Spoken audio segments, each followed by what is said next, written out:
Yeah, right. I'm probably screwed around long enough. Hi, guys. Welcome to the show. This is Monkey in the Morning. I'm your host, the Ranting Monkey, and today we are here to watch Triggernometry, basically. Go over there, watch it yourself, because if you've ever seen a live reaction here, you know you're gonna be getting a very, very, very, very interrupted show. I haven't watched this at all. I've uh, been doing other things this morning. We do have a kitty cat on the screen who was watching our show, and I don't know this kitty cat's name. This is Angry's cat. He will be sharing kitty duties today with Doodle here. Look at the kitties. I love the kitty cats. Anyway, but those will be our kitty cats for the day. They will be helping us through whenever I need to do a transition. And the other pussy we're going to be watching is Hasan Piker. He went on with Triggernometry. The only part of this I've seen is the very opening of it when they do this coming up bullshit. Like, why does everybody do that on YouTube now? Oh, it's so fucking annoying. Anyway, coming up, and it's him talking about stupid shit. But I put out onto Twitter, like, should I do a blind reaction to this?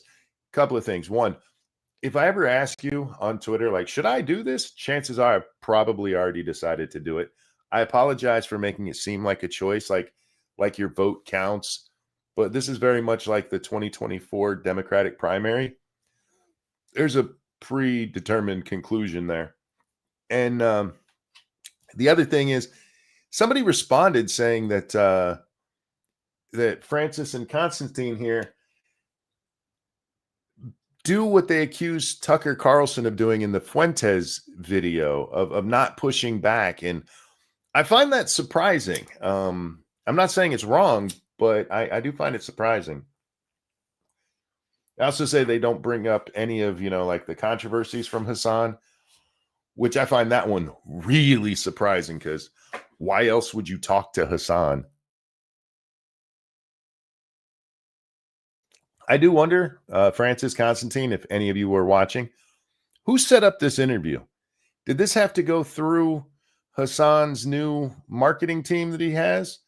Or did you just be like, hey, Hasan, want to hang out? Because they have interviewed several people recently. Like they just interviewed Dave Smith, which I still haven't watched. Frankly, Dave Smith is hard to take, but I haven't watched theirs. That was another thing that the commenter on Twitter said is that they pushed way harder against Dave Smith than they do Hasan. And so I will watch that one eventually. I just haven't seen it yet. But they've had a lot of influencers on recently with decently big names. But Hasan usually wouldn't do something like this. And maybe that was part of it. Again, I'm just who's Dave Smith? He's a prominent libertarian in influencer spaces. Hasan normally wouldn't do something like this. He only goes to friendly media sites. So this is why I want to know how this got set up. What were the preconditions for this interview? Because I don't for a minute believe that Hasan just said, yeah, you can ask me whatever you want. I wonder if there was a fat wad of cash involved. On Triggernometry side, I mean, this is good for them. Having Hasan on will get them attention because it's Hasan. And in the political space, for better or worse, Hasan brings in viewers. Yeah, a lot of them are hate viewers and stuff, but Is that pause in the middle of the screen driving anyone else nuts? What pause? I don't understand your question. There are times I wonder about the Triggernometry guys. Look, I like Triggernometry, but like with all things, I have my own issues when they have certain people on or certain guests on or certain topics on. You should never agree with anybody 100%. And with these guys, I'm maybe at like 75, 80% in agreement. But it really does depend on the situation and who's on. But anyway, that's enough preamble. Let's just jump into this shit and see what happens. For the record, I'm going to do as much of this as I can tolerate. It's an hour and a half. So around here, that's like What, 7 hours? I don't think I'm going to do 7 hours. I'm not saying I'm not going to do 7 hours. But this might be one of those times where I get 10 minutes into it and like, fuck it, I can't take it anymore. But we'll find out. We'll find out. Hasan Piker, welcome to Triggernomitry. Nice to be here, guys. why the big sigh? See, this is what I was talking about. Hasan doesn't go anywhere where he's going to be asked anything hard. He did get asked some decently hard questions on the New York Times podcast that they did.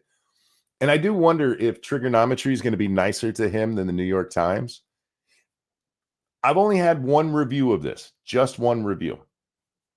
But if that one is even remotely accurate, I will be very disappointed in these guys. I really will. Please do 7 hours. I need something to listen to while at work. I have a whole catalog, dude. But stay here for this. Anyway, Hasan is huffing already because I do see, this is why I think it's a setup. I think it's a setup.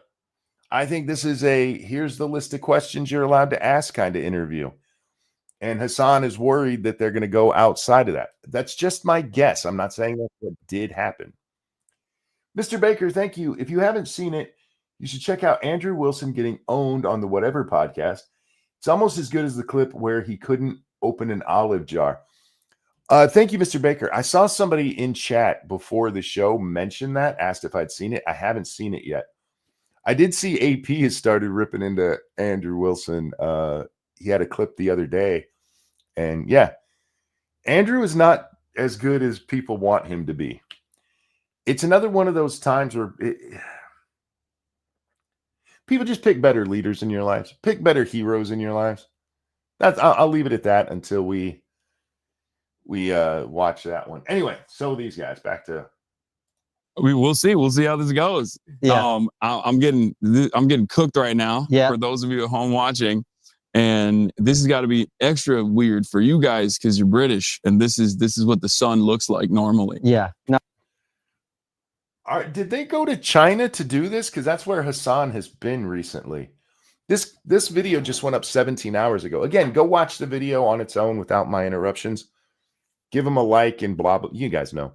You don't have to give them a like. You can go tell them they're assholes for all I care. Just remember that's in your name, not mine.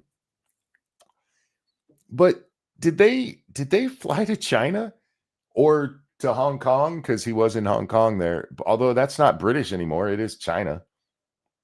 I was wondering the same thing. Like, right? The timing of this one really has me curious. Oh, it's nice to know. Yeah. We are enjoying it. I'm sorry about the sun. This is not deliberate. We're not trying to cook you, literally. Yeah. But welcome to the show. Tell us a little bit about you. Like you obviously got a massive Twitch channel. You're very successful streaming. Twitch is a gaming platform, but you talk on there, and that's what people follow you for. One of my problems with Triggernomitry is sometimes their questions are like way too long. Tell us about yourself. And then he proceeds to tell us about Hasan.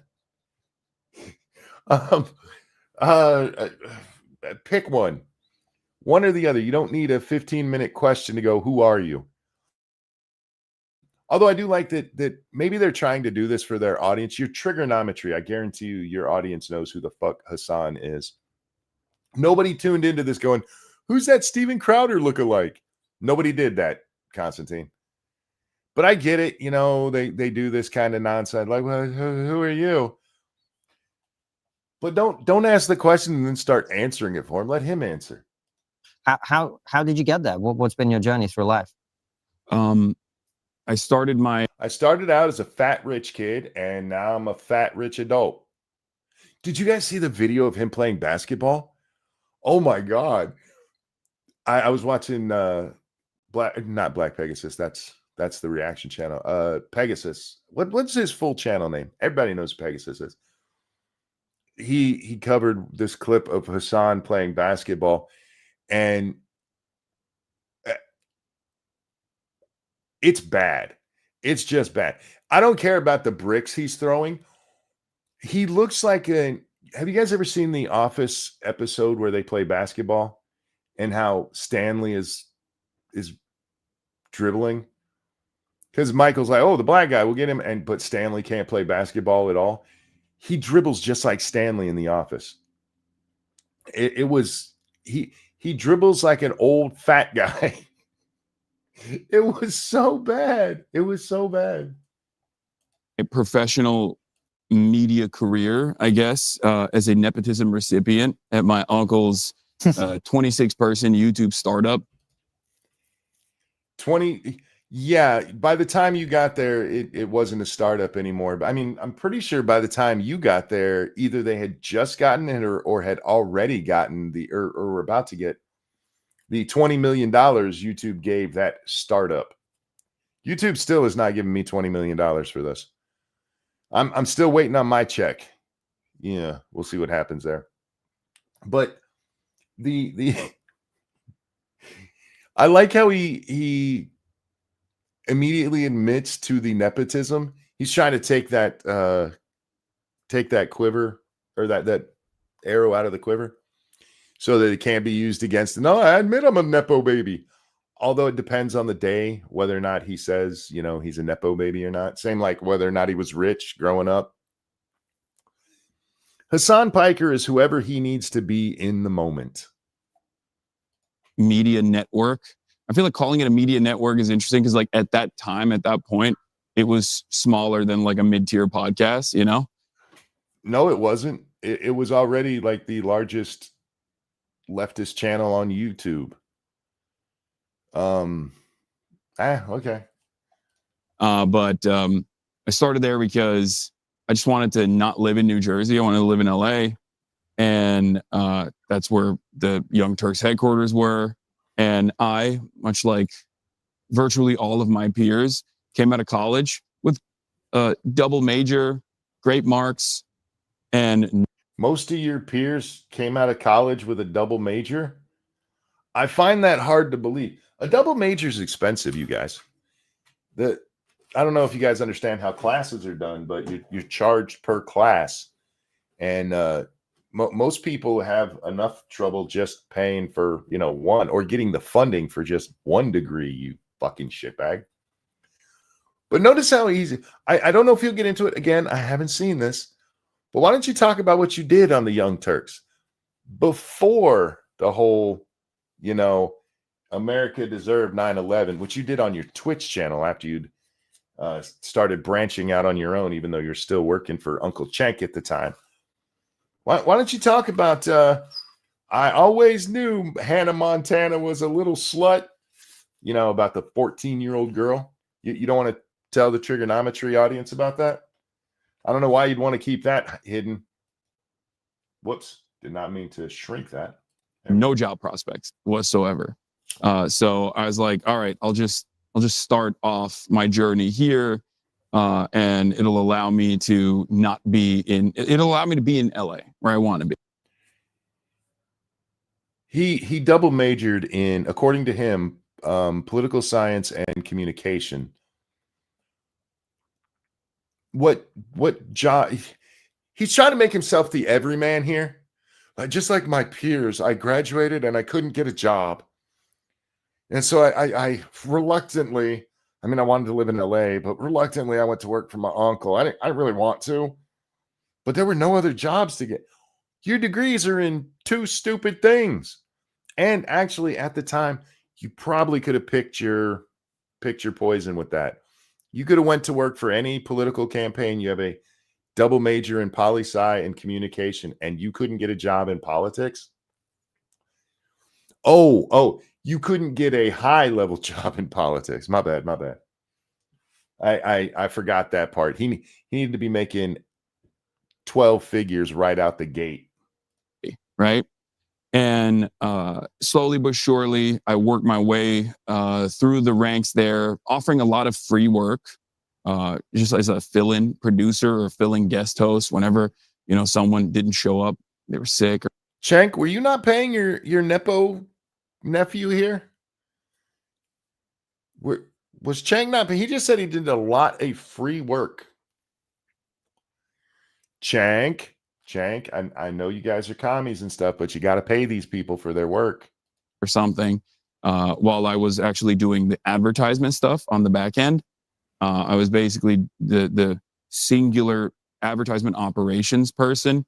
Not only was I creating client lists, but doing cold calls, trying to get DR campaigns going.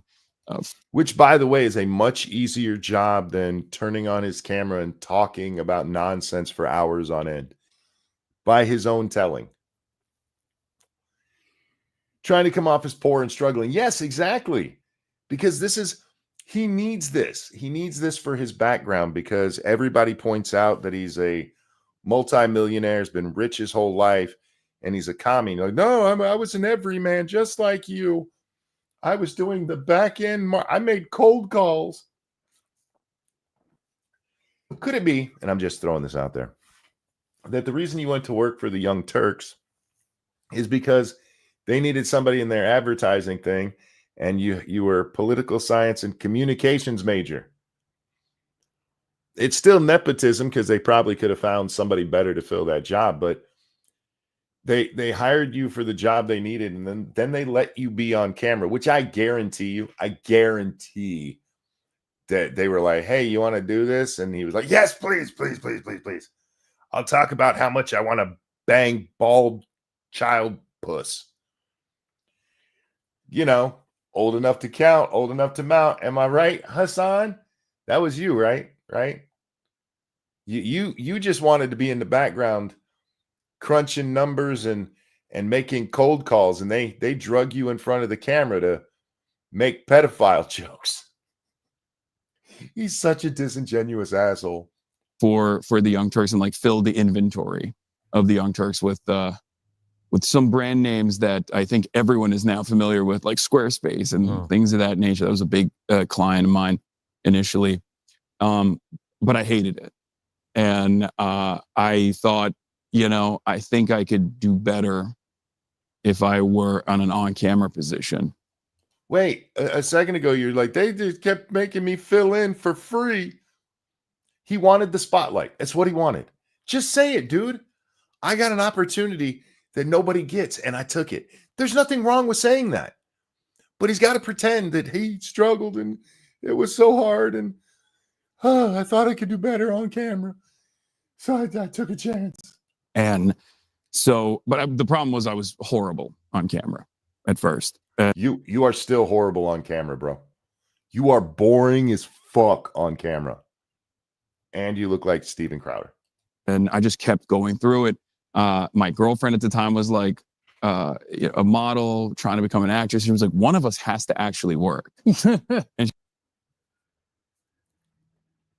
the poor, broke, destitute guy in LA, working for chump change for his uncle's not a network, dating a model, because,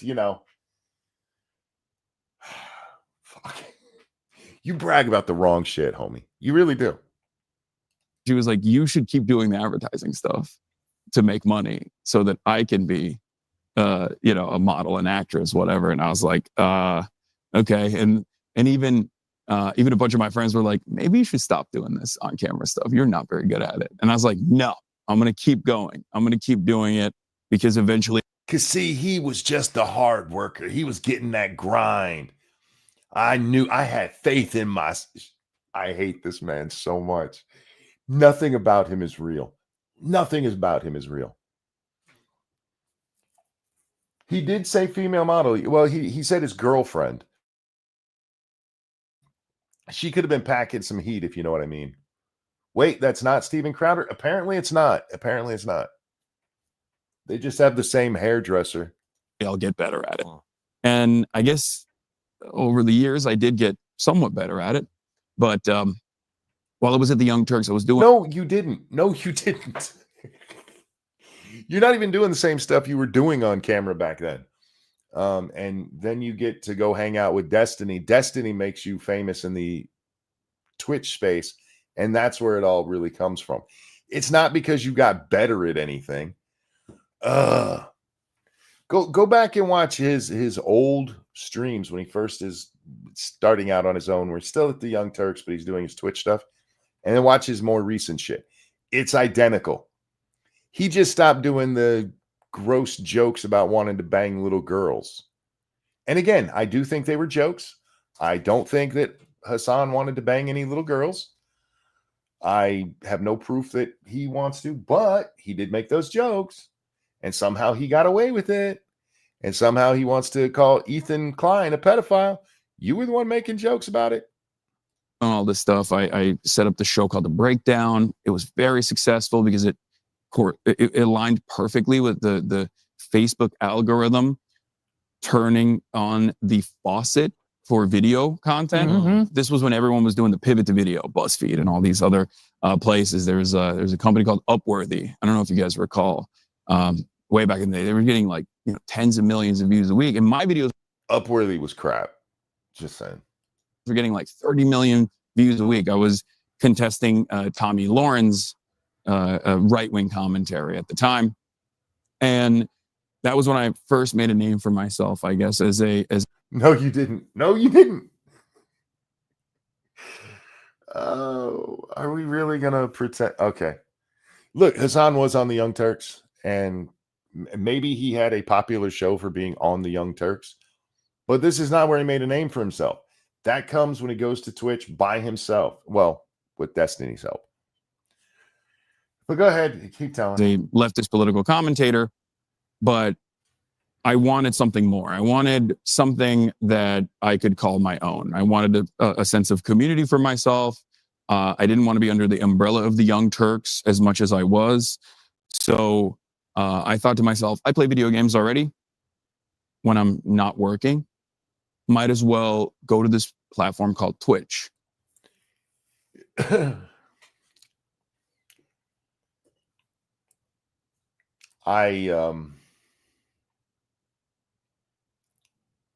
I'm pressing X to doubt that that's the way it went down. I'm just going to leave it at that. It was a video gaming platform at the time, even though there was some commentary happening there as well. And I decided Yeah, Destiny had already been doing political content for years before that. He's still mostly game, but he talked politics the whole time, and this is what really does kick off. Is he going to give Destiny any credit here? going to strap on a PlayStation camera onto my PlayStation 4 at the time and start live broadcasting and while I play Fortnite. And I have a bunch of other friends who are journalists, activists, organizers, and whatnot that I play Fortnite with anyway. So we'll just talk about political issues while I do this. Now, there's a couple different reasons why I did that. You guys ever see the video game things where he freaks out and like punches the table and shit? Like I said, one, because I wanted to have something of my own, a media property of my own. The other reason was because I recognized that the gaming side of things, like the gaming culture side of that space, was heavily dominated by right-wing commentary. No, it wasn't. Most people on Twitch weren't talking politics at all. At all. The politics was over here on YouTube. This should be interesting. Whereas gamers were much more diverse in their opinion, myself included. No, gamers are not more diverse in their opinions. Gamers were forced into an accepted narrative up to the point where if you say the wrong words on gaming platforms, they will kick you off. It had already, by the time you're getting over there into gaming, you fucking prick. Anyway, you're getting into this shit. It's already been curated. It's already only left-wing shit is allowed. What are you talking? And I wanted to present an alternative. I also wanted to. You wanted to present the alternative Destiny was already massively pushing over there. Interesting. Seriously, one of the funniest things you will ever watch is when he went on this debate show, and there's a whole bunch of debaters in there, and they're talking about something, and one of the chicks that's on the panel as well said, we should just wait for Destiny because he'll tell us what's really going on. And Hasan loses his shit. Because no matter what you think of Destiny, when it comes to intelligence, he is way smarter than Hasan is. He is a horrible person. He is a shitbag. He is a disingenuous cocksucker, literally, but he's still way smarter than this guy. Way smarter. Go against the grain, because at the I wonder who crafted this backstory for him. Blue Eyes, this is a Hasan invention. And it's an amazing thing with Hasan because his backstory changes wherever he's at. It depends on what he thinks people want to hear, what he's going to tell you his backstory is. He's the most famous cuck I know. time, we're talking like 2016, 2017, at the peak of like woke SJW cartoonish depictions of what the left represented. And there was some validity. Woke SJW cartoonish versions. Okay. There is not a single bedroom feminist that I or anyone else reacted to, or Hollywood feminist that I or somebody else has reacted to, that wasn't representative of the left. They literally just repeat what the left tells them to repeat. The one chick who blew up so big, who said that there was a girl raped every 6 seconds. Do you guys remember that video? There's a woman raped every 6 seconds in the United States. She was literally reading an article that somebody else had wrote. They fucked up, or I can't remember if they had fucked it up or if she fucked up the reading, but she was just repeating that. None of them were breaking new ground. None of them were out there. Mansplaining didn't come from some fat chick sitting in her bedroom. That came from mainstream. Mansplaining has entered the public lexicon. What do you mean outrageous caricatures? It's what they actually were. Of all potato, thank you. Speaking about Destiny, did you see him harassing one of the witnesses in the lawsuit against him? I did. It showed up where she said she worked there, but I don't know enough about the two of them to know. In any case, I can't believe his lawyer thought it was a good idea for him to be filming himself talking to that chick like that in the street. To the arguments that were being presented, obviously was like the most maximalist, most ridiculous depiction of the left, but some people. He keeps saying this depiction of the left. No. It was the left. It was. Bill Maher, 2 days ago, just did a thing about stopping cutting off your family. Stop cutting people out of your life over politics. That came from the 2016 era.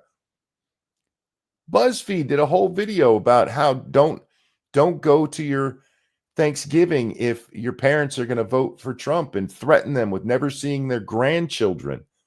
And that one crazy bitch basically said, kill your parents. She didn't say that. She's just lovingly masturbating a knife while talking about it. Yeah. But the most, he keeps saying depiction as though I or people like me were like, this is what they say, but we didn't actually show them saying it. People would lean into that a little bit, where they were like, no, we are like this. We are joy killers. We are woke skulls. And I was like, I don't think you have to be that. You are that, fucker. You are that. Aren't you now? Well, maybe not this month, last month at least, going after Ethan Klein over a 13, 14-year-old handle he had called Pedo Troll.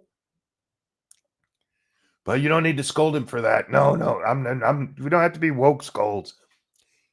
Didn't kickstart because you and that stupid whore, Pokimane, decided gambling's the worst thing ever. Until Twitch realized they needed money, so they're allowing gambling advertising over there now. Which, by the way, they're like, actually, you're not allowed to do that still, but you can have merchandise for it on the screen. You just can't actually promote it. And the reason they did that is because all of Twitch's rules can come down to don't embarrass Hasan. And Hasan and Pokimane made such a big deal over that, over the gambling stuff. We're way ahead of the timeline here. Sorry. Let's let him get back to his timeline. I think you can have fun and also still have progressive values. And I want to. No, you can't. You can't have fun and be a progressive because laughter's not allowed. They've outlawed laughter. And how do you, whatever. To basically show that to a audience that had maybe never really encountered that. And you wanted to push commie bullshit to children. Just be honest. Why can't he just be honest? And I wanted to be in an environment that I was comfortable in as a male who games. And that was a very male focused gamer space, which was. And last but not least, I wanted to get better off the cuff, because up until you are not good off the cuff. Oh shit. Okay, fine. that moment, I had always scripted my content. I was writing it, and then I would have. Is it better or worse that he put a lot of thought into old enough to count, old enough to mount? Is that better or worse? Actually take the writing on my videos and turn it into a Huffington Post article. So I would just like reformat my scripts into an actual article, and that was fine. But I wasn't very good off the cuff. I need to see the article on the old enough to count, old enough to mount, Hasan. I want to see the script just moved over, reformatted. Again, I don't care that he did that because he was trying to tell a joke and it's just cringy and stupid. But he's a lefty who's out there calling Ethan a pedo over a handle with troll in the fucking name. He's such a goddamn liar. And I fucking hate that. Just be fucking honest. You saw Destiny was making a big ass bag. That means making money, guys. I'm using the kids' language. He's getting a big ass bag from being on Twitch, playing video games, and talking politics. And you thought, I could do that. And you did that. That's all it boils down to. He's making it seem like he put like this deep thought into, I think we can actually have fun and tell outrageous jokes, and what the way they're depicting us just is wrong. And I could reach out to these guys. I'm in this space anyway as a gamer. Fuck you. So I thought to myself, if I can play a video game and talk about. I also just want to point out that he played a video game, and the only video game as a gamer that he's mentioned is Fortnite. And I'm not saying you're not a gamer if you play Fortnite. But if I was dropping my gamer credentials, Fortnite would not be on the list, even though I've played it. That would be so far down on my fucking list of games to prove I'm a gamer. Politics at the same time and be able to entertain people. That's the kind of shit you tell 12-year-olds to impress them. Maybe 30 at a time, maybe 300 at a time if I'm lucky. Then I can get a lot better at public speaking and speaking off the cuff. And as you guys might have figured out by now, I never shut the fuck up. So I guess it worked. Worked. And you mentioned progressive values and that being something that's important to you. What are progressive values, would you say? I think progressive values, for me at least, are... I hate when people do this. What are progressive values? Progressive values, for me at least. No. Those are your values. What do you think progressive values are? All right, go ahead. Are founded around empathy first and foremost. Fuck empathy. All right, stop with that. I'm finally on board with Charlie Kirk and fuck empathy. I am so tired of hearing about empathy. One, most people when they say empathy actually mean sympathy. And it's a meaningless fucking thing. I feel for those people. Okay. I don't lack empathy because I can point to something and say that's wrong. And it might negatively affect somebody, like illegal immigration, right? I understand those people come from shitty places. Yeah, it sucks they need to go back to their home. But that doesn't mean that should be the place where we start the discussion. Is it sucks that they have to go home. So they shouldn't have to go home. No, that's nonsensical. At some point, you need a man in the room who's going to go, all right, empathy's fine, but we need logic. And this is why leftism works on women so well. This is why Biden wins with white women and Kamala wins with white women, because they're the morons who love the empathy game. And frankly, I blame Star Trek: The Next Generation a little bit for this, because they had an empath on there. Troy, she was an empath, and so she could read what people were feeling, and somehow that always turned into telepathy, even though whatever. But before then, I didn't hear the word empathy very much, and since then it's everywhere. I blame Gene Roddenberry. Trying to uplift everyone's material conditions to the best of our ability, and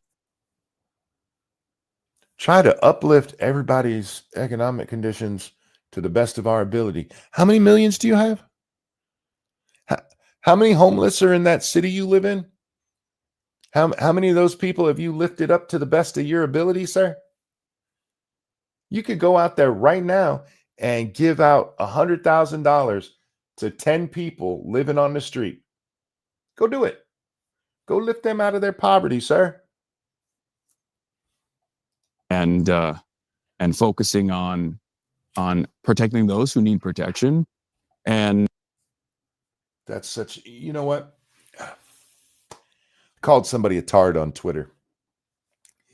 And somebody told me, don't use ableist words. Told them as a disabled man they can go fuck themselves. And they told me and several other people not to be mean to ourselves. Don't be mean to yourselves. This is another female thing. We have to take care of those who can't take care of themselves. But they don't actually pay attention to whether or not people can take care of themselves. Yes, we should absolutely protect the most vulnerable, like children, the ones you think it's okay to cut their dicks off. And simultaneously advancing a cause of the way I think about it, advancing the cause of unlocking the potential of every single person, no matter where they are. This is a guy who just had an orgasm in the streets of China because somebody gave him a copy of Mao's Little Red Book. Did you hear the liberal values he just gave? Uplifting everyone, protecting the vulnerable. Just had a street orgasm over Mao's Little Red Book. This is the guy who is his little friend he brought with him there, because he has to have people with him at all times to tell him he doesn't actually suck. Held up a meme of him as Chairman Mao in Tiananmen fucking Square. Because right now, there are probably billions of brilliant people that never actually get the opportunity to unlock their true potential, because it's about 8 billion people on the planet right now. And you think there's billions, so at least 2 billion. You think at least a quarter of the planet are brilliant. They're brilliant and they're just held down. Oh, shit. Oh.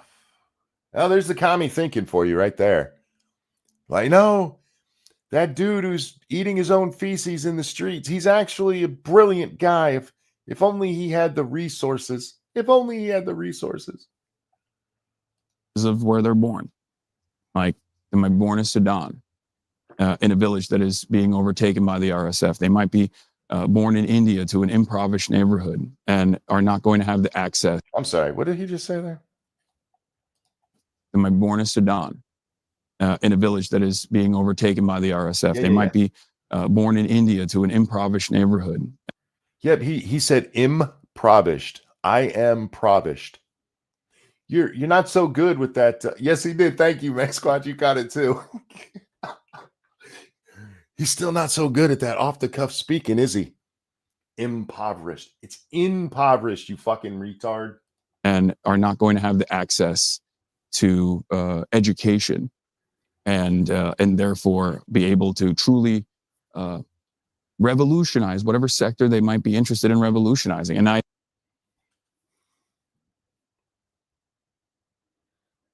just want you to think about what he's saying there.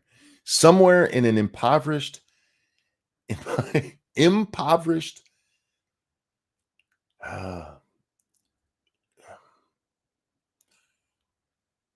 do you think the kids in that village that don't have running water, don't have electricity, are thinking about how they'd really like to change the AI industry? How they'd in whatever thing they want to go into. They don't even know what the things are, you fucking retard. Impoverished. I think that's what I want to do with And the world. what do you think is the way to? Because I'm gonna stop making fun of him for the way he speaks, because I occasionally fuck up words. I just thought it was funny. I'll be nice. I think that's probably No, I something won't. the left and right actually agree on, in my experience. You know, the center left, the center right, they're kind of Mhm. moderate. But I suppose Wait. Why does it have to be the moderate? I don't understand that. Because the people who are called and have been my entire life hardcore right. I mean, even going back to the Reaganites, they believe that people needed resources to get ahead. That if you provide them with the opportunity to do it, then they'll do it themselves. Where the left believes they can't do it themselves, we have to do it for them. That's the difference there.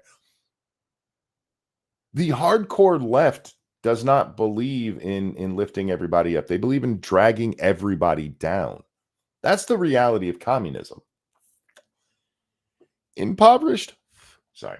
the disagreement probably is about what you think is the way by which that happens. So the right might say, well, the answer to that is capitalism, right? Mhm. I imagine you don't agree. So how do you think how do you think those things get those?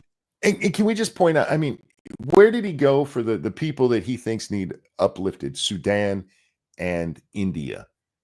Not China. Not China. They're already lifted up, you know. Literally billions living in poor there or in poverty there. But no, it's India and Sudan. He didn't mention America at all. He didn't mention anywhere in the West.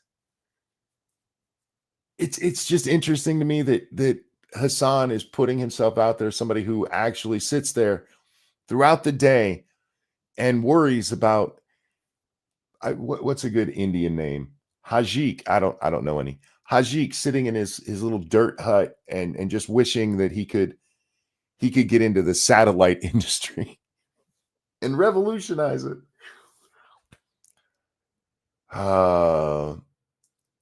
Why did these idiots want to interview a dog abuser?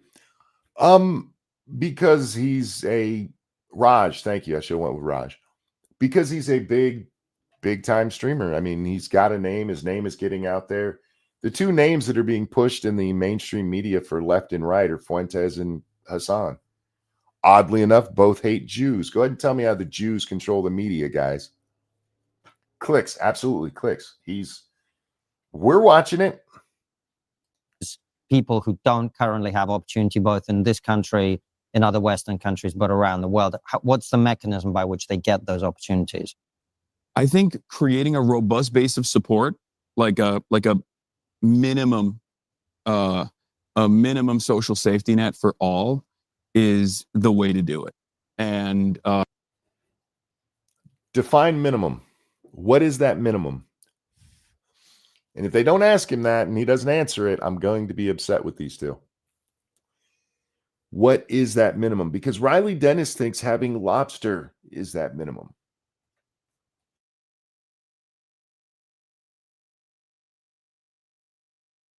I unmuted. Why is it doing that to me? Riley Dennis told us that poor people deserve lobster. That is a whole different minimum than I believe in.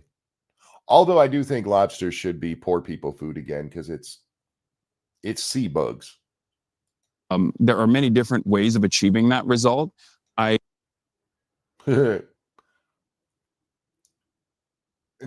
there's not. There's not many. Okay. Let's just, for argument's sake, right? Just argument's sake, say he's being reasonable. He believes that people should have food, They should have water and they should have shelter. There's only one way.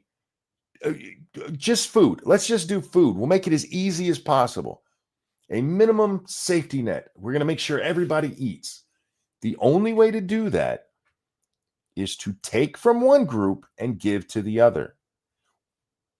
Because if they're not growing their own food, to give them food, you either need to buy it, in which case you have to take money from somebody, or go Roman and just take the crops from them. There's not a multitude of ways to do this. It's all taking. That's the only way you can do it. And just say that.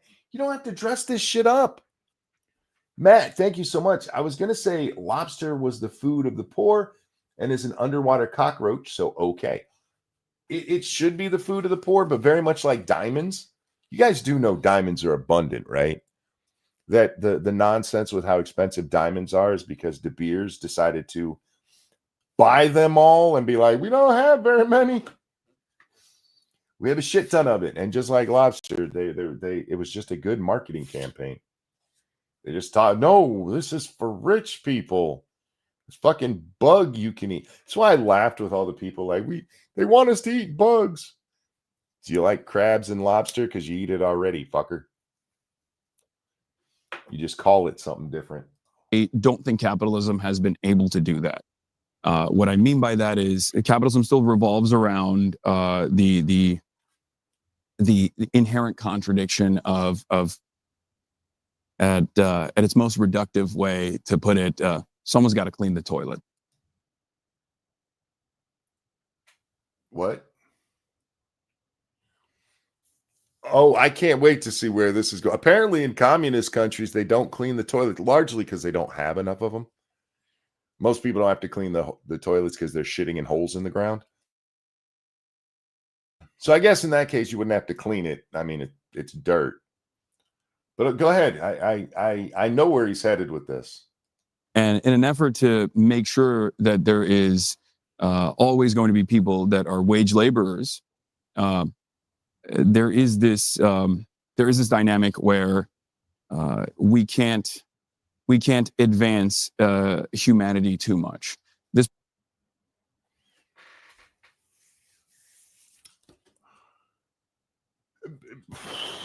okay, that's not where I thought he was going. That took a left turn even from where I was expecting. So in your world,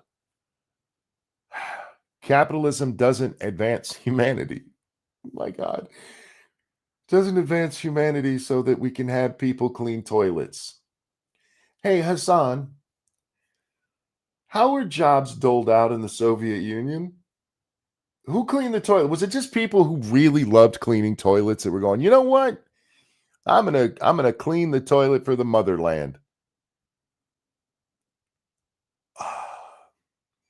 And where are all of these human advancements? I'm sorry, I can't even take him seriously. Where are all these human advancements from the communists, you dumb motherfucker? Where are they? And don't tell me China. Did you guys see him in China when he went to the Huawei, however you say that fucking thing, that phone store, where they're not allowed it here in America? You know why they're not allowed here in America? Because the Chinese stole the fucking technology they used to make the shit. You dick bag.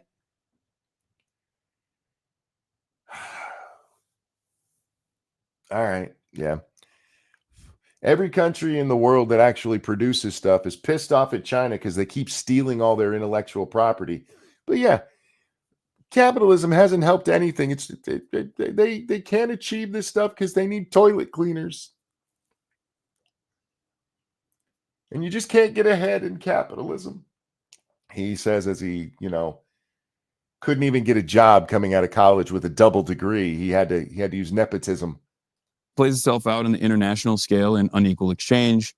Monkey says motherfucker as often as Samuel L. Jackson. I don't say it as much as I really want to. If you hear me rant live in person, you will hear way more motherfuckers. I make Samuel L. Jackson sound like a nun in real life.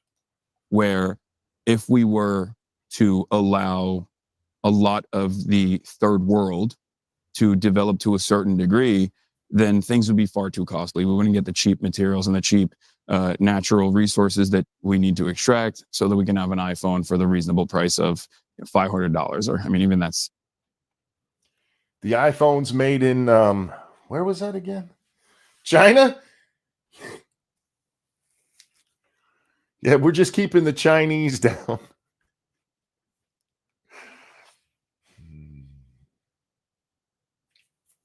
right. Increasing now. I personally think that if we were to do that, by stopping our endless and needless and cruel militarism in the global South, and allow these places. At present, the United States isn't in a militarist place anywhere. We have our bases. Yes, we've been supplying the Jews in Ukraine with some stuff, but we're not doing anything. Dark Resurrect, thank you for becoming a member for month number 18. Morning Monk, I can feel my IQ dropping by the second. Yeah, this guy's a fucking idiot. This is what I'm talking about, where I don't understand why anybody listens to this guy, because he's a fucking idiot. To develop, extend an open hand to them, that we would allow society to flourish in ways that we previously have not foreseen. Well, the closest to what he just described, because we have like cut trade and stuff with communist countries. That we didn't do that shit with Venezuela. How'd that work out? That they collapsed not because of outside U.S. pressure on trade. They collapsed because they stole everybody's oil, the private firm's oil. They took it for themselves, and then the oil market dropped. Fucking U.S., how dare you? I guess your point about cleaning toilets is interesting, because something. China's still a developing country, not a developed country. It's actually both. China has more developed cities than we do. We've addressed a lot on this trip with guests right, left, center, etc., is the incredible wealth inequality and the speed at which the gap is, that's growing. There's a big. Oh, motherfucker, they're going to the wealth gap.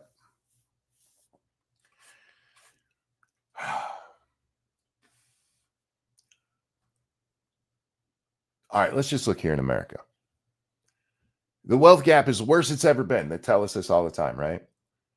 How's the welfare state compared to how it's ever been? Do you guys know the original minimum wage was 36 cents, 35 cents? That's gone way up and outpaced inflation by a ton. This whole nonsense about the wealth gap, even with the wealth gap getting bigger and bigger, the amount that we've given to poor people keeps going up and up and up. Thank you, Frosted. Someone has to clean the toilets. Anti-ice leftists. Yes, indeed. True. It was OPEC that dropped the oil price. Yes. There was also a surge in fracking and stuff at that time. But yeah, OPEC has always controlled the oil price, or at least my entire life. Back in the 20s, they wrote papers explaining the minimum wage was designed to keep minorities out of the labor pool. Did they really? I wouldn't be shocked to that be written, but I haven't seen it. My point being, if you look at what has been done for poor people, like poor people here in the United States are the richest poor people in the entire world. Poor people in the United States and many other countries would be middle class or better. And that's what the government benefits that they get. The problem is you can't just give people money to get them out of poverty. They need their own drive. They need their own source. And the other thing is, you're never going to have a society where everybody has the same amount, because it doesn't work that way, because somebody will figure out how to trick you into giving them your part, or you'll willingly give it up. Somebody will always be like, hey, I'll give you this if you give me that, and you make that choice, and then they have more than you now, and you're like, wait, that's not fair. Evolved Potato, thank you. Guess who decides if China is a developed country or not? That's right, China does. And as a developing country, they get to do a lot of things that screw over other countries, like having the U.S. subsidize their shipping. Yeah, when it comes to China and whether there are large amounts of China that are not developed, they're a poor country in a lot of ways, but they also have more bigger cities than like any other country on the planet. They have massive, sprawling cities with millions of people in them that are electrified, and yeah, a lot of that is from when they moved away from some communism, when they started allowing in some capitalist stuff. Like, hey, maybe that capitalism's right. Hey, Hasan, if your communism stuff works so well, why are the Chinese moving away from it to make money? Problem. People on the right don't want to admit it, and it's true. No, But- okay, look, fucker. I'm talking to you, Constantine. I have no problem acknowledging the wealth gap. Let me tell you what I will challenge. That the wealth gap means a fucking thing. Let me ask you something, Constantine. You have more money than me. How are you hurting me? What did you do to me to get more money that I can look at you and go, this is a problem? What'd you do? Did you steal from me? Did you make it so I can't make money? This is a problem. No, it's not a problem. It's only a problem if you're a fucking idiot who sits around going, they have more stuff than me. I can't believe people have more stuff than me. This is wrong. You have to be indoctrinated in communist bullshit to sit there and go, the wealth gap is an issue. We are not talking about revolutionary France here, for fuck's sake, where the king is sitting up there and he's actually taking all the taxes and shit. The rich people are rich because people keep buying stuff from them. Elon Musk being worth several $100 billion doesn't keep me from making a single dollar. On the other hand, someone is always going to have to clean the toilets, right? Like, we have a pretty big safety net in the UK. And what that's mainly done is trapped a lot of people in a place where they don't have to work, and they therefore don't. And also, you talk about, important people from other countries to work for less. Kind of the consequence of that is it suppresses wages for the people in the country as well. So who would clean the toilets if we... So great question. Let me address the wage depression aspect. Oh, great question. But let me talk about some other shit and hope you forget about that. See, this is the what's his name? The Brooklyn guy, communist that I argued with. Because in his utopia, robots were going to do everything. Robots were going to do everything, and we could all sit around painting all day. I am not even making that up. That is not even... What's that? Elon is helping you make money through Starlink, Monk. Well, he's getting paid for it, if we're being honest. But his idea was that everybody was just going to get to sit around and paint all day because robots were going to do everything. And I was like, okay, but when the robots break down, who has to fix it? Oh, they'll have robots. Yeah. At some point, though, you have to have people involved, because you're going to eventually get to a point where this robot repairs that robot, but who repairs this one? Somebody's got to be involved. And I was like, well, who has to do it? And his argument was, well, somebody will want to. I'm like, but what if nobody wants to? Then what do you do? Well, then you have to force somebody to do it. That is what happens in communism. Look at what's happening in the United States right now, in the places where they want to attach work to welfare. I mean, this isn't even a new idea. They were arguing work to welfare back in the day. In the 90s, that was a big discussion during the 94 Congress and all of that. Like, welfare has to have a work requirement. We're not even telling people what they have to do, but you have to go work, because we can't just have a society that's sitting on their ass doing nothing. It'll collapse. You have to have people work. And when you get to a society where literally nobody has to work because everybody has this minimum safety net, well, we need somebody to work at the McDonald's. Well, I don't want to do it. I don't want to do it. Me neither. No. Well, Tim, it's your turn. It's your turn. Go work at McDonald's. We need somebody there. We need somebody to clean those toilets. We need somebody to sweep the streets. We need somebody to paint the houses. You're not going to get paid anymore for it. We gave you this minimum standard. You have a good standard of living. We gave it to you. Go out there and work. This is the inevitable step of communism that they never talk about. Eventually, they will tell you what your job will be. It's literally what Russia did. The Soviet Union. I want to be clear on who I'm talking about, because they had to. Keldrick, thank you. Based on what I've seen of automated technology, robots are too stupid to be left unsupervised. They are. Even AI is constantly supervised. Everything automated has to be supervised. That you need people involved. To this, because this is the one area where sometimes I hear Tucker Carlson talk about it, and there's like some nuggets of truth in there. Because yes, there's some nuggets in truth in wage depression from pulling in a bunch of people who aren't making very much and can't argue. Okay. Yeah, the some nuggets of truth are all of it. Importing labor into the country will always depress wages in the absence of good regulation. In the absence of good regulation. Isn't that the answer? Oh, see what I mean? You got to get the government involved. You got to tell people what to do. And that is the fundamental part of communism. It has to be forced. And good regulation in that format would be demanding wage parity, and also not creating any other external factors that actually cause you to have a more servile labor force. What I mean by this is I want to use the example of H-1B visas.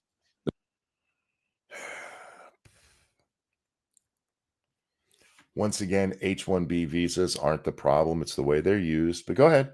The reason why H-1B visa system exists on paper is because there are certain highly skilled positions that, as it stands, our American companies are unable to fulfill. They're not able to fill those roles with the domestic labor force, right? That's the on paper. In practice, of course, it creates a more pliable labor force that you're bringing in, oftentimes.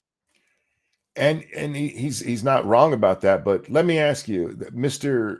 You have to have it regulated. Are H-1B visas regulated? Hey, Jack, how you doing, my friend? I'm EP. How are you? I'm good, actually. Oh, yay. Yeah. Hi, everybody. Only way that works is if you isolate from their origin countries for a few generations. Well, even then it doesn't necessarily. Because what we're talking about with when you bring more people in, even if everything parity, okay, fine. You have parity. You bring a whole bunch of people in, just simple supply and demand kicks in. If you ask all these people who went to college over the last several years to get into tech because that's what they were told to do, because that's where you can make the money, ask them how they're doing making money. They're coming out of colleges and can't get good jobs because there's too many with that qualification now. So as you bring in more people, even if they come in and they assimilate immediately, you're going to drop wages because you have more people to pull from. There's a whole pool of workers now that you didn't have before, and they're competing for you instead of the other way around. It is an employer's market in tech right now. Jack, will you talk to the audience for just a minute? Certainly. I'll be Hey, right audience. Back. What you guys up to? Staying sexy out there? Hi, everybody. Oh, hey, Digi. Hi, Jory. Hello, Unacceptable. Frosted, what's up? What's up, Redline? Is France sending assassins after you? Oh, God, I hope not. I don't need a comedy movie right now. Hey, Tim. Watch for the weapons grade, stupid. Yeah, I haven't seen this, so this is new to me, too. Hi, Blue Eyed. I like to think so. Good morning, Tina. Hey, Greg. Ariana Grande should be your thing. Yeah, I don't know. She's got kind of a weird shaped head. She looks like a space alien. I'm not saying I won't hit it. I'm just saying she's a little weird looking. What's up, Evolve? I miss Pete too, man.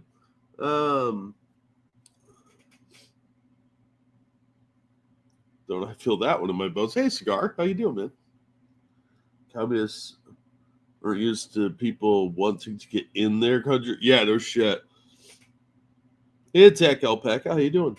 Hey, RJ. Not much going on. I was asleep.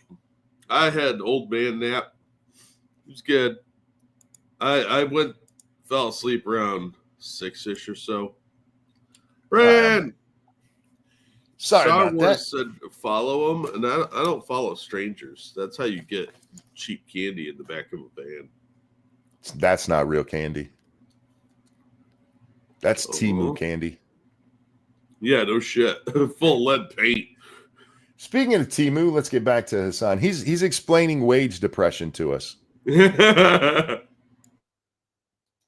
From highly skilled countries that are still desperate, even if there is higher wages on average on the H-1B visa program, because if you lose your job, you get deported. Nobody wants to get deported, so they will do everything in their power to stay and work as hard as they physically possibly can. So Yeah, that is a fucked up thing. Sure. But that's not why wages go down because of H-1B visas. It's literally just because if you only have 5 people who can do the job in America, let's say the H-1B visas are used exactly how they're supposed to be. You have 5 people, but you need 20. And so you need 15 people from outside. Well, those 5 people right now are highly important to you, and they can go, I need more money if you want to keep me. Now, you open it up and be like, hey, you can bring Indians in here to fill this job. And now you have 30 applicants from over there. Or let's be realistic, 1,000. You have 1,000 applicants who are like, well, I'll do it for 20,000. And he's like, no, I'll do it for 19,000.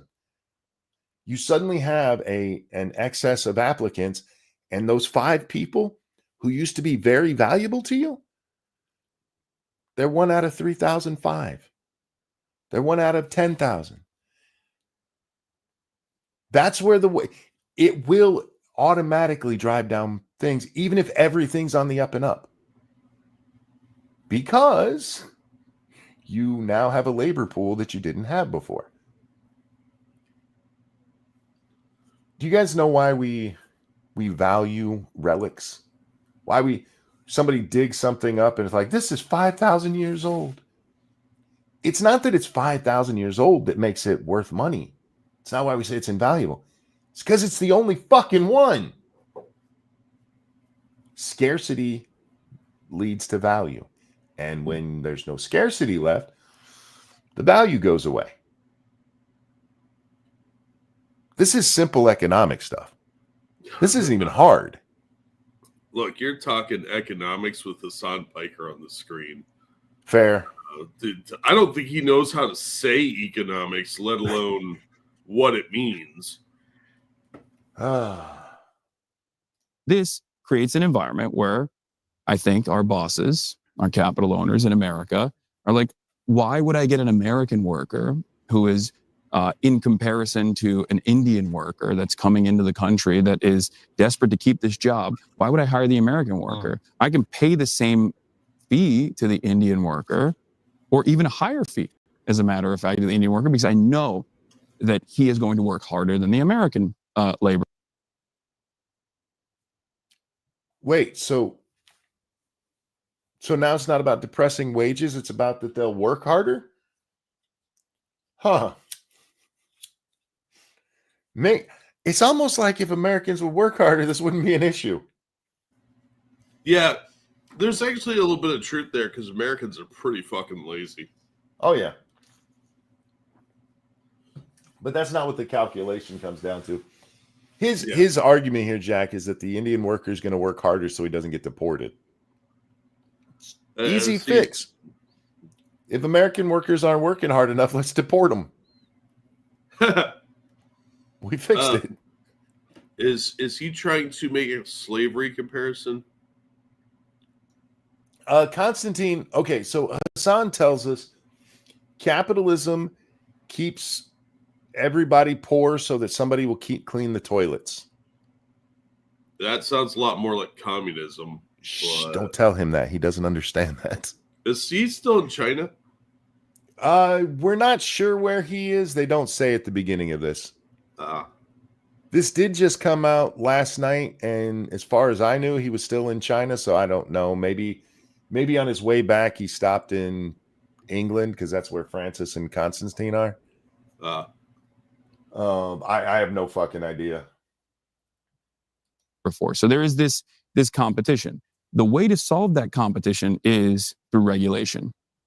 If the workers that were coming in from poorer countries were coming in with the knowledge that they are not going to be immediately deported, for example, and they have wage parity with the domestic labor force, this would actually make American companies think twice before hiring someone just as a replacement for the American worker, because they wouldn't get any additional benefits as a boss.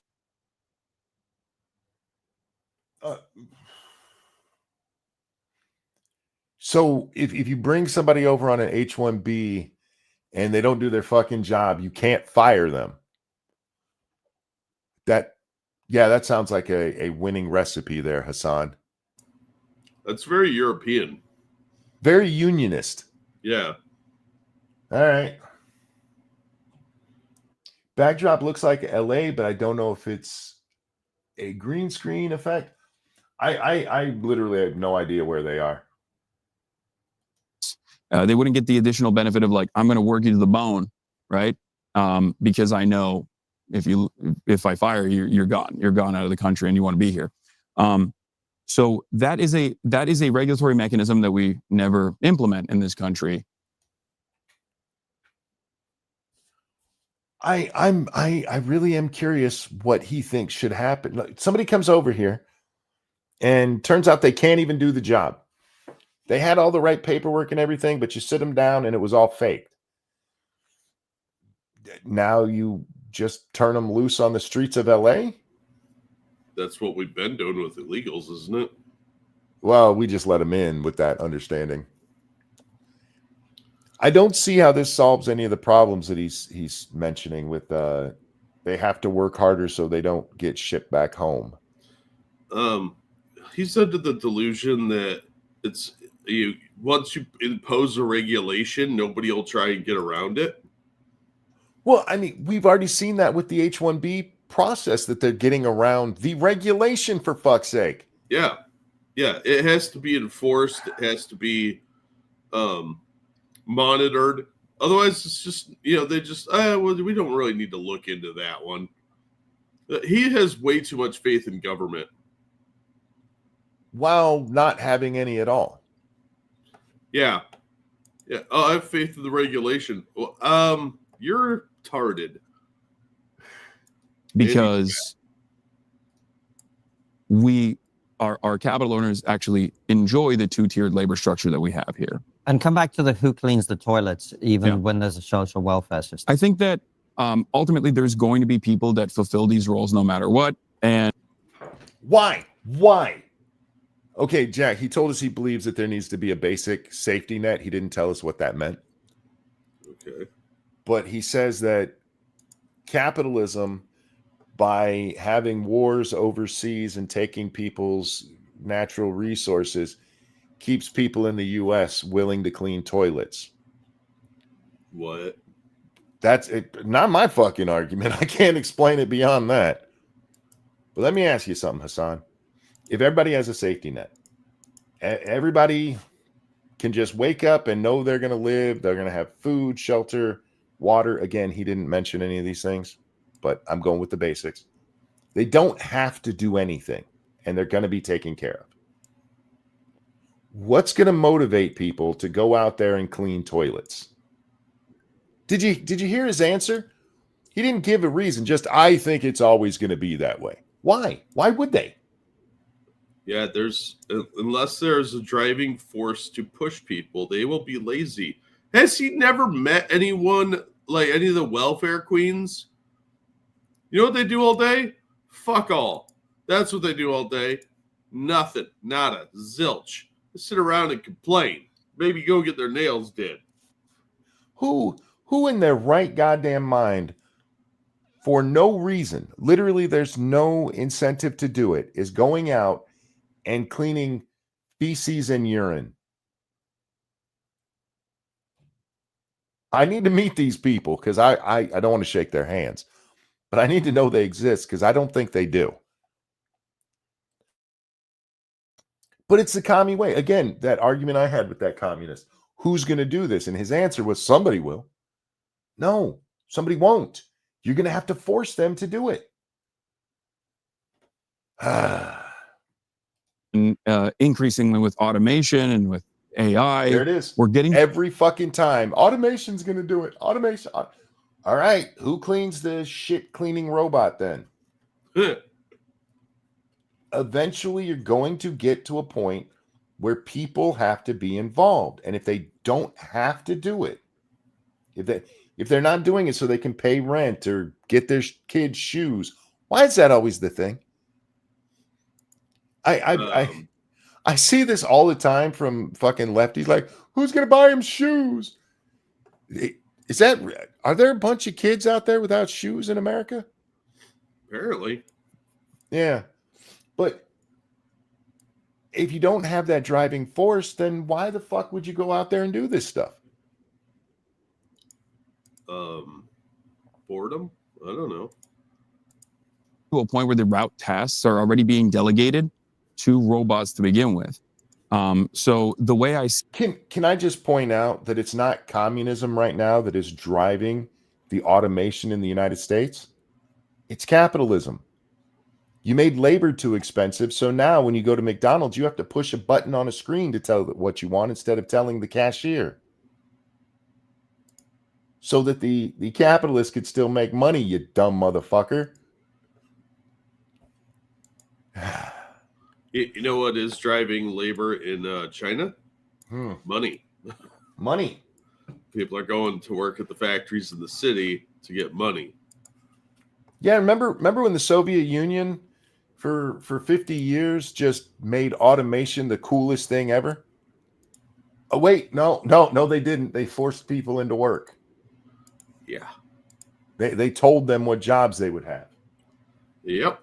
If you didn't have a job, they'd find you one. Yep. But don't worry, guys. Yeah, that automation revolution's coming any day now. see it is the person, there's always going to be someone that is tasked with this, tasked with either overseeing it, if it's a robot doing it, or directly doing it. But since it's an important factor in the commodity production, because someone has to engage in sanitation, I think it's much more valuable to ensure that they have a sense of autonomy and that those positions are hired. Okay, what were you going to say, Jack? He said someone has to be tasked with it. A task is something you assign to people.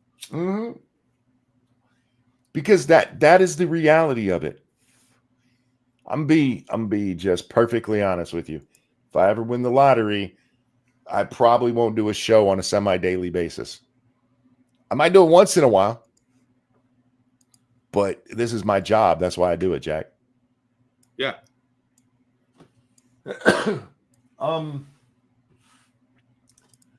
Nobody who doesn't have to work is going to go work and clean toilets. It's not going to happen. Nobody has that much of a sense of a desire to work, Jack. No, that'd be some sort of abnormal unicorn thing. Why build a robot to clean toilets when you could make a self-cleaning toilet? What happens when the toilet clogs? Somebody still has to be involved. The whole idea of just a completely automated system for everything is just unrealistic. And have enough they have enough replacement labor force so that they do less hours in general and still get a decent amount of pay, and so that they can still feel human. What do they need the decent amount of pay for? You took care of their needs. If you give people incentive to make more money, then they're going to go out and make more money, and you're back to a capitalist system. Yeah. Whoopsie. Oops. And have some sense of autonomy in the labor force. Where How are you going to have autonomy in the labor force when you're being told what to do? Yeah. Is everybody their own supervisor? Because that never works. What the fuck are we doing tonight? We're watching Hasan on Triggernomitry. How far into this are we? Fuck. I don't know. I just All right. We're 16 minutes in at an hour and 20 minutes. Yeah, real quick. Thank you, Keldrick. Even if you could automate all these jobs, the communist elites would still find a way to enslave the peasants.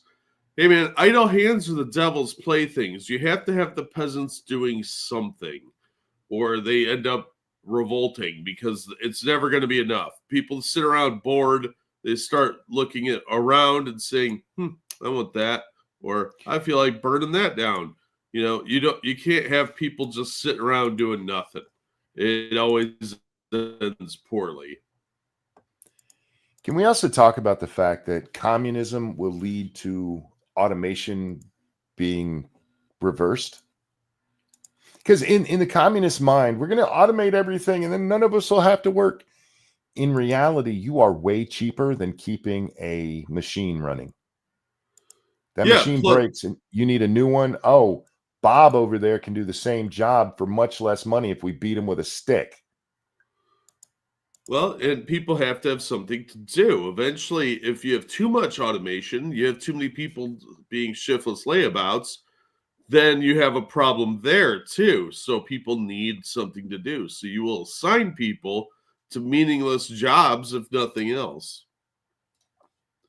they can do that job and still make an honest living and be able to feed their family and also have some free time on the side to pursue whatever hobbies they want to pursue. So It's always hobbies with commies. I fucking hate these people. Oh, they love their hobbies. Gardening, on their farm. Art, painting is always popular. If you work 40 hours a week, you work less than half of the hours in a week. You work a third of the hours in a week. That's what you work. That leaves a third of it for sleeping and a third of it for doing what you want to do. Plus 2 extra days where you don't have fuck all to do. I'm so tired of this. No, I don't have any time for any of my hot. Fuck you. Well, yes, you do.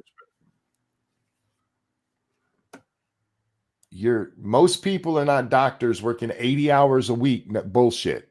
Most people are working 40 or less and still bitching. I don't have time for the. You're not using your time well. That's it. Tired of all this whiny bullshit. Plus, I just want to say what my mom used to say. Life isn't fair. Get over it. way to achieve that would be like what a really high minimum wage, or like what's the way to get there? Like, because I agree with the idea that people who are working every kind of job should have free time and make a good living. The question is why? People who are working a job should have a good time and free time. Why? It's nice if they can, sure. But I agree that they should. Why?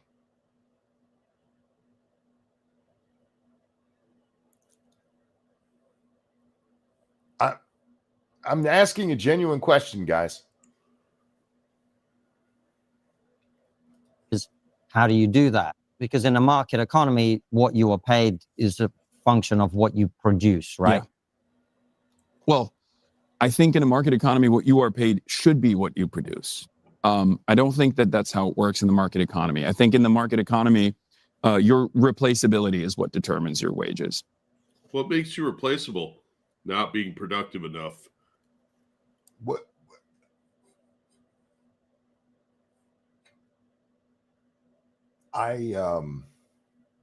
Okay.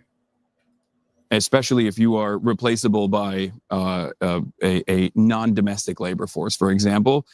That Like a robot or a kiosk instead of a person. Yeah, I mean, you're looking at like how hard a worker is somebody. Is it cheaper to replace them with a machine? There's a lot that goes into that. Are they a giant whiny bitch? They're trying to eliminate the human factor of this, and it's not going to happen. As I explained earlier, if you increase the talent pool, then yeah, it's going to drive wages down. And that's why low skilled labor is paid less. Yeah. Yeah, but no, people at McDonald's deserve to be paid as much as a tech startup employee. Yeah. They're not bringing in near as much money, but damn it, they worked, so they deserve everything everyone else had. That cannot work. There's a reason it's failed everywhere it's tried, you idiots. depresses your wages even further on the domestic front for the citizen labor force. So What about that automation you mentioned just a couple minutes ago that was gonna fix stuff, Hasan? How does that affect the labor pool? Who does in modern society, where we are right now, who is most affected by automation? Is it the guy sitting, maybe with AI, this will change a little bit, but the guy sitting there programming the next version of Windows? Or is it the guy who used to go, "Welcome to McDonald's, can I take your order?" You know, the guy who's not there anymore because you have to go touch a screen with boogers on it. I fucking hate those kiosks. Yeah, I do too. Yeah, you know what I really hate is some companies have started this thing where when you go to the drive-through, you're talking to somebody in India. Oh, What would you like today? Yeah. They have call centers that will take your order and then relay it the 30 feet to the store so they can fuck it up in 3 ways now in multiple languages. thank you, Stalin's advancement. You can have 100% employment if everyone is digging ditches with spoons, or we can have one person invent a backhoe to replace them. Communism is slavery. Yes. You have to understand how backwards communists are. Because again, when it comes to the reality of the labor force, it is the market economy who drives innovation into automation. It wasn't communists who came up with the assembly line. That was a capitalist idea. He's like, we can turn out a shit ton of these and make way more money. In communist areas, that shit all breaks down and they just force people in there to do it. Yeah, because they need the people to do something. And that means retrograde. Before you ever get to them doing something, those things are going to break down, and it is cheaper to force people. Again, force. Communism demands it. Force them to go in there and do it and be like, we're already paying you. You're sitting on your ass doing nothing. We need this job done. Steve, it's your turn. Why would they spend $1 million for a new machine because that one needs replaced when they can have 5 guys go do it? Well, I'd like to use Chernobyl as a reference point here, because what did they do when they had to go clear up that rubble? They just set wave after wave of people in. When they start dying, they just replaced them with another person. All right, your turn. Get in there and clean that. And to that effect, they tried using a robot to do it, and the robot failed. So they're like, I guess we're going with people. Yeah. Well, and they didn't know how to fix the robot, so... Steve is a lazy prick. Everyone knows that. I know, right? Fuck Steve. Oh, I think you're right, though. There's going to be somebody who just tuned in and thinks that has something to do with the Crowder reference in the title rather than just show lore. Yeah, well, fuck him too. So yeah, fuck him too. In the market economy, your output should be the determining factor. That's actually a socialist position. No, it's not. It's a it's a commission position. If you want to base it on, have you ever worked anywhere where you work on commission? Oh yeah, absolutely. Yeah. Your productivity is how you get paid. Yeah, that is absolutely not a communist or socialist position. it is a very motivating factor. But I don't think tiny-headed fat boy here has any experience in the real world. This is the guy who just told us that if you bring in labor from outside and they suck at their job, you shouldn't be able to fire them because that depresses wages. Yeah, that's a good point. Yeah, it's always these rich it's pseudo commies that push this shit. It's really falls apart for people in the working class because they actually have to live with the consequences. This guy, no matter what, would be pretty well off, even under communism. So he doesn't give a shit. He may not be at the top of the food chain, but he won't be at the bottom either. Yeah. And even if he was the poorest guy in the world, what he's saying is retarded because communism is retarded. Pay attention to how many of his ideas are contradictory. He was mad earlier because you could work the Indian harder. They would produce more if you didn't have to pay them as much, or if they were forced to work there.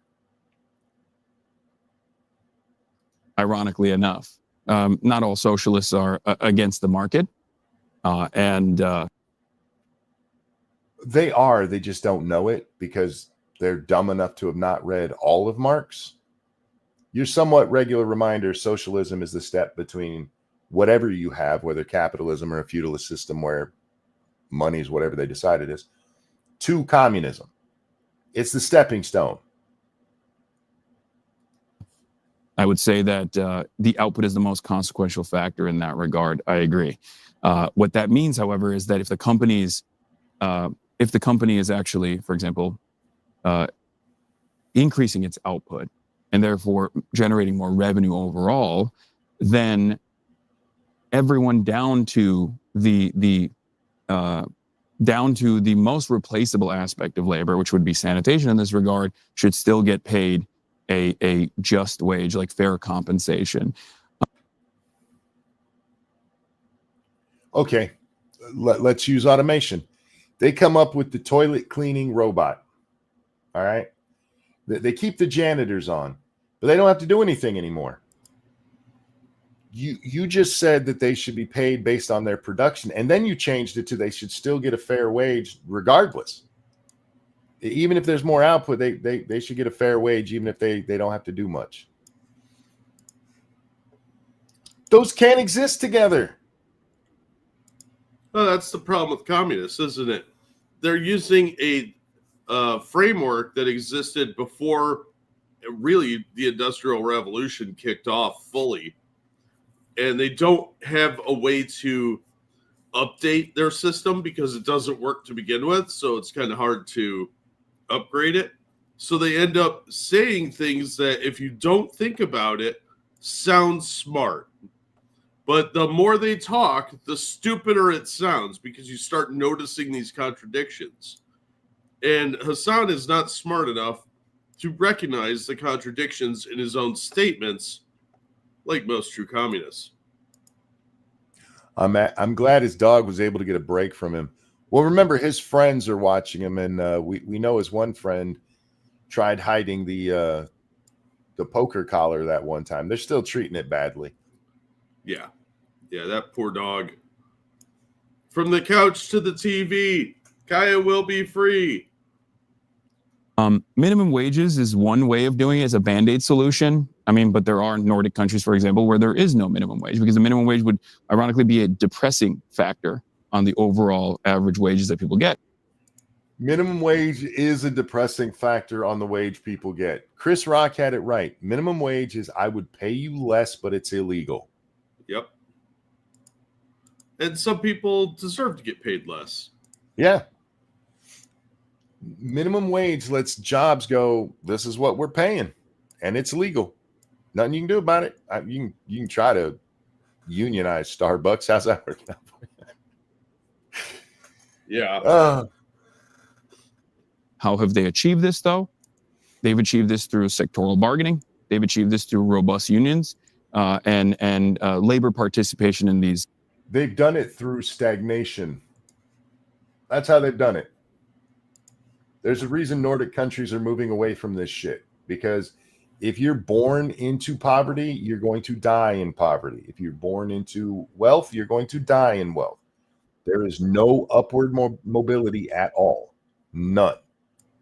Yeah. Whatever The your only way dad it did goes is down. what you're doing. Go ahead. I'm sorry, bud. Oh, yeah. The only way to go is down.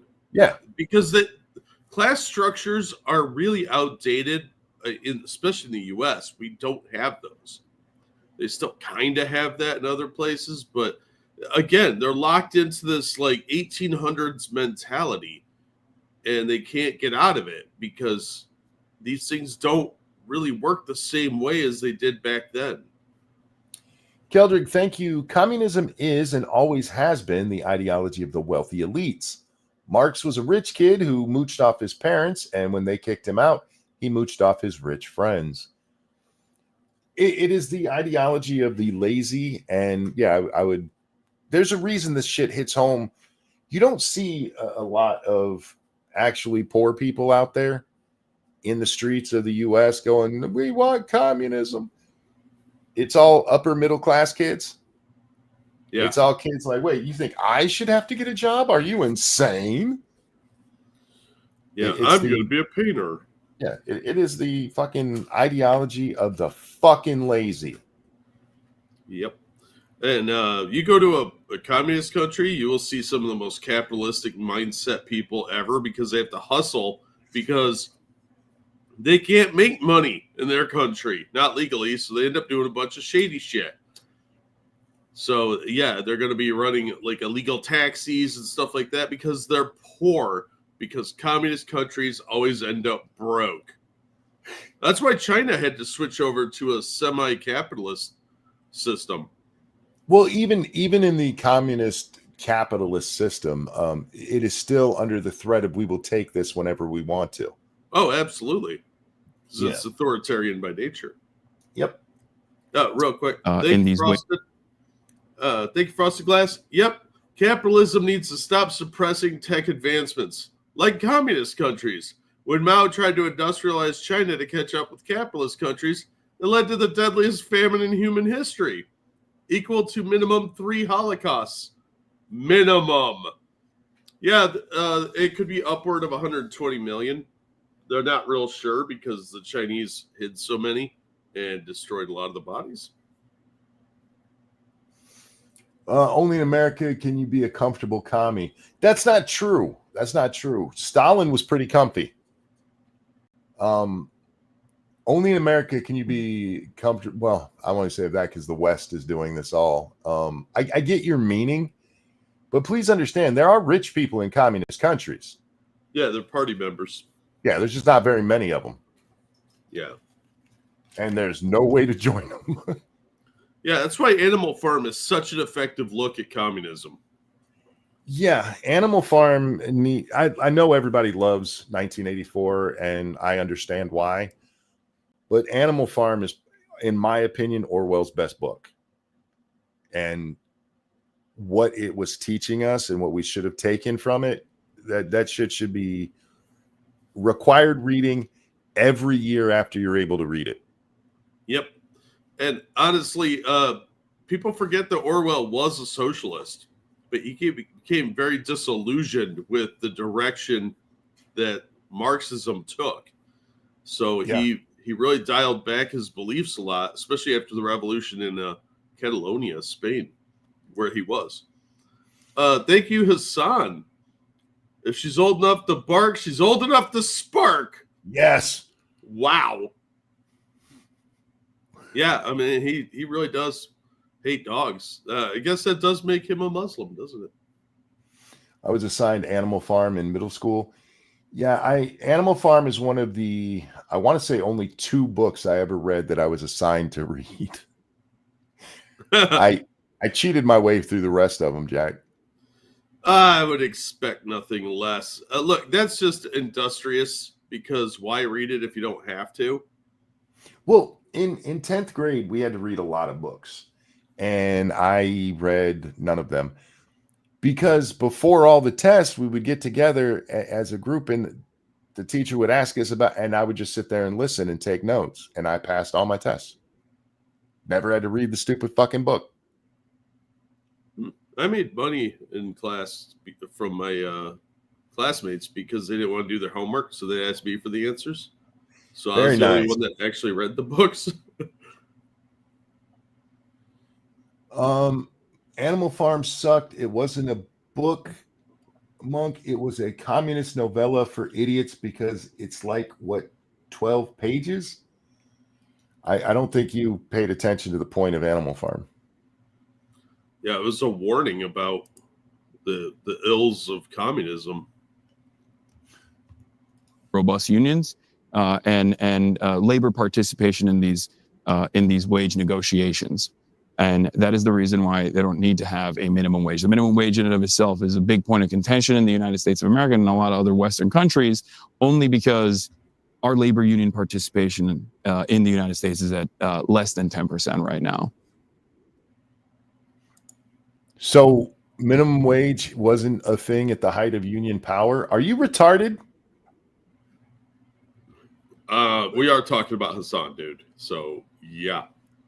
The only reason minimum wage is a contentious issue in the U.S. is because we don't have enough union support. God, that's fucking retarded, bro. All right. Which is unimaginably low. It's lower than countries that we have. I think 10% labor union participation is unimaginably high. Yeah, I'm not a fan. I don't understand why you'd want some fat guy who doesn't work arguing to make you work more and give him part of your check, so you can make more money. Have dominated like Chile, where we rewrote their constitution basically and wanted to unleash a wave of neoliberalism, sometimes in the hands of a dictator like Pinochet. Even in that country, there's still... Okay, we're going to read what it says on the screen after I get this. Excuse me, I got the hiccups now. Oh, fuck. Why does this only happen to me when I'm on stream? Probably because I talk so much. Comedy value? Comedy value could be part of it, too. Over on the Streamlabs, if it ever opens up. Thank you, Saffron. How Constantine has not combusted in a break, crash out, man's Russian coming over to England after communism has been over for a while, and Russia is incredibly poor, and his family that still remembers communism. I'm very curious because I was told that Constantine and Francis don't really push back on Hasan here, and he pushed back a little on the cleaning toilets thing. But no, I've seen him go after people much harder than this because we're already, 20 minutes in. And yeah, he's just letting, and not just letting Hasan say this shit. He's agreeing with him in part. I agree with people having days off. Fuck off. Snowball the pig, thank you. In commie countries, everyone is equal. It's just some people are more equal than others. The politicians just have the access to the wealth the government has and always gets the food allowance approved first. Yeah. Again, there are privileged people in communism. In communist countries, look at Maduro. When Venezuela bottoms out, Chavez dies, Maduro wins. People are eating their own fucking pets, and he flies in a celebrity chef to cook a 12-course meal for him. Maduro is not suffering from communism, just as people are. Anyway, it says here, the U.S. did support the Pinochet coup, but Pinochet's 1980 constitution was written primarily by Chile's own military regime and conservative Chilean lawyers such as Jamie Guzman. Hey, Constantine, normally when somebody says something stupid on your show, did you not know this? Or, because that's fair, if you didn't know this, Well, you guys did put it up on the screen here. Did you know it at the time and you were just too cowardly to confront Hasan, or did you just not know it? Well, Because one of those is forgivable. Go ahead. I'm sorry. It makes me wonder, is this part of Hasan's multimedia tour? Yes. Or, yeah, because then it might be a softball interview because they're getting paid to softball interview him. Or this is in China and they got to be real careful what they say. I think the only way Hasan agreed to this, and again, guys, I don't know this for sure, but there was a rider on this. There was, you can only ask this, this, and this. You can't interrupt here or this. I have no doubt that this was just like interviewing any politician in the U.S. and they got their little shit bag in the background. They don't answer that question. Yeah, that would not surprise me at all. Sometimes in the hands of a dictator like Pinochet, even in that country, there's still 15% labor union participation. So it's still higher than the United States of America, which is crazy to me. If you've been we should be more like Pinochet's Chile. That's a weird fucking take to have, Hasan. Really is. Go over there and support them in their ad stuff. Tell them I said hey. Tell him I said, Francis, nice job on losing the weight. And Constantine, how dare you puss out like this? Net Ops, thank you for becoming a member for month number 25. Appreciate it. Says, morning, Monk and Jack. Good morning. Morning. Low skilled labor. So for context, my mother is a Venezuelan immigrant to the UK. When she was in the UK, she was a childminder. There was no minimum wage. My mum, roughly, I remember earning £2.20 an hour. There were no pension rights. So thankfully, like, I help my parents out. My dad helps my mum out, so she's not destitute. But that's what my mum's position would be if she didn't have me or my father. As somebody who is from Venezuela, I worry when people mention socialism because I've seen what's happened to my country. Good on you, Francis. At least somebody's pushing it back against this prick.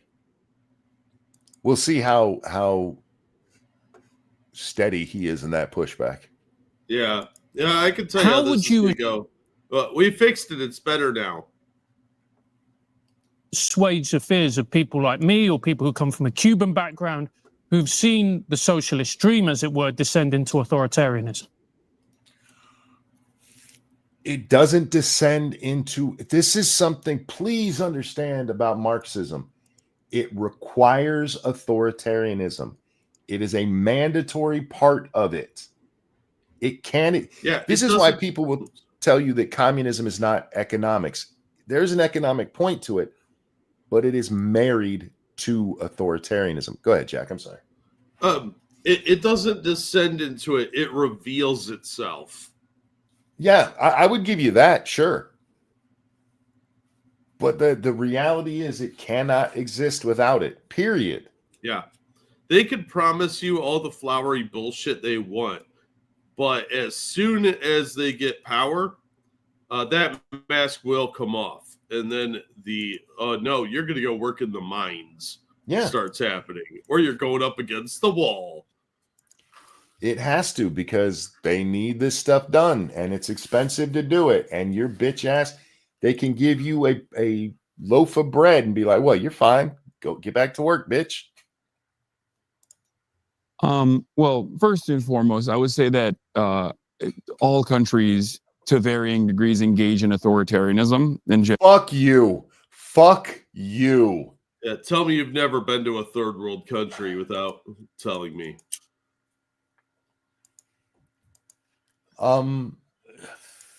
This is one of those things people say because if you go look like, oh, sure, everything's got, even here in the United States, people have been jailed for free speech. Look, authoritarianism.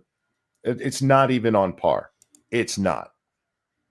Lincoln locking up some people he didn't like is not the same as Stalin literally erasing a guy from existence. Yeah. Real quick. Thank you, hosts of Trig. Please help. Hasan's shot collars are around our nuts, and we're not allowed to push back on this nonsense. That's an explanation I could buy. Understatement says, he says as he criticized Trump repeatedly without consequence. One of the funniest videos you'll see, I saw it on Bearings. It was this chick at the No Kings rally. And the person interviewing was like, how could you be having this rally if he was a king? And she's like, well, he's not a king. He just wants to be. And so he's like, so you admit there's no king? And she's like, I don't think I should talk to you right now. I didn't think what I was saying through fully, and I don't like the hypocrisy being shown to me. General, it's just something that it's a function of the government. I mean, if you are going by the most generic version of what authoritarian means, sure. Just on its face, a government is an authority. Okay? But that's not what we're talking about here, and you goddamn well know it. Did you expect Hasan to be anything other than disingenuous? Nope, but I'm going to point it out every time he does. Oh, fair. It obviously has the capacity to get out of hand due to external factors, and many External factors? What, greed? The authoritarianism of every communist and socialist government ever got out of hand because of external factors. Yeah, it wouldn't have gotten out of hand if it wasn't for the United States. See, they drove them to it. I have no doubt that's where this idiot's going with this. But let's find out in his words. it obviously has the capacity to get out of hand due to external factors in many instances, like combating much more powerful forces that.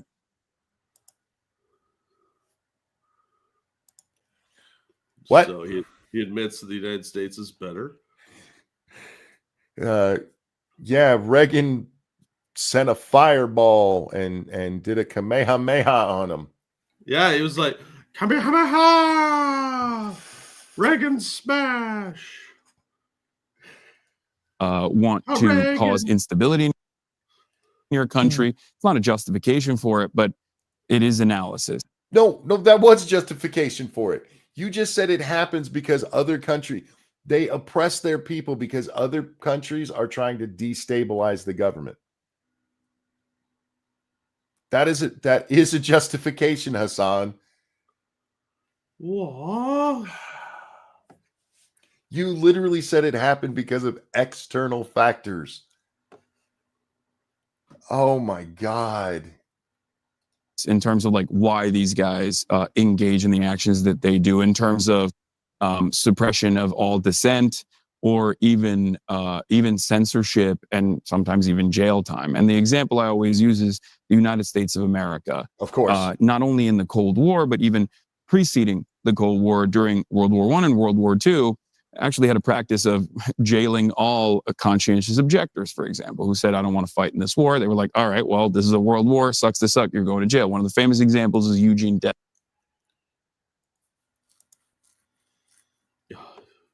Yeah, he picked the socialist. I don't understand his point here. The U.S. is bad. That's his point. Because he was giving us a point of how external things caused this. And now he goes to conscientious objectors who are a conscientious objector is not necessarily somebody who is against the United States. They just don't believe in war. And so they're like, I can't get involved in this. Not all of them are dumbass hippies. That's mostly a Vietnam thing. Conscientious objectors have existed for a long, long time. Yeah. You know, they're just peaceniks. They're just hippies. Saffron, thank you. Watching with my South African friend. He had lived through the 80s and 90s in South Africa under the regime, that time which was authoritarian. He's now sitting outside in his garage because he can't continue watching. He's so visibly mad. Please extend my apologies, but let him know I'm doing this because I don't want people listening to this fucker and going, that makes sense. Yeah, there has to be pushback on this crap, or we will end up with it, because uneducated people will listen to someone like Hasan because he speaks with confidence and arrogance. Yep. So he is ignorant, but his confidence will convince people that he's right. And Yes. nobody wants this shit here if they have any brain cells in their body at all, even if they're in their poop or something. Even here, where Francis is pushing back, I backed it up a little bit. Hasan has just told us about the external forces and watch their reaction. Actually had a practice of jailing all conscientious objectors, for example, who said, I don't want to fight in this war. They were like, nodding along like, that's comparable. That's comparable to what we're talking about, to my mom surviving Venezuela under a communist regime. Yeah. Oh, you're right. And I'm not saying it's right to jail conscientious objectors. I'm not. I think we should send them more anyway. Just be like, all right, we won't train you. You don't have to carry a gun. Bye. Good luck. We're still shipping you there. No, these are not even close. He is minimizing the authoritarian state of communist regimes by going, we sometimes like a couple of people. Yeah. all right, well, this is a world war. Sucks to suck. You're going to jail. One of the famous examples is Eugene Debs, a socialist who actually ran from prison and I think achieved like 1.3 million votes at the time, which was probably the most electoral success socialists had ever achieved. He was a conscientious objector of World War I, which was the international Marxist position at the time. There was some deviation there. So I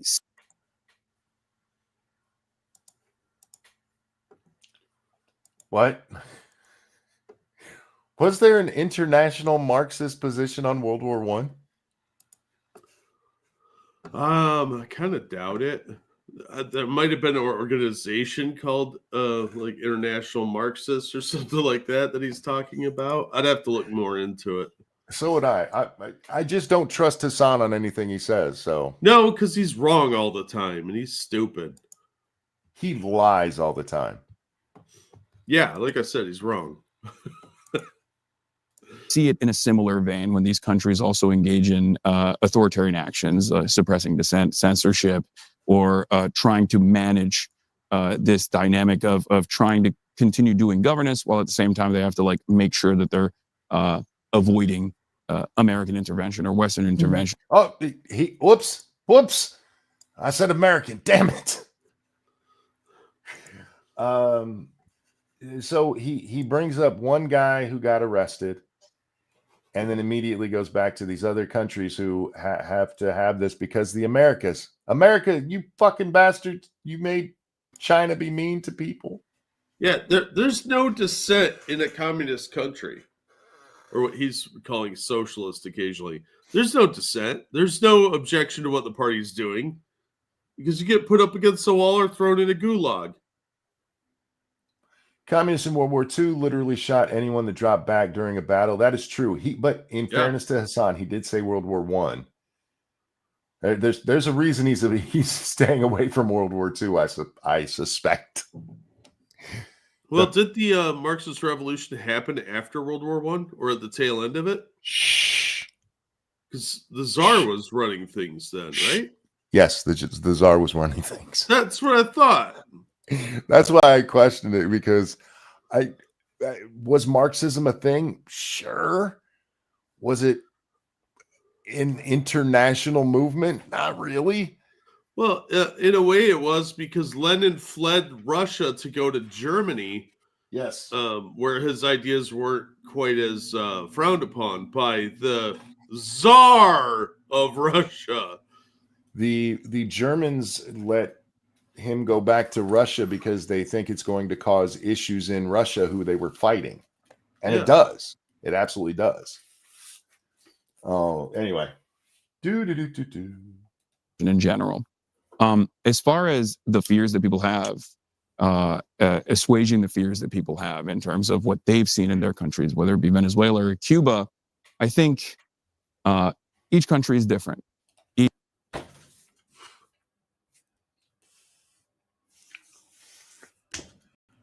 Hasn't But been done right, communism Monkey. isn't. Communism isn't. Nah, it just hasn't been done right. Each country's different. Notice that he named the same two that Francis did, Venezuela and Cuba. He didn't mention the former Soviet Union, China. Just the two. Look, they're different stuff happens. The glories of North Korea cannot be denied. Each successful and unsuccessful revolution is different. And I think it's important to understand the lessons and the failures, as well as some. If you understood the failures, you would not be preaching Marxism, you dumb motherfucker. Oh, hang on. He's going to tell us about the successes of communism. He actually, we need to learn from the failures as he's preaching communist bullshit. Motherfucker, we have a full century of that shit to look at. Show me a single fucking W. They wrote a lot of books about communism, so somebody got rich. I mean, they still reference The Conquest of Bread, which is a completely outdated book by now, because the structures of the social hierarchy do not exist anymore. The ones that were used in that book haven't been used since like the 1900s because the Industrial Revolution changed all of it. And the commies here on YouTube revere it so much they called themselves BreadTube. Yeah, and they clearly did not understand that book at all. I just can't believe this motherfucker said we need to learn from the failures while he's preaching Marxism. That, of all the things I've heard this guy say, that is among the dumbest fucking things he's ever said. Well, it's a long list, so that's a tough one. Of the areas of success that these countries have been able to implement. Avoid the failures and try to focus on the successes. What do you think the successes of Cuba have been? Absolute control. That's what. Preserving the 1950s. They Nobody did that could pretty call well. Yeah, but nobody could call him fat because he could have him thrown in jail. And hopefully you'll be able to have a long-standing and relatively happy form of governance. How do you assuage fears from people who've lived through this shit? Well, you tell them that we'll just do it better. No, you don't want that idea getting out, so they throw him in jail. He didn't answer the question. He gave a vague bullshit. We'll learn from the successes. And we avoid the mistakes. Oh, well, how do you do that? Shut up. At least in the bread lines, they get the bread. I mean, I take your point as to the conscious. There is no point. His point was to downplay the fucking shit that happens under communism. I take your point. Fuck you, Francis.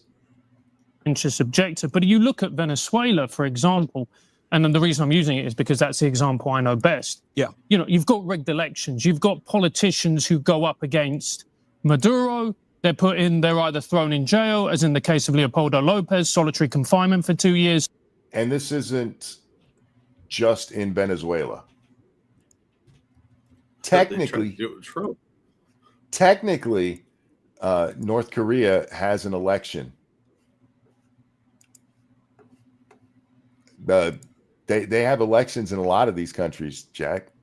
Yeah, and if you don't vote for the ruling party, you're going to jail. Francis is saying, I get this is where I'm from, but you don't have to be that general.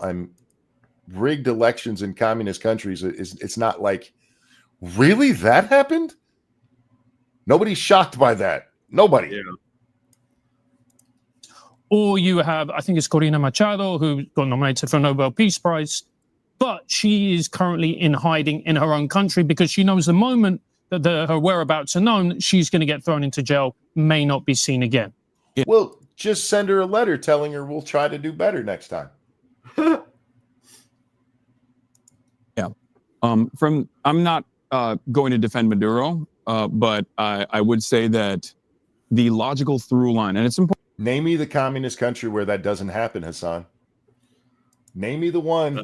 So I'm not going to defend Maduro. Fine. Don't defend Maduro. The guy's a shitbag. But so are communists. All of you. Hey, Hasan, when somebody comes into your chat and says something you don't like, what do? Gulags. Bans them.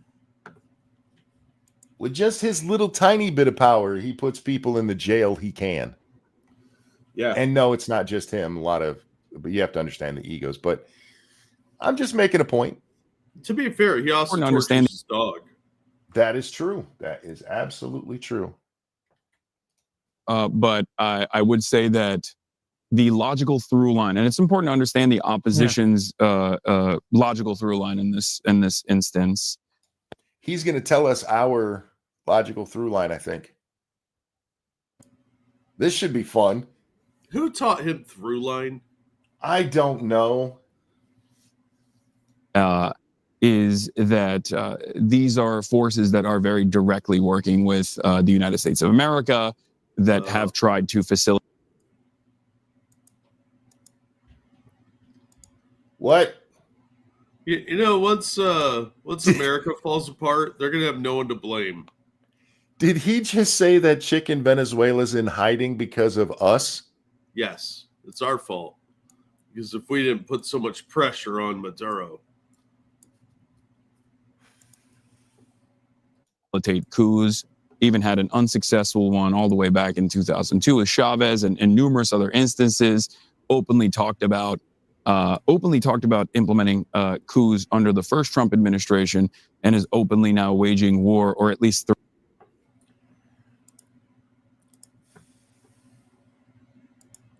they were talking about a coup under the first Trump administration, which I don't agree with. Let them fucking flounder. They voted for these assholes.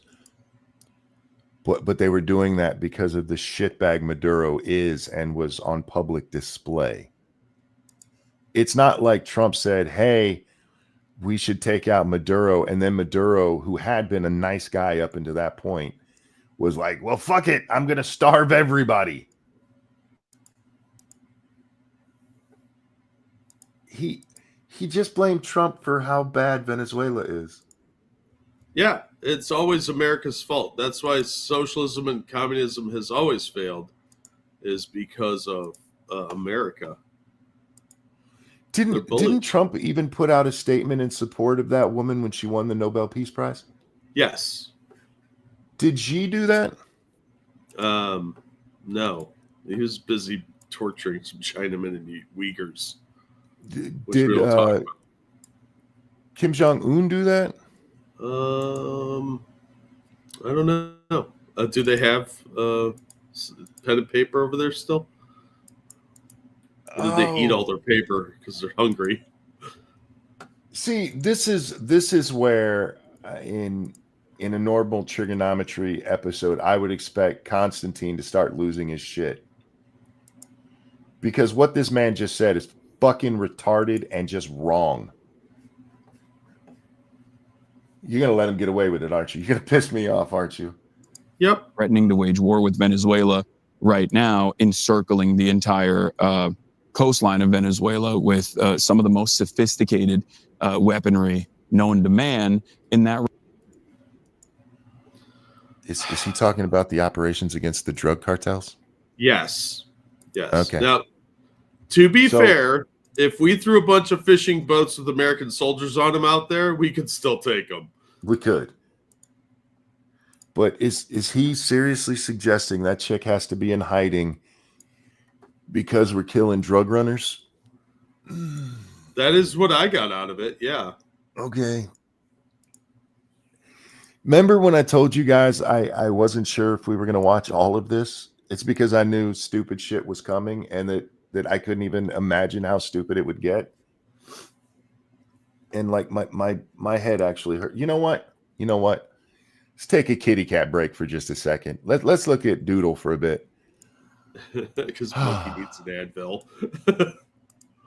I Aw. this guy is getting interviewed by like the New York Times. Yep.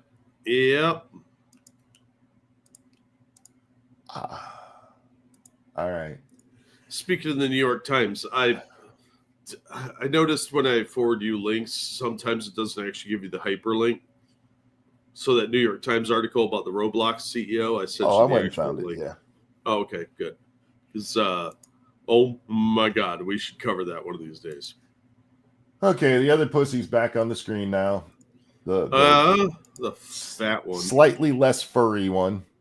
tinier head. Regard, I think they see it as treason. I would go so far as say, in a similar scenario in the United States of America, I think, and this is not even a one-to-one dynamic because America is the most powerful nation on the planet, but China is getting up there, right? Let's see if China had, if in a hypothetical, if China had encircled the United States of America, and let's say in this hypothetical, I'm like very clearly someone who is going to China and talking to the CPC and saying like, we want Chinese intervention in this country because I hate Donald Trump, please. I think in that regard, America would probably treat me in the exact same way, if not. You just justified this woman having to be in hiding because she wants to be more like the U.S. Okay. For the record, she's been outspoken against what's going on in Venezuela, against Maduro, for a while now. Before we started killing drug runners, before we moved anybody down there to take out the drug runners. So in his hypothetical, let me finish this. Yeah. The only reason that Maduro's like that and has her in hiding is because she's on our side and we have boats off the coast. Except for we didn't have boats off the coast when she had to go into hiding. He's just a fucking liar. Go ahead. I'm sorry, bud. No, this is America's fault. You just don't know. America bad. Okay. So she had to go in hiding, a retrograde, because the through line says that linear time doesn't exist. So it's clearly the United States' fault. They brainwashed this woman into thinking that the glories of the socialist state are somehow bad. And that's why she's in hiding, Monkey. Nobel Prizes are handed out to create dissidents. The boat thing is a bit extrajudicial. No, it's not. Those guys don't have a judicial right in the open like that. Yeah, it's international waters. And yep. They are technically terrorists because they declared the cartels to be terrorists or labeled them that way. So I just think that shit should be on pay-per-view. I'd watch. Yeah, I don't really have a problem with a bunch of drug dealers getting killed. Nope. Ironically enough. But would they throw you in jail for trying to run democratically? I don't think personally that they would. Oh, they absolutely would, I think. Where's that ever happened in the U.S.? They absolutely would. I know it because you really like. You think the American things? I know. Hang on, let's back that up because he's going to make a point. I don't think personally that they would. Oh, they absolutely would, I think. You think the American government would not throw me in jail if I was in a comparable scenario where China had encircled the United States of America and I was saying, I want to run democratically. I want to be, and I'm demanding that China intervene. I think they would do the same, if not. You do know the guy that ran against Lincoln in the second election there was saying that we needed to make peace with the Confederates, right? And you never heard from him again. Yep, they threw him in jail. It works, for sure.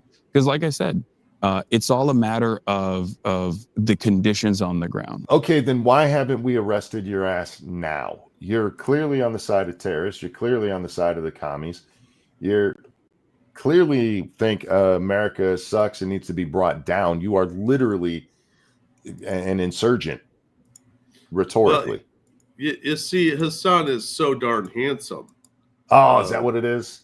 Yeah, and he's just too perfect. See, they can't grasp his intellect or his might because Taylor Lorenz said so.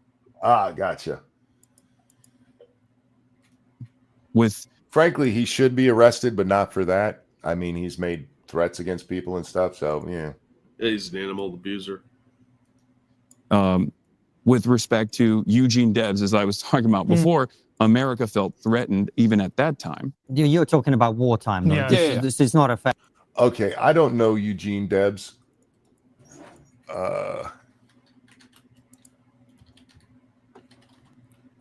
Ran for president a couple times. Yeah. What did he get locked up for?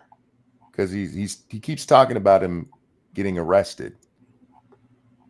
Thank you, Evolved Potato.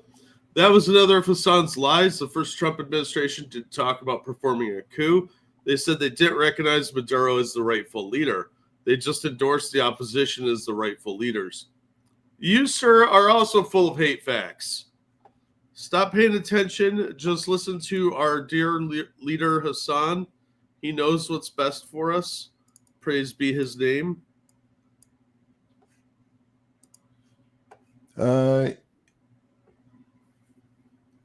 He was arrested and charged with 10 counts of sedition. Didn't he get off on that?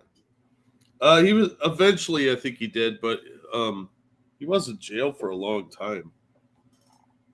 Huh. I might be wrong. It's been a while since I looked him up. The speech was in 1918, but he ran for president again in 1920. Yeah, you can run for president from jail. Sure. You would think in an authoritarian regime they'd, keep it really quiet. One would think, but here we are. Even Woodrow Wilson, as big of a piece of shit as that bastard was, still let this guy run for president. Yeah, it's weird to me that this guy was able to become a known figure, being that he would have been completely silenced, even though he wasn't. Yeah. Whatever. That comparison, in my opinion, because wartime is wartime. It's about survival. Britain suspended. I mean, that's the thing with the Japanese internment camps. Everybody talk about how horrible they are. They were legal. Yeah, and it was not a concentration camp. It was an internment camp, and there is a distinct difference. And I'm not saying they were treated well there or that it should have happened, but it was absolutely legal because of wartime. Yeah. A lot of rules go out the window during war. Elections during wartime, right? Like America didn't actually. They did. They even during the Civil War. But Britain did. America wasn't in war in the same way. Wait, what did an American do there? Wait. Eugene Debs, as I was talking about before, America felt threatened even at that time. You're talking about wartime, though. Yeah. This is not a fair comparison, in my opinion, because wartime is wartime. It's about survival. Britain suspended elections during wartime, right? Like America didn't actually. They did. They even during the Civil War. But Britain did. America was okay. He finally got something right. Clocks, dude, broken clocks. Yeah, that's one the U.S. has never done. Remember when they wanted to do that for COVID? Yeah. Wasn't in war in the same way that Britain was. That's why I said during the Civil War. Yeah. Well, yeah, that's fair. Any war. America has averaged a war every 20 years since its founding, and we have never suspended elections. Yeah. And yeah, you're right. The only one that was on our shore was okay, that's not true because the French Indian War, we weren't the United States yet, but we have had wars here. But when it comes to once we were a country, the only one was the Civil War, but we've still been engaged in wars. Trump, thank you. I seem to remember some political opposition to Biden being charged with crimes and being removed from ballots to keep a more popular candidate from running for office. Shh. We don't talk about those. Yeah, that's. But again, it's different. Sneaky hate fact. I guess you said something interesting because I was born in the Soviet Union, so we both have direct experience of socialism in various shapes and forms. You talked about, well, there's positives and there's negatives. So, is there a country that's done socialism the way that you like? I would say that I am hypercritical of all forms of governance. Right. Well, then you'd be lying, okay? Yeah. Oh, 1812. You're right. We had the War of 1812 as well. That was on our borders. You're right. You're right. Everybody forgets the War of 1812. I don't think the British forgot it because they lost to a hurricane. That's what you get for burning the White House down, you bastards. That's right. And that's why you guys have to eat turnips. Oh, this is an aside. We were at the store the other day and I finally saw one of those fucking chocolate oranges the British love so much. And yeah. My wife's like, we should get one because everybody loves them. And I said, yeah, but these come from a place where they think turnips taste good. And so we got it home and I tried a slice. And I have realized there is a mass conspiracy going on to convince people that nasty shit tastes good. You don't like it? That orange flavor? No, they're fucking gross. Orange does not go with wrong. chocolate. That horrible acidic citrus taste with the chocolate is fucking nasty. I disagree completely. Jack is in on the conspiracy. I could eat one of those by myself. Those things are fucking nasty. I just had to say that. It's something wrong with your taste buds. All the nitrates in the hot dogs have fucked you up. Nah, them things are fucking gross. Oh, man.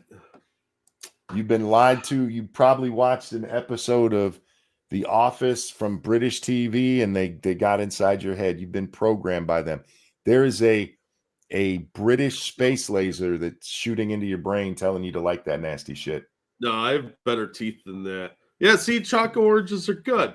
No, Fucking I don't nasty. like beans on toast. I hate beans, in fact. So I'm not subject to the British whimsies, per se. This is how they get you. It's kind of like they start you with the minimum wage and then Social Security, and next thing you know, you're a commie.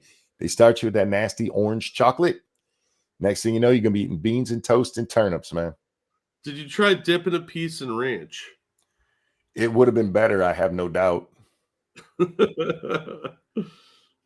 they have ranch flavored chocolate? I don't know. I don't think ranch would go well with chocolate. I don't think so either, but I didn't think orange would either. I also like Andy's mints, for the record. You were right the first time.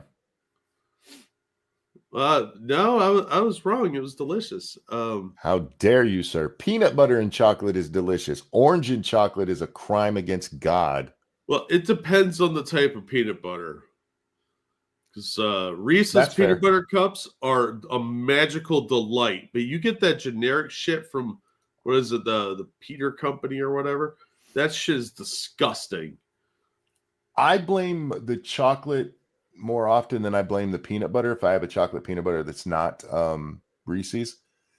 Yeah, sometimes both of them are disgusting. Yes, you're not wrong. Most of the time, people put way too much sugar in chocolate. Yeah. Yeah. Anyway. By the way, did you know you could buy the Reese's peanut butter in its own jar? I did know that, yeah. They've been selling that for years, man. Yeah, when I was living with my brother back in the early 2000s, we found it by accident because one of the stores got it in. And we ended up buying a ton of it because they only had like one case of it.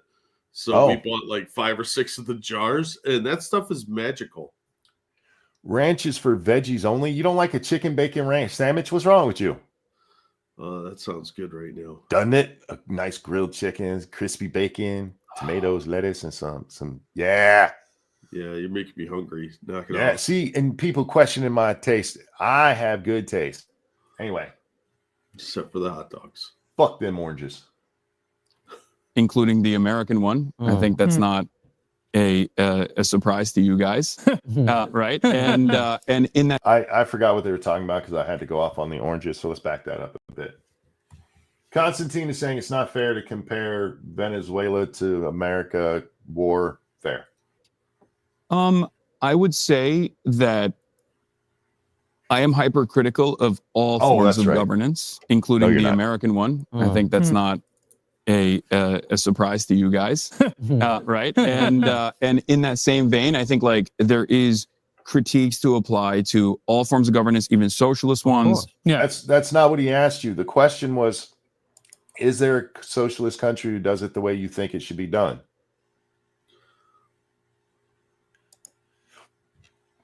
And as far as like getting closer to what I think has been relatively, You know why he's not answering? Because there isn't one.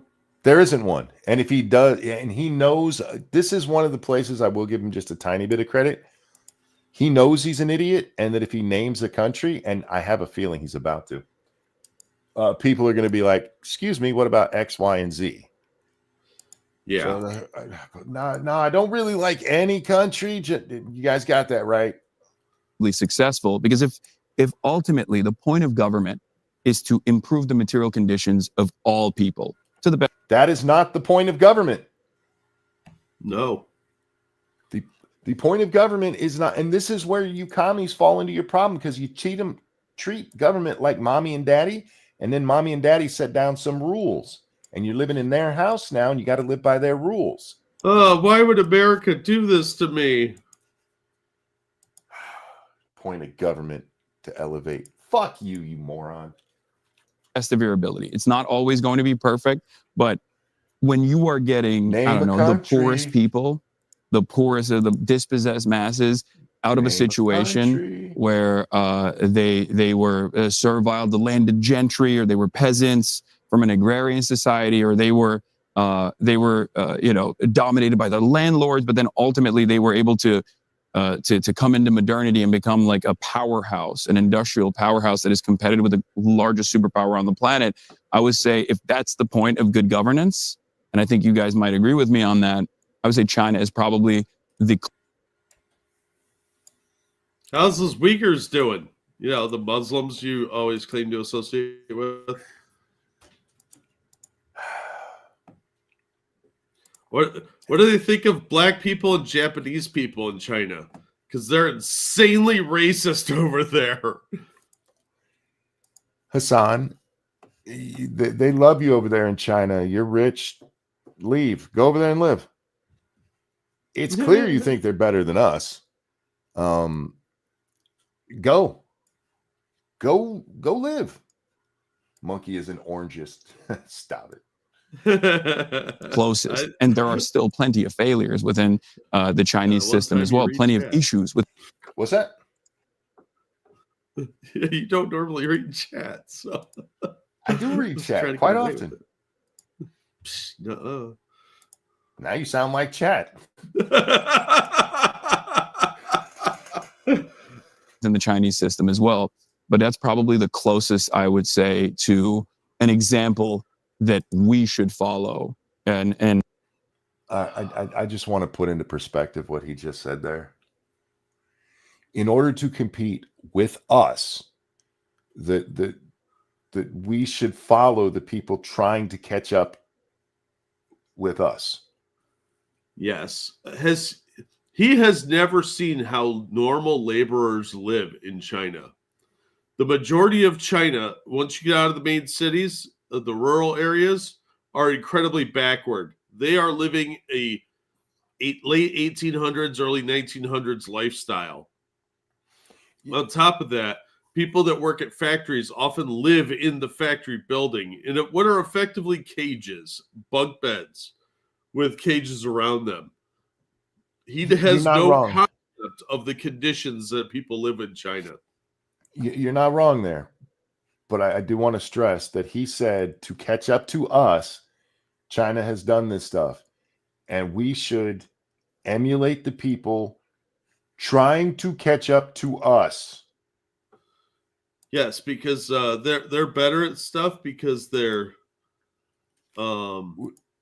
Shut up.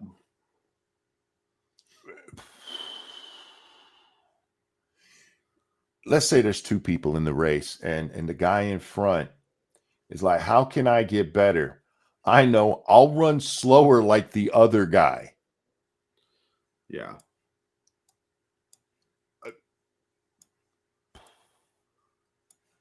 This is why he said empathy instead of logic when he was talking about, you know, how to do things. We gotta be empathetic because logically he's a retard.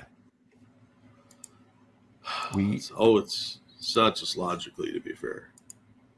We need to copy the people who are trying to catch up to us. Is, you know, earlier I said one of the dumbest things he'd ever said, and here we are again. Here we are again. All right. Lessons that we should learn from. This is something that I talk about quite a bit. Ironically enough, we only utilize some of the most repressive elements of Chinese governance here in the United States of America, especially in the second Trump administration, and none of the good stuff. Are we throwing religious populations in jail?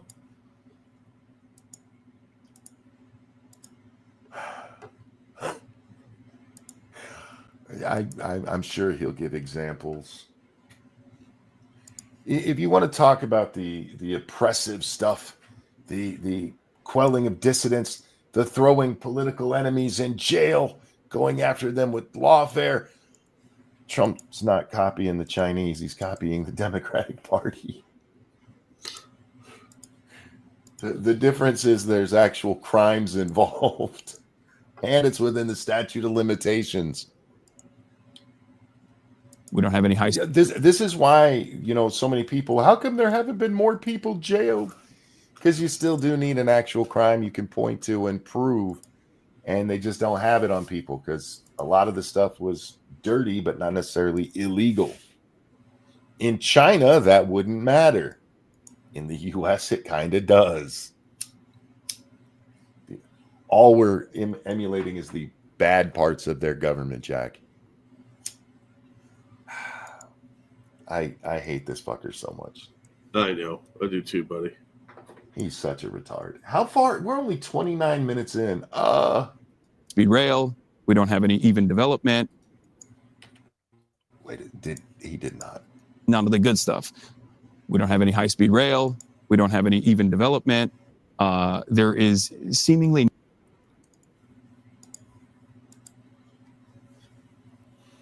If only we had high-speed rail, Jack, that would solve everything. Maybe we should learn from their agricultural development too. Famine. I don't understand why the left is so big on the whole high-speed rail thing. Trains are cool. Trains are cool. I like trains. Yeah. I don't understand how they think it's the savior of humanity, though.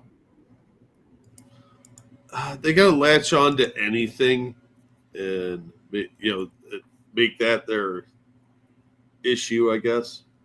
The whole idea behind a high-speed rail is to cut carbon emissions by not having to fly or drive. You can get a whole bunch of people on a little tube and ship them there real fast, which would be all great if China wasn't like the worst polluter in the entire world. How has that helped their pollution problem? Well, they're only the biggest polluters because of America. Monkey. America. Yep. We have boats. Man. We have boats off the coast of Venezuela. It's causing all that pollution in China. Yeah, that's a ticket. France has had high-speed rail for decades. Yes, but notice where he goes to for his example of what we should follow. It's not a Western country. No. Nothing to look forward to in America in terms of economic prosperity, in terms.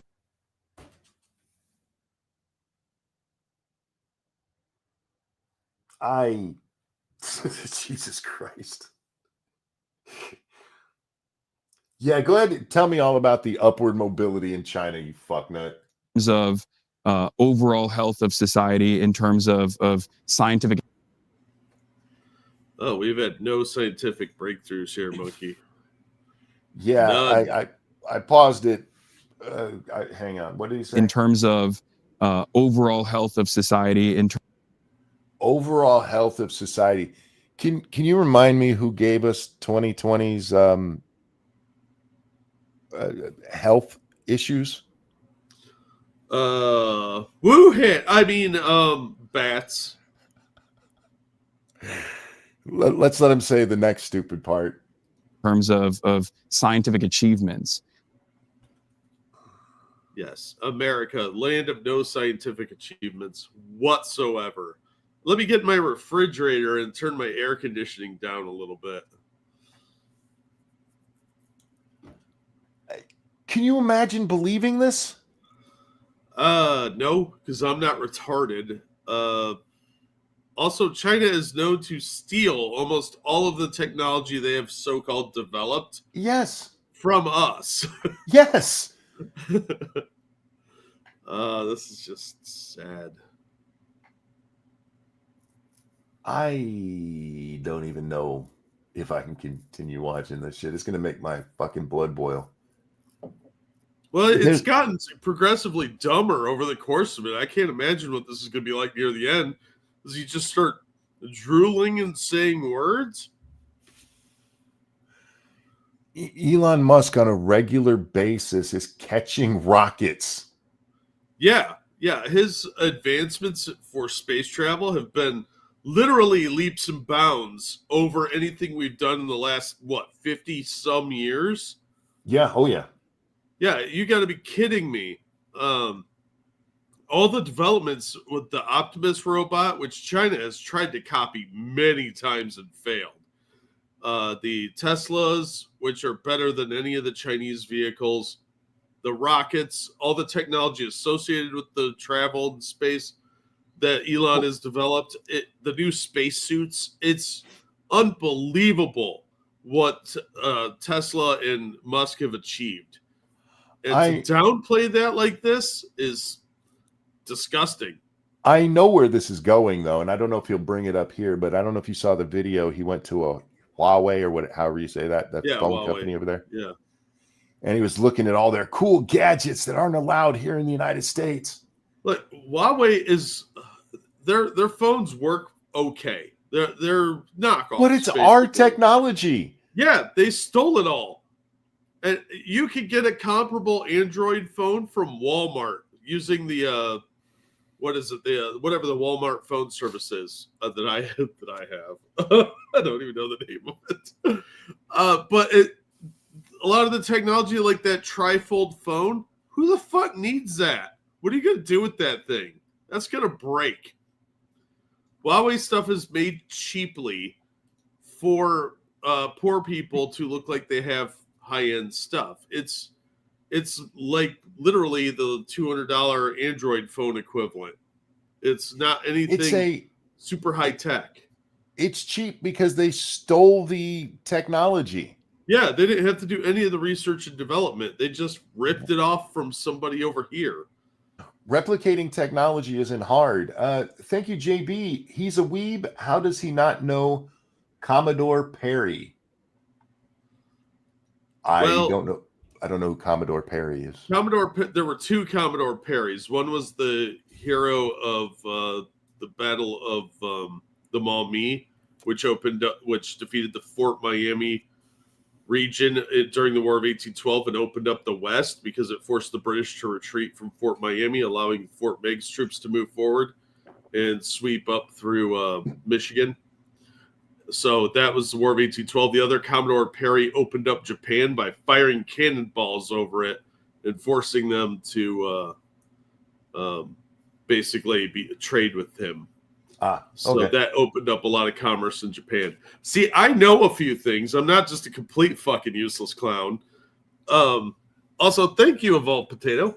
If America wanted to do high-speed rail, they'd look at Japan. They're very close partners. Yeah, Japanese have offered several times. They have been chomping at the bit to do an intercontinental rail line of high-speed rail. You know the people China stole the technology off of to begin with? True. Plus, Japan railways are actually safe. Yeah, and they're super clean. If anybody in this audience ever goes to Japan, ride the rail lines. They are amazing. All right, back to this tard.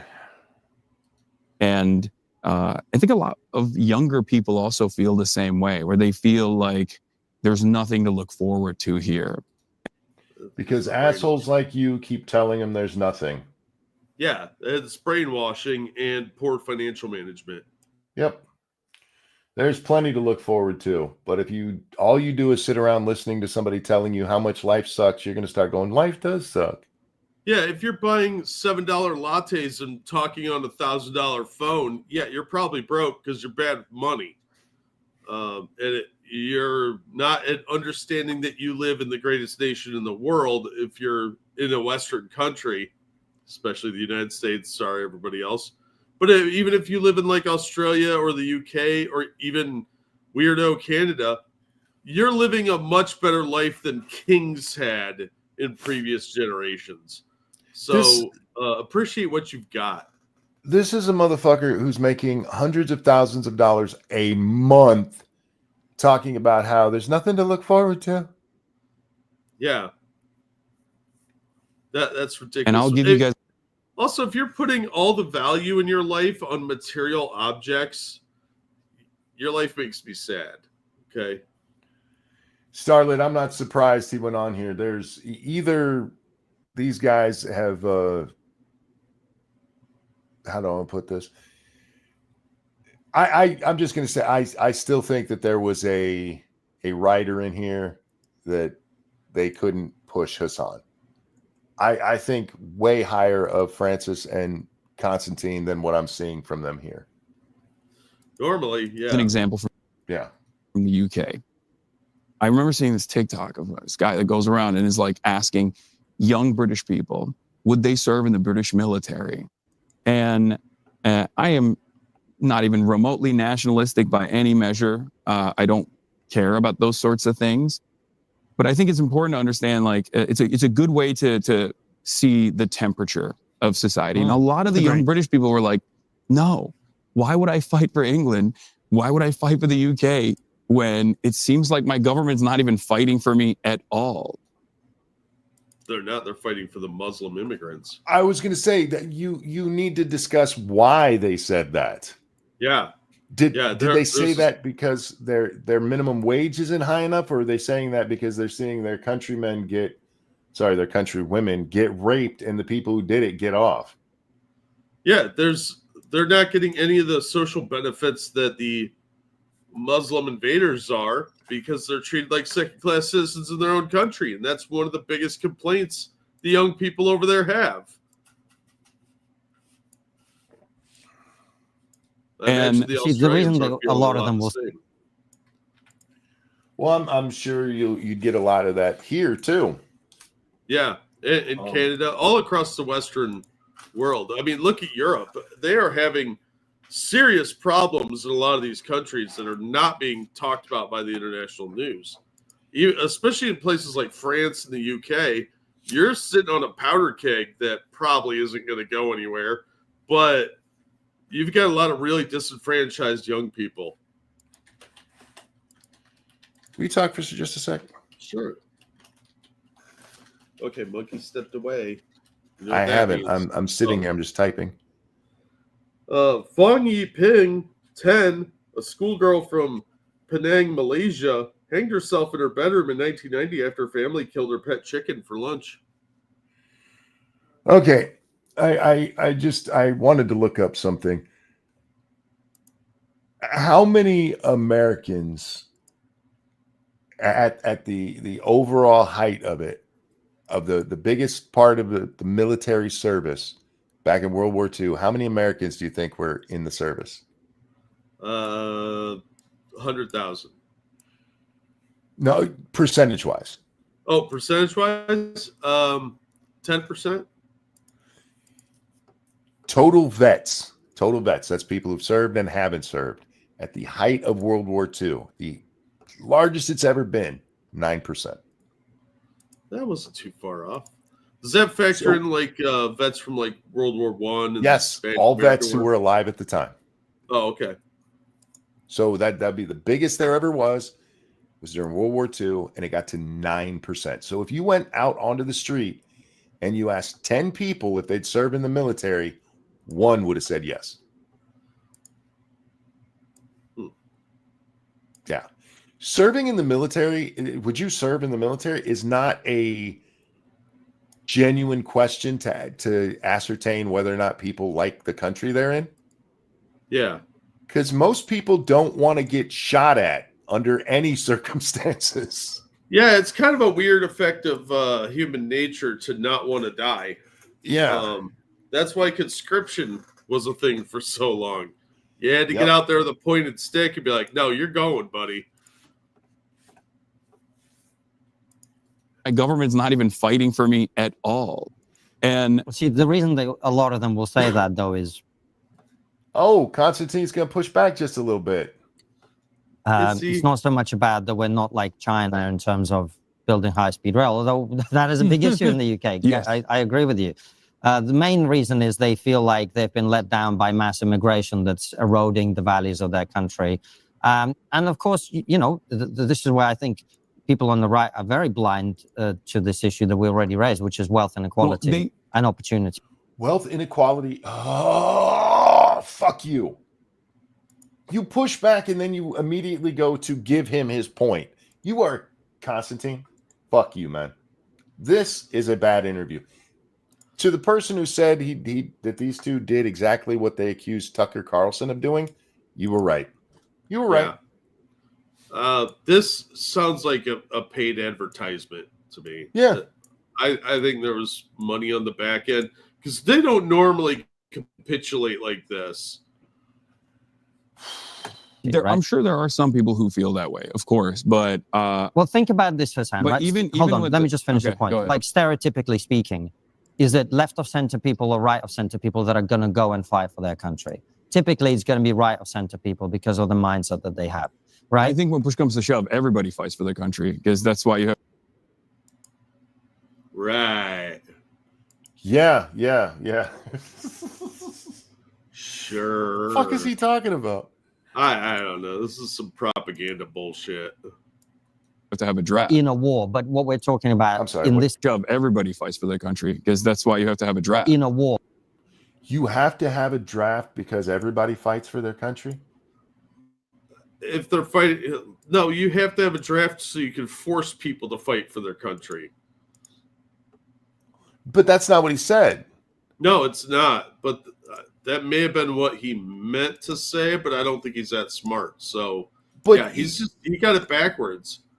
Even if he did mean it that way, that's not what Constantine was getting at. Constantine was because Hasan brings up people willing to go into the military, and he goes, "Well, who's more likely to go into the military, right or left?" And he goes, "Everybody fight for their country because of the draft." Well, yeah, see, you got to have the draft to, so you have a lottery system, and that way only a few people could go fight, and they can fend off everybody else that wants to go. But because they're all like, "Oh, let me go to war." Hasan's point was that patriotism is down. That's what he was talking about with this TikTok video he saw. People aren't willing to go into the military. The draft has nothing to do with people willing to go into the military. You have a draft because there aren't enough people willing, you dumb motherfucker. Thank you, the Dark Conservatarian, for that feminist $12. Hi, guys. I forgot to promote last time. I made a video recently titled "Why Talk Shit Get Hit is Bad," talking about Brianna Rivers and Brooke Horner in relation to that belief. I'm not familiar with those two. Would be interesting if you guys be interested in you guys giving feedback on that. I will check it out. Yeah, thanks, Dark. We'll try and look into it. When it comes to talk shit, get hit, I have a rather controversial opinion because I do think that if people are talking shit, that sometimes it does escalate to the point where they need popped in the mouth. Yeah, I agree. It's not a good idea, but sometimes it happens. The reason you see women acting so stupid is because they know they can say whatever the fuck they want and nobody's going to put a finger on them. It's true. That's why they will get up in the face of a 400-pound 6'9" motherfucker and be like, "What you gonna do about it?" And No, they often man. will hit the man and get away with it. Yep. Anyway, But what we're talking about in this situation is, will you go and serve in the armed forces? That is going to be a more right-leaning perspective. And those people, we probably, fair to say, know the UK pretty well. Those people are concerned about the national identity of their country. It's like, why would I fight for a country that doesn't feel like my country? Is the issue for them. This is where the big point of division comes for someone like myself. this is the big point of division, Jack. Did you big disagree point. with anything Constantine just said? He said, if you're talking about willing, you're talking about the right-leaning people willing to go join the military, and they feel like their values and their country is being lost to immigration. That has been my experience with Brits in this regard. Yeah. Yeah, no, I don't disagree with him on that point. That's what we were just talking about. Before we get to Hasan's big point, I do need to run to the restroom. Will you hold it down for just a sec? Sure. Meanwhile, over in the 40 Times Book of Strange Deaths, an unfortunate fisherman in August 1977 set up his rod on the banks of the Rio Negro in Amazonia. His fishing line caught in a tree, and he tried to free it. He struck a bee's nest. The infuriated swarm went on the attack, and the man leapt in the river to escape. He was devoured by piranhas.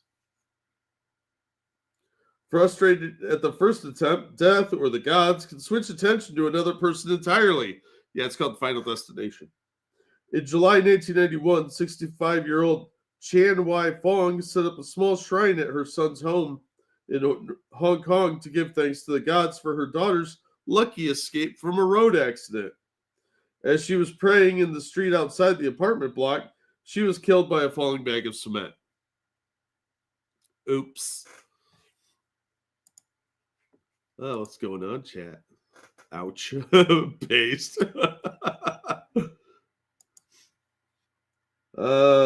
Ioannis Filippo, 50, set himself on fire while huddled over a heater in his home in Kato Deftera, Cyprus in January 1990. To douse the flames, he ran out of the house and jumped into a reservoir where he drowned. Yeah, if you're going to jump in a reservoir, make sure you can swim. A fierce gust of wind blew Vittorio Luis bubble cart into the river Sali near Naples. What are you doing? I'm reading from the Book of Strange Deaths. Ah. That's how I fill time when you're gone now. Because we all get some entertainment out of it, and we learn something. All right, we'll start doing 2-hour shows so I don't have to step away. Truth, thank you so much. This is the same trigonometry when Ashley St. Clair was rambling nonsense. They nodded their heads. Yes, never push back. I did not see that episode of it. I can't imagine watching Ashley St. Clair on anything. That woman, she's a just Pearly thing. She repeated what other popular men had said, and got knocked up by Elon. Those are her claims to fame. Yeah, to be fair, she's better looking than just Pearly things, but much better looking, absolutely. Yeah. Now she has a porter to carry all her baggage. Yeah, she was a bubble-headed idiot from the start. And that's not to say she couldn't be funny or anything. But there came a point where it's like, oh, she's one of those. I don't trust any women in social media anymore. I just don't. Yeah, it's because every time I see one, eventually they say something ridiculously stupid. To be fair, as we've learned recently, a lot of them are from like India or Nigeria. Oh, I do love that fucking change on X. My only problem with it is that you can change it. Like Scribbles changed his to Moonbase. It should be. I don't need your address, but just country is all I want. That's all I want. Yeah, it does tell you if somebody's using a VPN. The VPN, actually, it's supposed to get around the VPN. How? Yeah, I don't know. I don't know. I don't rule that out because Elon probably created a lot of the VPNs too. I don't know. I have things to send you about Pearl after the show. Hit me up. You know, I'm always game. All right, we might be ending this one anyway because I can't take much more of this. You're Venezuelan originally. Like Yeah. your family came from Venezuela. Your family came from the USSR. You guys are the most British people I've ever encountered. I have a very British face. Yes. You are correct. Yeah, exactly. You're British to the bone. Mm. And yet your families also came from countries that were Okay, moron. This is the point that I get into with you guys. You can move to a country and completely assimilate. You absolutely can. These people aren't doing that. These people are still living like they're from whatever backward ass country they come from, whether you're talking about here in the US or over there in England. These two clearly embraced the lifestyle. They They wanted to assimilate because they were going to stay there. Most of the migrants over in the UK and here are just here parasitically leech off of us. Yeah, I'm fairly certain, and I can't say this for sure, but Constantine, if you hear this, let me know. I'm pretty sure Constantine's parents weren't running through the streets with the USSR flag. I'm gonna, yeah, they probably weren't doing that. They clearly didn't teach their kid to speak only in Russian. Yeah. somewhat far away from England, right? Yeah. And I'm Turkish. I grew up in Turkey. My whole family lived. You're American, because otherwise I would be calling for your deporting. He was born in the States. I think technically he's an anchor baby, but he is a United States citizen. So he is Schrodinger's Turk. Pegasus is right about that. He's Turkish when he wants to be Turkish to make some kind of stupid ass point. But he's American and white otherwise. And in this case, look, I'm an immigrant. Yes, he did. He was raised in Turkey, but he's an American. And it's not like he lived like the Turkish peasantry. He grew up very, very wealthy in that country. He grew up with a Western lifestyle in that country. Lives in Turkey still, with some exceptions. And I would say I'm pretty assimilated to American culture. Mm-hmm. You hate America. What are you talking about? No, but he's absolutely assimilated to American culture. But again, he grew up in opulence. So, yeah. Hating America is just what the left does. He's right on that. He loves wealth. He loves things. He's a consumerist.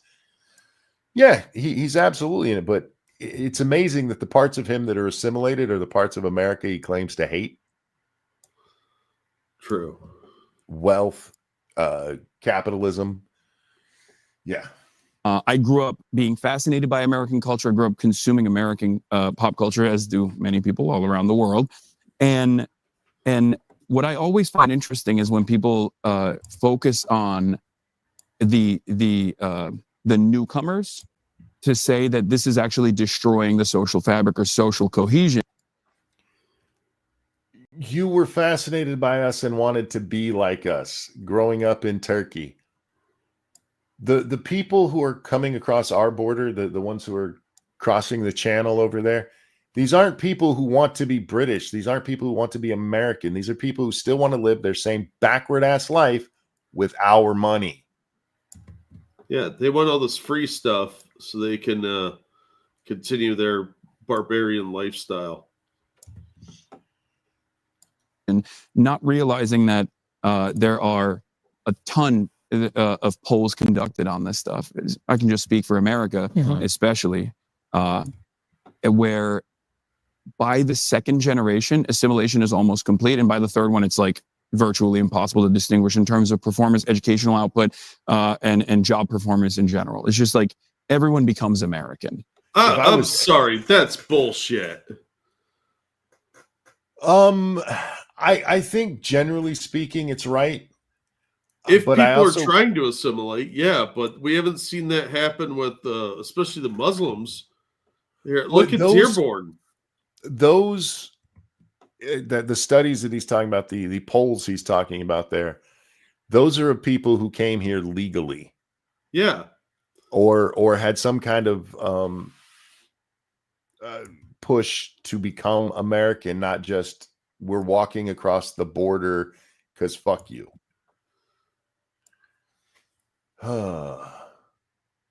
I guarantee you that no third generation person born because of the Biden surge in illegals is hardcore American, because we're still 2 generations away from that. A lot of the children of immigrants here, they hate this country because that's what they for some reason worship their backward culture that they came from, because not all cultures are beautiful. So I don't know. I have a problem with his blanket statement there. Well, you brought up Dearborn, and that is probably the best case of, I'm using air quotes, legal immigrants, where we see, no, they're not assimilating at all. Yeah, because they've created enclaves. They don't need to. If anything, they're trying to institute their idea of what their home country was like here in the U.S. And Dearborn's a dangerously good example of that. And I'm sure the UK has thousands of examples of this, with all the little no-go zones and enclaves. That's the problem that people are talking about, because he's like, I don't understand why the British people would be mad about this, because I'm an immigrant, you're an immigrant. And again, he's not an immigrant to the United States. Don't let this asshole lie to you about that. I'm immigrant. You guys are both immigrants, and look, we're fully assimilated. All of that was legal. None of that was 10,000 people walking across the length of Mexico to get into California so that their kids can get educated. That's not true in the UK, though, unfortunately. So if you look at, for example, Islamist radicalization, second and third generation Muslims are much more radical than first generation. Yeah, so thank you. All right, I'll give him credit for pushing back on one thing. Let's see how he flubs it. That's the issue that a lot of people in Britain are concerned about, is not everyone's assimilating the way that the three of us have done. So here's the interesting point about that. Well, 2 things I want to address. First, like I said, people assimilate. It's and they become a part of the some people normal forces of society. They become a part of the culture, or they bring some aspect of their culture into British culture. You know, they assimilate, or they bring their culture. Well, they're thank you, Hasan. Yeah, that's. Oh, he's so stupid. They either assimilate or bring parts of their culture. Did you say that out loud? Yeah, they're bringing Sharia law and stonings and rape. Thanks. Hey, thanks Jack, my light switch is either on or off. Well, no, it's bringing the culture of darkness to your house. Oh, Jesus Christ. You know, they change the cuisine, and people seemingly enjoy it, even if they also simultaneously go attend an EDL rally and then, you know, get a little quick curry afterwards, or a little kebab on the side. But you know, those things were in the UK well before this recent surge, right? Like those have been there for 100 years. But look what he just did there. Hey, they bring parts of their culture. They have different food.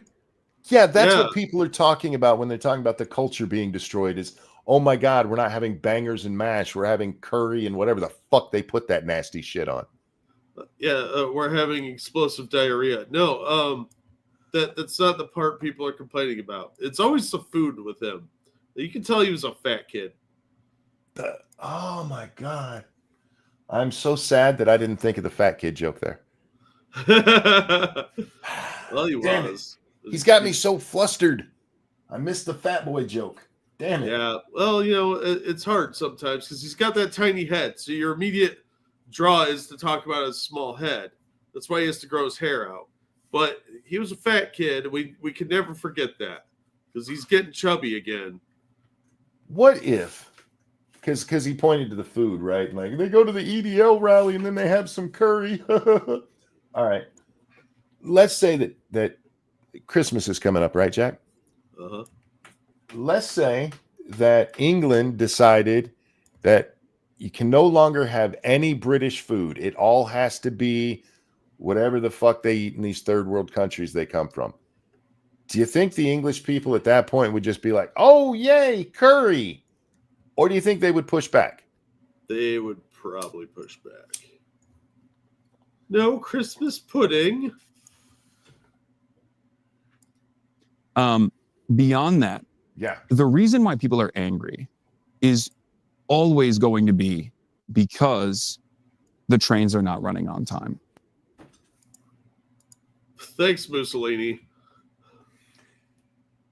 Their children are being raped and the rapists are getting away with it. People are getting in more trouble for calling the guy a rapist than he got in for raping people. Yep. But no, it's because the trains were late. It's because they don't like brown people, Monkey. They just hate the Browns. Never mind that the UK ran India for like 30 or 40 years at least. No, never mind that. Never mind their expansionist empire that borderline compared to Rome. No, it's because they hate brown people and their trains are late. He's got other things that they're mad about. I Oh, can't yeah, imagine it'll be dumber than what he just said, but Oh, it will be, but he's not going to mention how they have to compete for housing with these illegals and that they're not getting the social benefits they used to, that they're paying for, even though they have a really bad welfare system over there that people are just freeloading off of, much like ours. But in chat. Oh, go ahead. I'm sorry. No, it's disgusting because they're treated like the new nobility, and that's what the British are upset about. Yeah, and he's waving it off like it's minor things, like the food and trains. Yeah, and never mind the fact that when Keir Starmer went to Prince William the other day and tried to get him to endorse a project because he knew it was going to be unpopular, and the prince said no. Starmer threw a huge fit about it, and then the king came down and was like, no, my son's right, and tried to put a stop to the bullshit, and it made Starmer's party look like complete fucking idiots. So there is a lot of contention in the UK over this because of these issues that are not the trains not running on time, you stupid fucking retard. Way to minimize the sexual abuse of women and children. You sick fuck. In chat, somebody took offense at me saying curry sucked. I've never had curry. I don't put things in my mouth that look like baby diarrhea. It may taste very, very good, and maybe one day I'll try it and be like, but I have trouble getting over the look of it. It looks like it's nasty looking. The important thing is to eat it in the dark or mix it with rice. Fair enough. Then it looks like baby diarrhea on rice. Yeah, I like curry quite a bit. I like a lot of spicy foods that are really bad for me. Real quick, though, thank you, Evolve Potato. Post-World War II, a lot of Greeks came to Australia and created enclaves. My old barber's family was one of them. His father was born here, and he was born here. But after he retired, he went to live in Greece. I imagine America has similar groups. Oh, yeah, we have a lot of laborers come up here from Mexico, work, and then send the money home. And then they go back to Mexico and live like kings. We do occasionally export a Ethan Ralph, but not very often. Middleminster, thank you. Says morning, Monkey and Jack. Back to the beginning. Enjoy. Good morning. All right. Because the NHS is improperly managed due to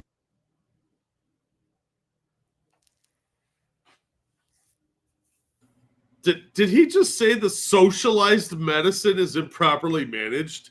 Yep. The one that's overburdened because of all the illegals and the mismanagement of it being social? No, he's about to tell us. I cut him off there. It's not look, it's not their fault that it's mismanaged. It's because they're underfunded. Watch. Oh, or it's America's fault. No, I cut him off saying it. Oh, sorry. I'm not guessing here. The NHS is improperly managed due to underfunding. That's what. See? Damn it.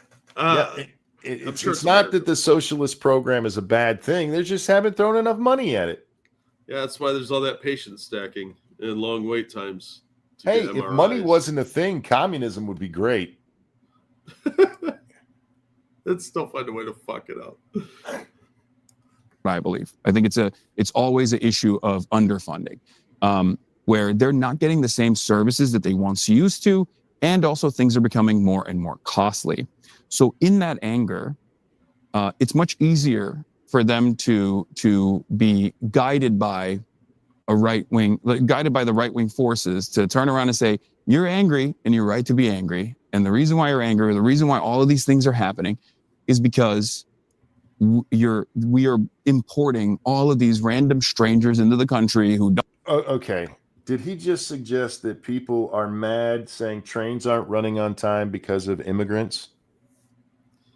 Well, that's what they blame, when really it's an underfunding issue, because you could just print more money to make things get paid for that way. But the right wing will take advantage of that and be like, look at these foreigners over here. They did it. But the underfunding was about the NHS, not the public transit system. I think this man will deflect with anything. And I don't take economic criticism about funding from a socialist, because they clearly don't understand economics, so they won't be socialists. Hasan, want to come on the show? I have questions. He would not only rage quit, he would probably cry at the end of that conversation. And he'd definitely shout at you. Oh, God, I have to bring this up. Did you see the video of the assholes fucking with the Muslims with bacon? Yes. So there's these Muslims at some university, I don't even care where. They're doing one of their 5 times a day praying, and there's a couple of assholes waving bacon at them and eating it, and they got arrested for it, which I don't think they should get arrested for, but I do think they were being assholes. Yeah. But that's not what concerns me about it. They had a press conference with the one little Muslim, and he actually cried because they waved bacon at him. Yeah. Yeah, they take their bacon very seriously. I think that was in Dearborn, wasn't it? I don't know. I didn't pay attention to where the university was. I'm watching the clip. I'm like, they're being assholes. Don't do that. Just leave them alone. But have you been watching the press conferences of the mayor out of Dearborn, by the way? No. Oh my God, you should watch this. But this grown ass man cried because they were taught. Look, if I was Muslim, if I couldn't eat bacon and somebody's like, "Ooh, I got bacon," I might cry. But that's because I've tasted it and like it, and bacon is good, and you should eat it. Mm. He cried over bacon. Yeah. Maybe it was one of those things where they're like, "Oh, you almost got it that time. Oh, keep going. Oh, you almost got it." And then he cried because he didn't get the bacon. We're being told it was Texas. Oh, it's Texas? Okay. The guy that tried to burn the Koran was in Dearborn. That's right. Language, who you are scared by, and that I think causes division, and it causes friction that makes it harder for people to integrate. If you guys would just stop blaming the people raping your girls for raping them, you guys would get along great. Yeah, it's just part of their culture. They're doing the job that the British won't do, which is raping children. Have some curry and get a bus schedule, and you'll be fine. Yeah, and you just have to accept all the raping and the murdering because you're inferior, because all cultures are beautiful. And that is part of the reason why I think, especially in a place like the UK, you see a little bit more of this resilience towards full-blown integration into society. Resilience was not the proper word there. you don't see them wanting to integrate into the society because they don't want to integrate into the society. They want to live in the same society they were in, the shithole, but with all of the benefits of not living in the shithole. Yeah, because their beliefs lead to it being a shithole.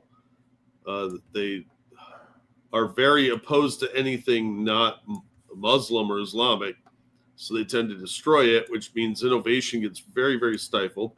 So you end up living without toilet paper because they didn't invent it yet. And then they talk about how great they are.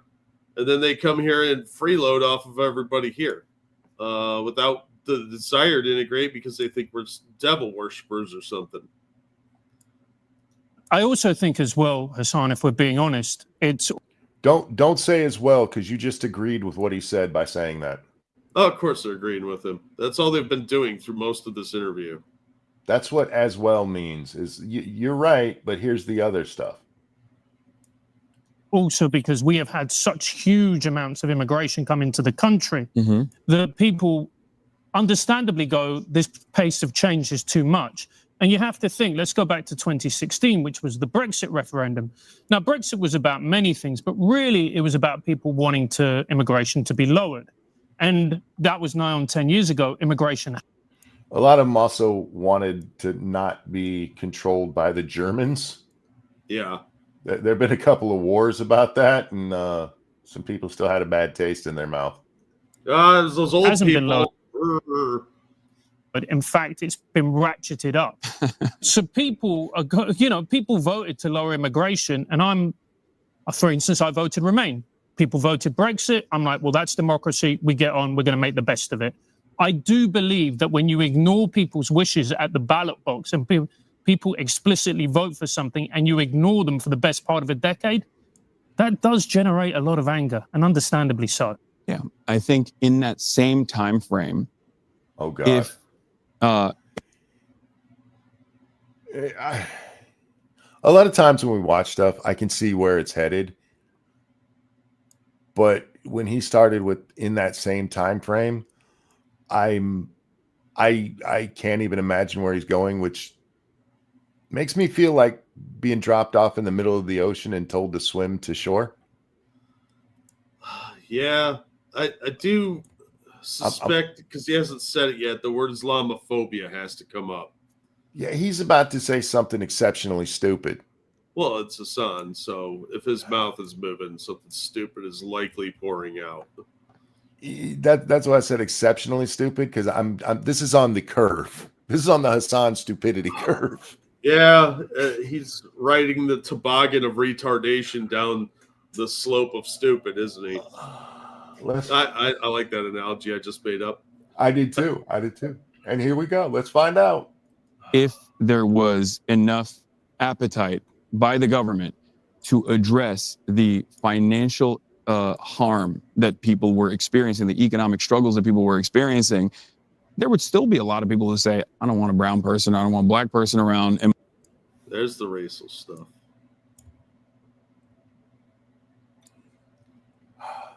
my neighborhood, but ultimately those numbers would be far smaller.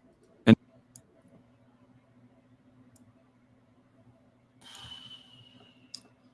all right. King Charles, make the trains run better so that those folks who are pissed off about their kids being raped can feel better about it. Yeah, it's not the raping they have a problem with. It's that a brown person did it. It's brown people and the government not giving you better benefits. Yep. Yeah, it's all about you haven't spent enough money on me, and if the train hadn't been late, maybe that brown person wanted to rape my kid because they were angry about the train being late. God damn, I hate this man. Who taught him the trains run on time expression? I don't know, but he doesn't know anything about fascism or Mussolini. He has proven that time and time again. He barely knows anything about World War II, and everything he does know is mostly wrong. I do know from the coming up part, eventually Mussolini and Hitler do come up. Oh, for fuck's sake. Are you trying to kill me today? I'm just trying to live my best life, Jack. Which apparently involves trying to kill me. Real quick. Thank you, Dragon Mage. The NHS isn't underfunded. It's an endless money pit that ever gets increased funding every time they are assigning spending that is being overwhelmed by hundreds of thousands of new people every year who never paid into it. Yes, but you cannot explain that to a communist because they don't understand economics. It's just always a case of not enough money. If you got a flat tire, they would literally just throw money at it until it reinflates magically. They don't understand how any of this works. So it's always a funding issue. Look, with a system like that, funding will always be an issue because you're trying to take care of everybody. Yeah. And as you have new drugs, new therapies, that's going to cost more. Even if everything was as good as it could be, prices are going to continue to increase because technology and medicine get better. Yeah, and you can't add on hundreds of thousands of people onto the dole. Yep. When you weren't planning for that and none of them paid into it. It makes no sense. It's economics 101. Yep. But again, Hasan doesn't understand that. And like Dragon Mage said, who I believe is British, it's a government program. Of course they're going to fund it, just like we do with Medicaid. And we got all these parasites freeloading off us. Most of them are Americans. But then we've also got all the illegal immigrants that are getting the social benefits too. That's why hospital wait times are through the roof in both countries. And that's what I always go back to. I'm a leftist. I believe in economic improvements, and I believe that a lot of. If you believed in economic improvements, you wouldn't be a fucking Marxist. Yeah, their idea of economic improvements is we just didn't steal enough from these other people over here. The reactionary force. This is the part where we get to communism in America is largely pushed by very well-off children. Yeah. It's because they've always been taken care of their whole lives, and when they get older, they're just everybody should be taken care of. Yeah. They expect mommy and daddy to pick up their slack. That's the same thing with celebrities. They're frozen in that time when they got famous at 16 or whatever, and now they just expect everybody to do stuff for them. Now, when I wanted something as a kid, I just asked mom, and she got it for me. That's what everybody does, right? Yeah, and this former fat kid who's getting fat again is absolutely a spoiled child, and it shows. Forces actually take advantage of that instability, the economic volatility that exists, in an effort to shift the attention away to people who have the same exact interests as you and I do. Because ultimately, I'm sorry, we do have to go back because I couldn't have heard what he just said. And I believe that a lot of the reactionary forces actually take advantage of that instability, the economic volatility that exists. Did a communist just say that? Yeah. A communist just pointed the finger at somebody else and said they take advantage of the economic instability that exists. Lenin. Huh. Chairman Mao. I didn't see that coming. But I did hear him right. He said something retarded again. Yeah, well, I mean, the depth of his retardation knows no end. It is like that blue hole in South America where people go diving and it doesn't seem to have any bottom to it. His stupid well is that deep. It's an endless supply. Like the Balrog fell through it. I'm running out of analogies today. In an effort to shift the attention away to people who have the same exact interests as you and I do. Because define same exact interests. Yeah.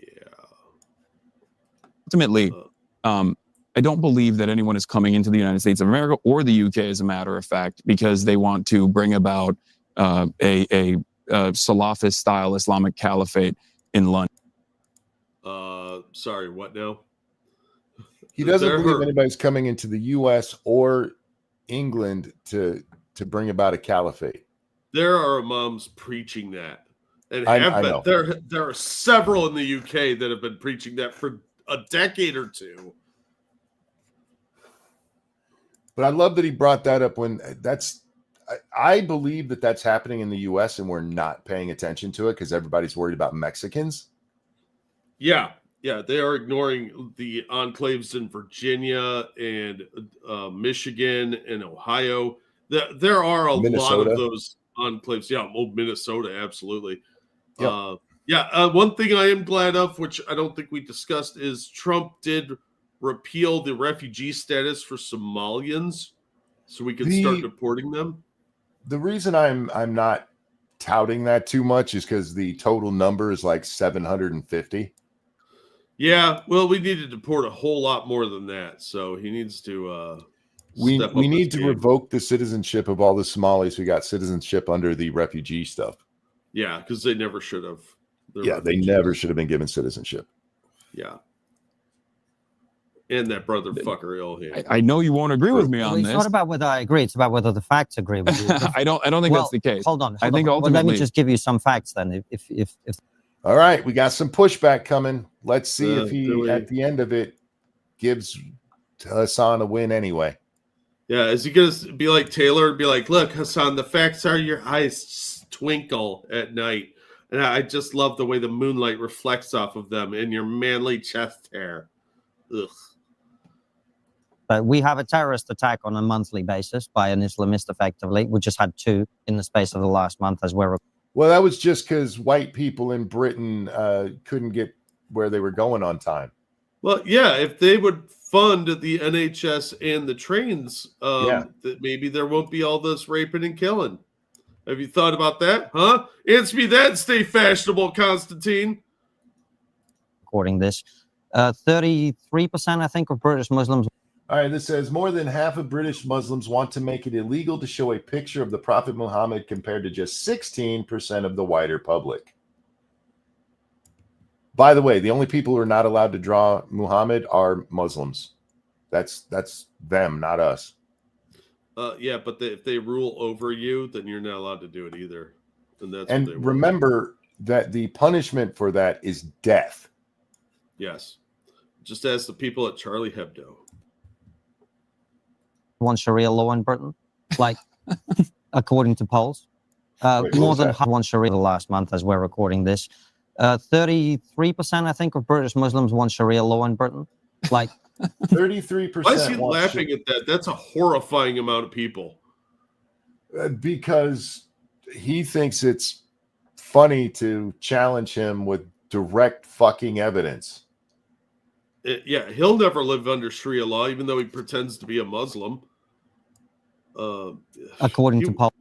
Oh, this is absolutely enraging. Real quick, thank you, Evolved Potato.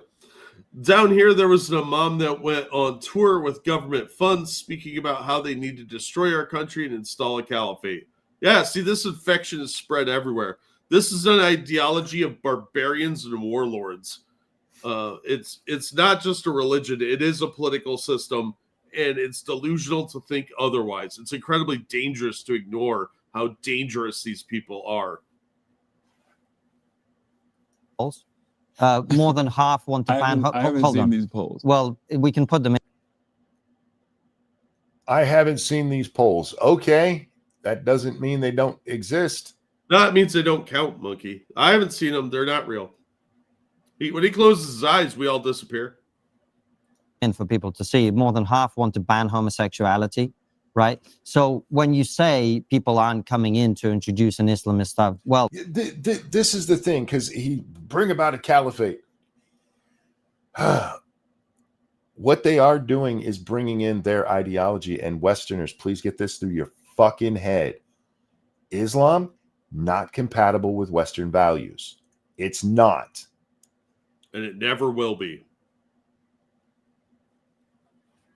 some of them want to if they're in a position to do so. We have 5 MPs who are effectively elected on a sectarian ticket, like as in we are Muslims, vote for us because you're a Muslim. Who would you say those MPs are?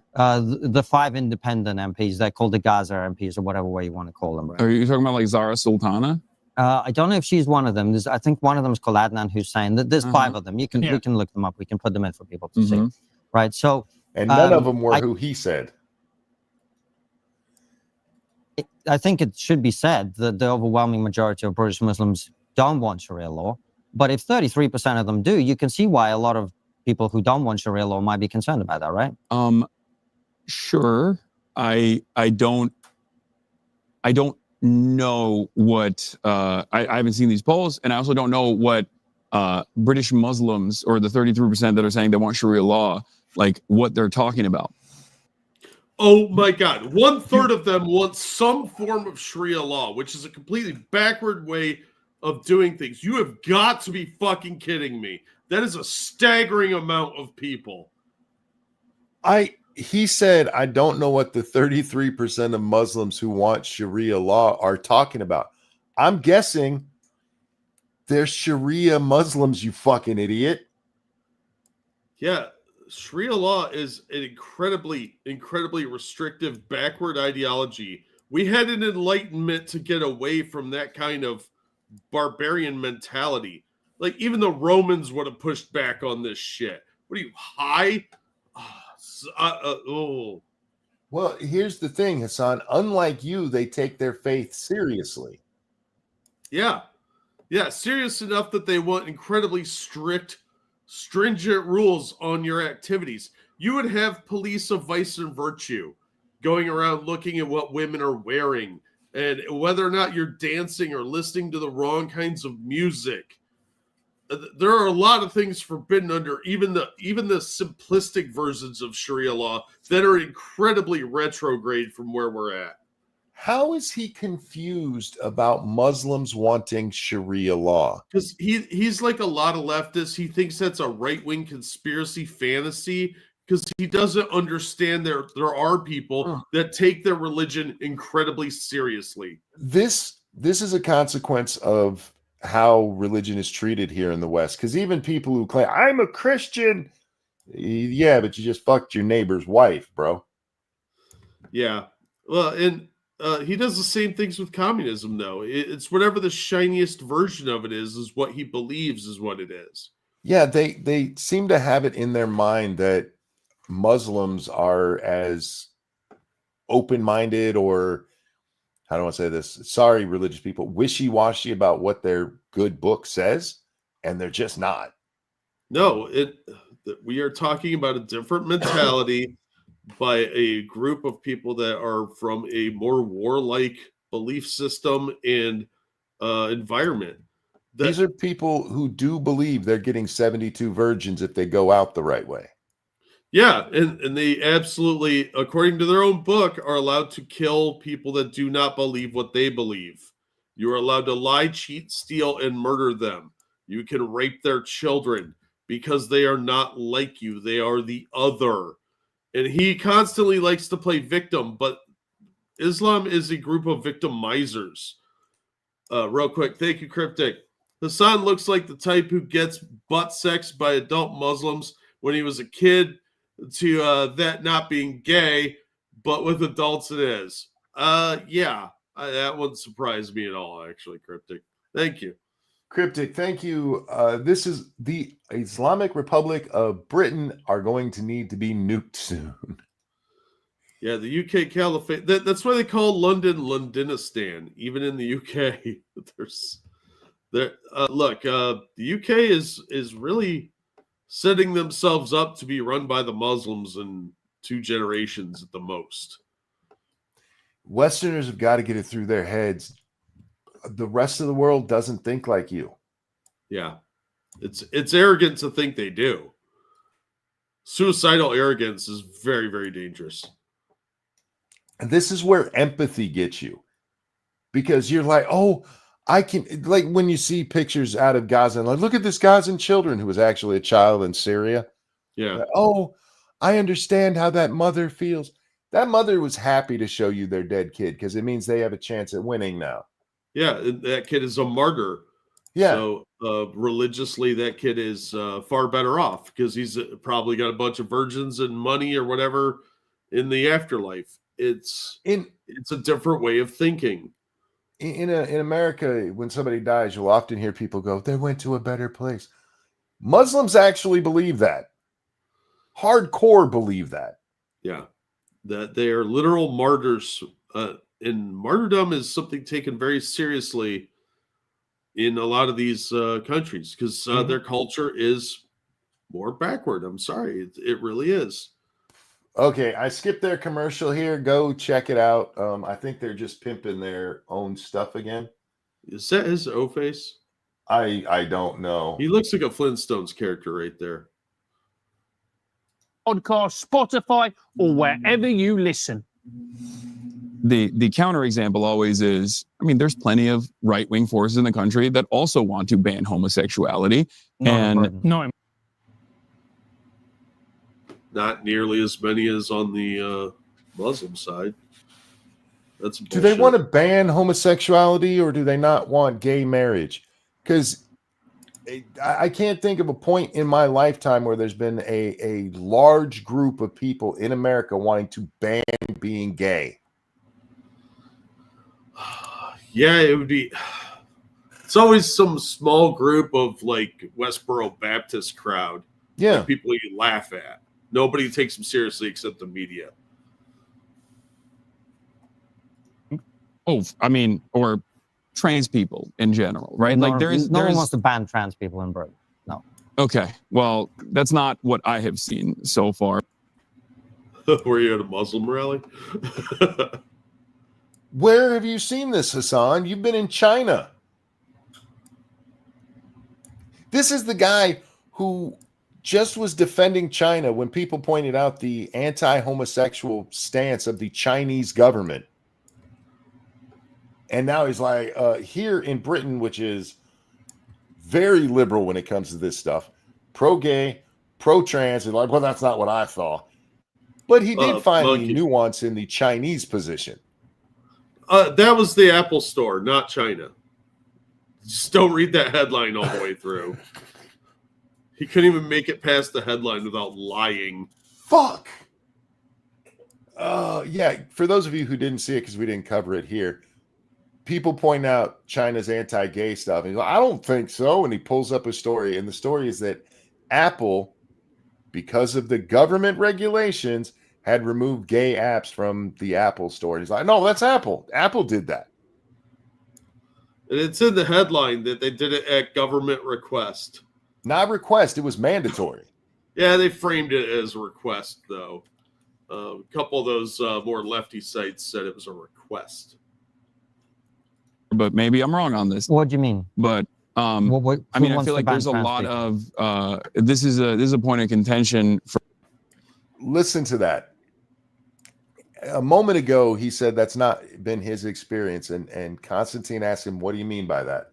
I mean, I feel like there's a lot of. Now he's talking about his feelings. I feel. Not. Oh well, here's an example. No, I feel like. You know what he should be doing is standing. A lot of the times he responds. He should just stand up, drop his pants, bend over, and start moving his butt cheeks because that's where he's talking out of. Yeah. This is a point of contention for you guys as well. But it's like when you want to ban trans people altogether, when you want to dodge. Move that goalpost. Even if you want to go with the most extreme version of this that I've seen, and that would be like Charlie Kirk saying you can't even have gender reassignment surgery as an adult. You could still dress up and call yourself Sheila if you want to. Nobody was talking about throwing people in jail for that, you fucking idiot. That's what a ban would be. Want to ban trans people? You're just a fucking liar, dude. I honestly think he does not believe that he lies. He honestly believes his own bullshit, which is, what a narcissist or highly spoiled person would be. But I think he actually does believe his own bullshit. Once he says something, it's gospel because that's how he's used to getting his way. people would just be like, "Oh, okay, whatever, sir." Remove access to medication for trans people. Medication they don't need. They saying. want for free. We do limit drugs in America, and there's a lot of drugs that you might want that you can't get. Walk into your doctor's office tomorrow and tell him you want Xanax. See what he says. Yeah, And- any opioid. Yeah, tell him you want Vicodin. And when he says, "Oh, well, what would you need that for?" Just go, "I want it," and see how it works out. We need some Percocets, Doc, because I want some. In a lot of these things that they're demanding, these medications for trans people are very expensive, and they want them for free. And that is a point of contention. And for the record, nobody is talking, literally nobody is talking about making it so grown-ass men wearing a dress can't get estrogen. They're talking about children being given puberty blockers and cross-sex hormones that they do not need and their body will fight against. It's amazing how many of these topics that we've seen discussed actually involve children in some regard. It really is. Well, the left does everything for the children, Jack. Well, yeah, because they want to touch them, apparently. Because I mean, a lot. Look at Antifa's full of sex pests. There's a lot of Muslims on the left that are sex pests. There seems to be an inordinate amount of kid diddlers on the left. Yeah. Also, he has said words that are food related, like he said appetite earlier. And I'm telling you, he's a fat guy. He's working on getting fat again. When it comes to trans people, adults getting cross-sex hormones, that's not medication at that point. That is a recreational drug. Yeah, it's borderline cosmetic surgery. There is no valid reason for it medically. But they needs it so the pedos can find them perpetually sexy. They can want it all they want to, but don't call it medication because that's not what it is at that point. No, the puberty blockers are necessary because that's what the pedophiles find attractive. I mean, because the kids are trans. Those really good cherry cough drops that nobody eats for the medicinal purpose, they're just really tasty. The Ludens, oh, yeah. I got a bag of those around here somewhere. Ludens, yeah. Those are more medically necessary than cross-sex hormones for trans people. Yeah, and they're delicious. Yeah. And occasionally they might help stop a cough. Yeah, don't eat too many of them because you will taste the little bit of cough syrup in them. Yeah, it gives me the shits. Mm. You're welcome. To transition and conform their own gender identity, you don't start off by saying we want to altogether ban trans people. You start off by trying to find the most successful approach that the broadest majority of the masses would be in tune with, would be in agreement with, and then you slowly but surely expand on it. Wouldn't that be? What does that have to do with the point that was being made? Remember, this point is that he's saying the reason people are mad is because the trains don't run on time, and he said no Muslims coming in actually want to have a Muslim country in Britain, and these guys went actually they kind of do, and they keep killing us. And Hasan has now come back with, but you guys don't like gays. Don't know where that came from. Oh, that's right, because they brought up that Muslims don't like gay people. But you guys don't like gays either, and they're like, yeah, actually we do. And then he goes, well, trans. He goes, we don't care about them either. And now he's like, you won't let them transition, and this is how you get rid of them. Yeah, the real content. Nobody cares what adults do. If you want to transition, you're paying for it. That's fine. And keep it away from kids. Don't go read them books with your balls out. Stay away from children. Stop trying to trans the children, and life will be a lot better. See, this really does come back to kids. Like me saying, wouldn't that be like me saying, well, you say you want socialism, but actually you're a communist because you just want to. He is a communist. He's absolutely a communist, a champagne one, but he is still a communist. Bad analogy there, Constantine, because he absolutely is a communist. Yeah, they do try and hide behind the term socialist a lot, but let's face it, 90% of the so-called socialists are communists. Thank you, Michael. You're doing what the majority of the population wants. Clearly, you're a threat to our democracy. Yes. Edge your way towards communism step by step. I mean, That seems like an unfair way of looking at it. My retort to that would be that while I don't call myself a communist, I don't have.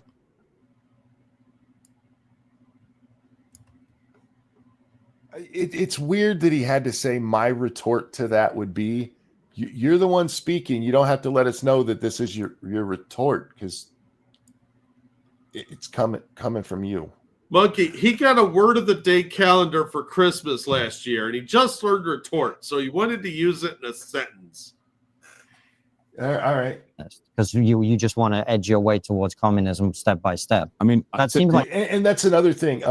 Socialism literally is the step. What Hasan said was made up. Of course. Marx wrote this. That's Look, I Constantine. think Hasan only listened to part 1 of the audiobook for Communist Manifesto, because I'm not sure Hasan can read. Constantine's the one asking this, and he's read it, or at least knows the cliff notes of it. Yeah. This is not the same, because that literally is the path that socialism leads to. It's supposed to lead there. Yeah. Communism is the end goal. an unfair way of looking at it. My retort to that would be that while I don't call myself a communist, I don't have an issue with an end goal of communism. I don't think it's like I just think that it's probably not likely to happen, a stateless, moneyless, borderless society. But moving towards that end goal, I don't have any real. You'd like communism in America. So Hasan, what you're saying is that you are a communist. So stop calling yourself a socialist. Yeah. This is he just gave this away a couple minutes ago. I don't know how long ago it was in their show. It's probably like 5 minutes. But where he talked about how if you want to do something, you put on the best face. For them, socialism is the best face because people still understand, most people, Jack, that communism is bad. Yeah. But they've been pretty successful since Bernie ran in 2016 at convincing people socialism isn't tied to communism at all. How dare you? How dare you? They're democratic socialists. Yeah. Because most of the people that buy into this stuff are spoiled children or useful idiots or both. I think that communism would be most likely an international thing. It'd be like the Star Trek universe. And it feels. Oh my God, that is totally. Oh. Communists always go to Star Trek. Star Trek is a society without scarcity. They've replicated food. They have money in the original series. I'll make you a deal, Hasan. I will get on board with communism when I can walk over to my wall and order any food I want and it comes out perfect. Yeah, see, it can on surface level appear to be communistic if you don't understand what they're trying to say and you don't know enough about communism. It is not a communist setup. It's a little enraged. Polly was really good at making the distinction on this rant, but it's a society without scarcity, which is not what communism is. And when they look at this stuff, they're looking at the TV shows and stuff which deal with the military wing, and our military is in effect a government monopoly on the military, on the defense industry. Yeah. We pay the guys, they get housing, they're on a ship, they all live together. And there's nothing about a communist utopia in there. Yeah, on top of that, it's not real. No. It's a utopian fantasy. So that's completely fucking stupid. You know what? I've changed my thing. We can have communism when the Borg attack. Don't say that, because you might fall asleep and the Borg will fucking attack us. Not a day until then. Feels, especially at this point, it feels far too utopian to achieve. So while I think that the concept in and of itself is not one that I disagree with, and I don't think you would either. Don't you think it would be I nicer? grew up in a communist country. No, I no, but very not- strongly disagree with the Well, concept of communism. The USSR. See, this is the problem, and they just accidentally hit on it. Thank you, Dixie Rose, for becoming a member for month number 28. Woo. Gold Press Latium. Yeah, gold press platinum is the money that they used in Star Trek. Yeah, or one of they the still, monies. they still had currency. They had to spend it when they went on like vacations and stuff. Yeah, because societies like the Ferengi highly value gold press platinum and money. Yeah, that's, oh man. But to Hasan's point here, and thank you, Dixie, or what they accidentally stumbled on here, is that on paper, everybody's taken care of. Everybody has what they need. Nobody's overworked. Everybody gets to go paint whenever they want to. Communism sounds great on paper. In practice, it can't be done because the part they leave off the paper is way more important. Yeah, communism fails to factor in humans. Yep. And Communism is just, if we all get along and we'll all do our part and we'll all have everything we need, doesn't that sound great? yeah, But here in the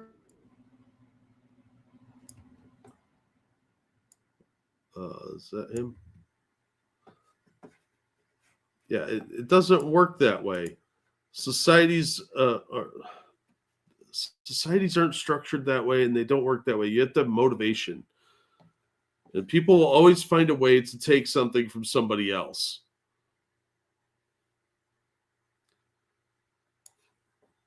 There's always some rube that'll trade their cow for magic beans. sorry, I'm It's like, so frustrating. I had to fix that real quick. Oh, no problem. All good. Yeah. It just, I moved it the other day and now I've been having problems with it again. Ah, So I just got to get it stabilized again. That's the second time that's happened to me tonight and the third time recently. oh, that's not good. Anyway, sorry about that. No, that's all right. This is just such a childlike take on communism. There has been 100 practical real world examples of communism not working, and this dumb fuck, like so many other spoiled little rich kids, just does not want to accept that. This culture of envy we have is going to be the destruction of our society because they will pull this communist crap, and it's going to destroy us. I'm going to go to a weird place here. You ever heard of that woman who she ended up killing herself over it, who had constant orgasms? Yes. If you're the person who just hears it and you don't put any real thought into it, orgasms all the time, oh, that sounds awesome. But if you had to live under that and you can't do anything because you keep having these massive spasms of what by the end is painful, suddenly it's not so. Hasan has read about communism. Constantine has lived under it. Yeah. But Hasan knows better because, hey, I read about it. What you actually went through? Yeah, that was an outlier. That was a one-off. That just isn't the norm.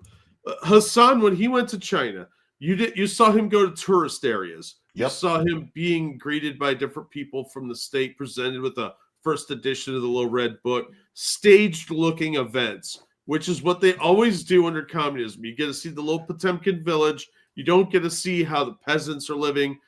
If he had been smart, he would have gone to some factories and tried to tour them. He would have gone out to the country to see how the rural people live and how they live like they're poorer than the Amish. Yeah. He didn't do any of that because, like Conan O'Brien going to Haiti, he's going to the resort locations. He's not seeing how real people live under that. He's never been to North Korea. He didn't go see the Uyghur camps. He's not going to Vietnam to see how people are treated there. No, he's a spoiled little Nepo baby who gets whatever he wants and will only ever go to resort areas because he doesn't want to associate with the dirty poor. Hey, communism worked once. For the record, the only example of communism he's given us that works is Star Trek. Yeah, and that's not even a communist setup.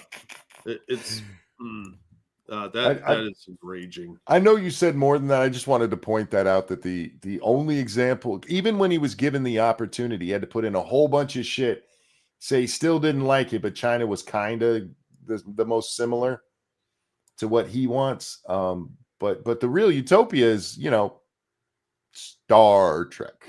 Yeah, the real utopia is fictional, so that's actually accurate in It a is. way. Fucking Was, idiot. as you know as well, trying to implement communism. They Yes. never actually were able to successfully implement communism. How do you mean? Well, it wasn't a What? borderless, moneyless, classless society, I right? was- He doesn't understand communism. No, he doesn't. He's got utopian ideals of communism. He lives in the land of delusion. Like, he is king of Delulu land, man. Hang on. A borderless, moneyless, classless society, That right? was It would never be the like, goal of communism. It was never to be a borderless, moneyless society. no, that is what communism is. Well, that's not how the communists in Russia defined it. Well, There was a big debate within communism quite early on, which was about, are we pursuing a global state yes, of communism? Trotsky Or versus Stalin. are we, I'm right, very familiar. right. But for our audience, this might be I don't think you are, but okay. worth Yeah. explaining. Yeah. Some of them they basically recognized the only way you might ever get to a communist society is if everyone in the world gets it. Otherwise, there Hence the domino theory. will always be Yeah. a capitalist system to which people would be keen to defect. Or this is the Stalin option. And they get to it right there. I mean, it's even built into communism. You cannot allow dissent because people will go to the better thing. Yeah, which is not That's- communism. That's how bad communism is. Even the communist knows if you give people a choice, they're going to tell you go fuck yourself. Yeah, because under communism, everybody has to be the same, which means poor. Despite whatever And they then, say, everybody is going to have to be at the lowest common denominator. Yeah. Going for is you pursue communism within the realm of one country. And in order to do that, they took the wealth away from people who had it. They tried to distribute it to everybody else. They tried to create a state of equality, uplift the poor, as you were talking about. And actually, if you take those measures alone, they were very successful at it. Mhm. The only problem is they end up Well, no, they weren't. Well, they made everybody poor, so in a way, they were successful because all the rich people became poor. But what he Except said the was police. uplift, and that's the part I have a problem with because Yeah. they did not uplift everybody. They did not uplift society. They drug everybody down. To be fair, they killed a lot of people that That's true, too. resisted, so they were equal. They were equally dead. up putting millions of people in camps in order to do that, creating a tyrannical regime with a secret police that murdered people, and that is the reason communism, in my opinion, doesn't work, is because in order to achieve that goal of equality, and basically you're making everybody equally poor as the end result, you actually There you go. There you go. Instead of saying uplift and that they basically did that, if you just look at that, no, they made everybody poor. They didn't uplift shit. Look at Hasan's face at hearing that. Yeah. Oh, that's not true. Stalin was true. rich. It was awesome there. They were poor. They were rich. Did you see what he did at the beginning there? Well, he's like, well, no, communism sucks because I lived in Russia. Well, they didn't really try it. They didn't really implement it. No true communism. have to use a lot of force, right? So that was communism, what we had in the USSR. Well, that the end goal was never successfully achieved in the USSR in terms of. Well, I mean, people within the USSR were able to, they had open borders within the USSR, as long as you weren't on a list. Yeah, as long as you could get through the checkpoint, your social credit score was good enough, like in China. You weren't a known dissident or speaking bad about the government. You could go from Poland to Romania through the checkpoints. But yeah, if you said anything bad and they found out about it, you were probably going to jail. Enjoy your gulag stay for decades. Oh, who is that? Who's the guy who's not Hasan? That is Constantine something. I always forget his name. He's one of the hosts of Triggernomitry. him and his buddy Francis there, and I can call him Francis because that's my name too. I am saying it as a slur. They run the show Triggernomitry, which I usually enjoy, and I do give him some credit here. We're 42 minutes in, and he's finally giving some real pushback. Yeah, this is the most pushback he's done. I think he's actually taking this a little personally, which is about fucking time, dude, because you can only smoke screen this asshole for so long before the reality has to come out. I wonder what Constantine's other background is. I know he's from Russia, but I mean, he has a very Italian look with those really hairy arms. You usually only see arms that hairy on an Italian woman. Yeah, he might be part Greek. I'm not sure. Maybe. Yeah. Because Hasan has an interesting heritage too. Because isn't his dad Greek? Something like that. I don't know enough about his heritage. I just know he somewhere along the line a retard vein got in there. Well, it's the inbreeding on his mom's side. He's clearly half Downsy. Yeah, half. Okay. That's why he's got the small head. Bro, I'm sorry. Me and Lady Monkey were shopping the other day, and I saw this Spider-Man toy, and it's Spider-Man, so I picked it up to look at it. I don't know who designed this toy, but it straight up looked like they put a retarded kid in a Spider-Man outfit. Was his head like big and lumpy, or was it like a zippy? It was. Oh, geez. Yeah, kind of shaped like a giant bean. And I showed my wife, and I showed her, I said, doesn't this look like they dressed up a retarded kid? And my wife, sweetest woman in the world, she goes, oh my God, yes, it does. I didn't do it. Anyway.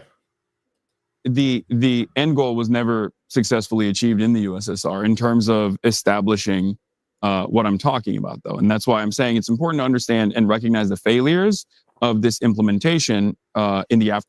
He said the thing. They just didn't implement it right. There it is. Yeah, always. Well, one of the problems with communism is it assumes everybody's on the same page. And when there's an X factor that comes in that doesn't want to play ball, like Stalin, who wants to kill a bunch of people and get powerful, there's no mechanism to stop them. So you end up with a totalitarian state every single time. Well, it's built into the idea because you can't have other options or people will take it. Yeah. So you have to have an authoritarian regime. This has to be tramped down. Otherwise, you guys might wonder why we're doing it this way when there's a better idea. And who rises to the top in those situations? Sociopaths, Sociopaths, psychopaths, egomaniacs, because they know how that game is played and they fake it really well. So they will get into a position of power and then do what the Khmer Rouge did and kill a third of the population. It's Spooner Man. Stop it. Spooner Man. Where was that one? Come to save the day. Yay. Donahue says, normally don't pay attention to Hasan, but what he just said is cleanse the gene pool stupid. Yeah, he really is dumb as shit. And I know a lot of you have been following this for a while, probably have some idea, but if you don't watch this guy as much as I end up doing, and I don't even watch his full show, I just watch clips. You have no idea how stupid this guy is, and he is one of the leading voices for young people today. Yeah, because since we don't teach critical thinking anymore, people just accept what they're told, especially young people. They're very impressionable, and young people are still kind of attached to their parents taking care of them, so they like the idea of free stuff. So it's an attractive ideology for the uneducated, the stupid, and suckers, basically. We're only halfway through this. This is shaving the socialist years off my life. Revolution and I just want my in the aftermath of a socialist revolution and choose not to repeat those mistakes. So how would you? Worries me when commies start talking revolution. Yeah. But what mistakes is specifically he talking about? Because they killed the Tsar so that his loyalists wouldn't try and put him back in power. They just killed the rest of his family for the fun of it, I think. Yep. And they killed them in a dingy fucking basement. It wasn't like they were given any like humanity at all, or dignity. So yeah, fuck you, dude. Not you. You do it differently. Well, that's the reason why I pointed to China. China is that's an important question. Constantine just asked, "What would you have done differently?" Revolution, and choose not to repeat those mistakes. So how would you do it differently?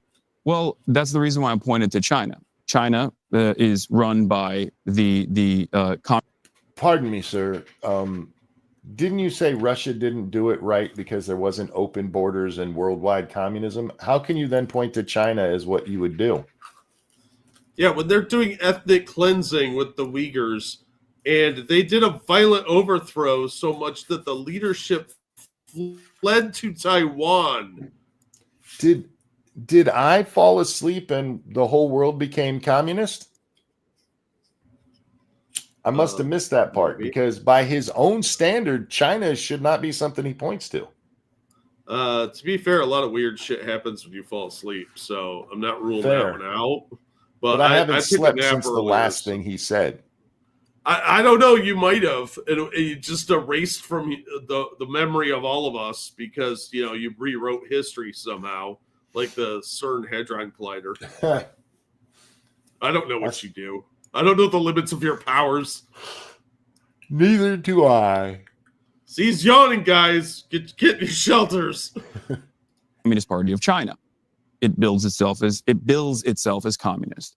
China is not a communist country. Would you say China is a communist country? Yes. It's a mixed country. It has some elements of communism, but it's also it's absolutely a communist country. The fact that they've implemented some market forces within it doesn't change that. Yeah, as long as the people in control can at any point go, "That's mine, belongs to all of us now," then they're still communists. Go ahead, Jack. I'm sorry. No, you're right.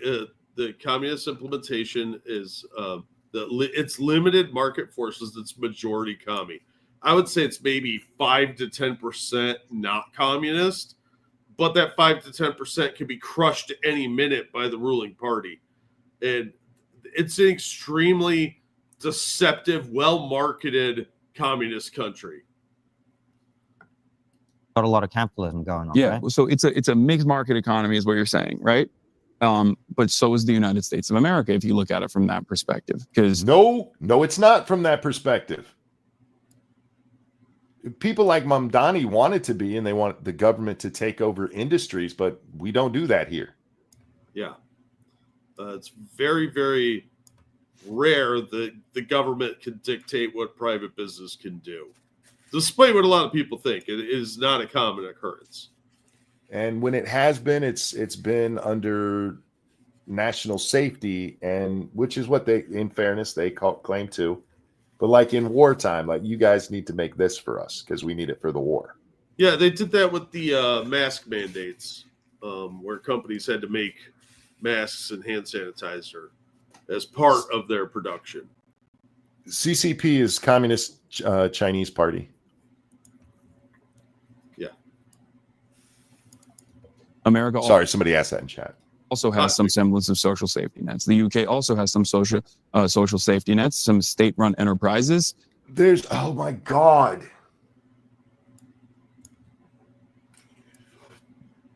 Okay, we have Social Security, right? Can you get a private retirement package? Yes. So the government does not control the retirement industry. No. So it's not socialist, or it's not communist. It's not socialist because it's not being run by the people who are running Social Security. It's not the everybody running it together thing. What? This is a misnomer for what a safety. We have a social safety net. We don't have socialism. Those are different things. Those are very different things. But the left loves to conflate the two. Like, no, we actually do have. And look, we, in fairness, do say, hey, we don't want socialism here when they want a new social policy. But if you're getting into the nitty-gritty of this stuff, what we have is not socialism. It's a social safety net, and those are different things. Yeah, it is an idea that the socialists want to make mandatory for everybody. They want to get rid of all the private industry and just have the government programs, Which but would be communism. communism. Yeah, but we haven't gotten there yet. No. Right here, side tangent real quick. Sure. This is what I'm talking about. See how his chest is puffy? That's not muscle. That is a layer of fat. This dude is getting chubby. I'm going to call him Chubs from now on. Oh, if you ever want to annoy Hasan, just call him. I did it the other day just to be funny. He tweeted something, and I was one of the first ones I got in there. I'm like, you're putting on some weight, bud. He is. And He's I'm going to tell you kind this. of fat. I didn't even pay attention to if he was or not. I just know he'll see that comment and beat himself for it, and it makes me laugh. Yeah, it'll trigger his binge eating that he's had since like second grade. No, I called him fat on X the other day, but I seriously believe that he is starting to get a little pudgy because his muscle, you can tell people that work out a lot, but when they stop working out or they're not taking their vitamins, they tend to get that layer of fat. And eventually he's going to get a beer gut, and it's going to be unavoidable because once he gets it, he's just going to give up because he's got that like fat kid body. Fatty. I'm a fat guy. I understand what it looks like, but he's starting to get like this weird shaped torso, and it's freaking me out. Did you see Pegasus's video yesterday? I don't know. Where it showed Hasan playing basketball? Yes, and he runs like a fat kid. Seriously, that's what I looked like playing basketball as a kid. You run like a fat kid. And you're uncoordinated and you're goofy. And it shows that he doesn't play sports. That's why nobody wanted to play ball with him, because nobody wants chubberlocks on the team. I wonder if I can find that clip. I can't find the original clip because I don't know where it was from, but I really do want to show it. Since I've made you guys listen to this shit, I should show him playing basketball because it's fucking Dude, I fucking play basketball better than that. And I can at least make a shot from the half court or the foul line. Fucking hell. I had a friend in high school who was 6'6". He could literally just reach up and grab the rim, and he could not dribble a basketball to save his life. Yeah. Well, that's because he didn't play very often. Right. And when I saw Hasan running, it reminded me of that. I told the audience earlier, like Stanley on The Office when he was playing basketball. Yeah. Thankfully, I'm not that bad. Oh, wait, there it was. There it is. Hang on. Sorry, guys. We're gonna mock him in a whole different way here. Yeah, we're on a little tangent here of how Chubby here plays ball. All right. I want to make sure we get the beginning of it because I don't care about him missing. People miss in basketball all the time. Yeah, but it's just goes to show how little he must play. Yeah. It's embarrassing, dude. Or something, because he's brown or white or whatever he chose that day. I don't know how to be politically sensitive about the situation. Something that happens on basketball courts universally, but it is what it is. Well, people have found another reason. Found out why no one actually wants to play basketball with him. It wasn't because of politics. All right, now we can actually warm up a little bit. You know what I mean? See his man tits there? He's getting fat. Bro, don't try to be all cool and pass it to yourself behind the back if you can't do it. Right? Look, I'm a middle-aged fat dude, and I can play ball better than this. This is sad. There are 8th graders with, like, physical disability that can play better than this. Rick.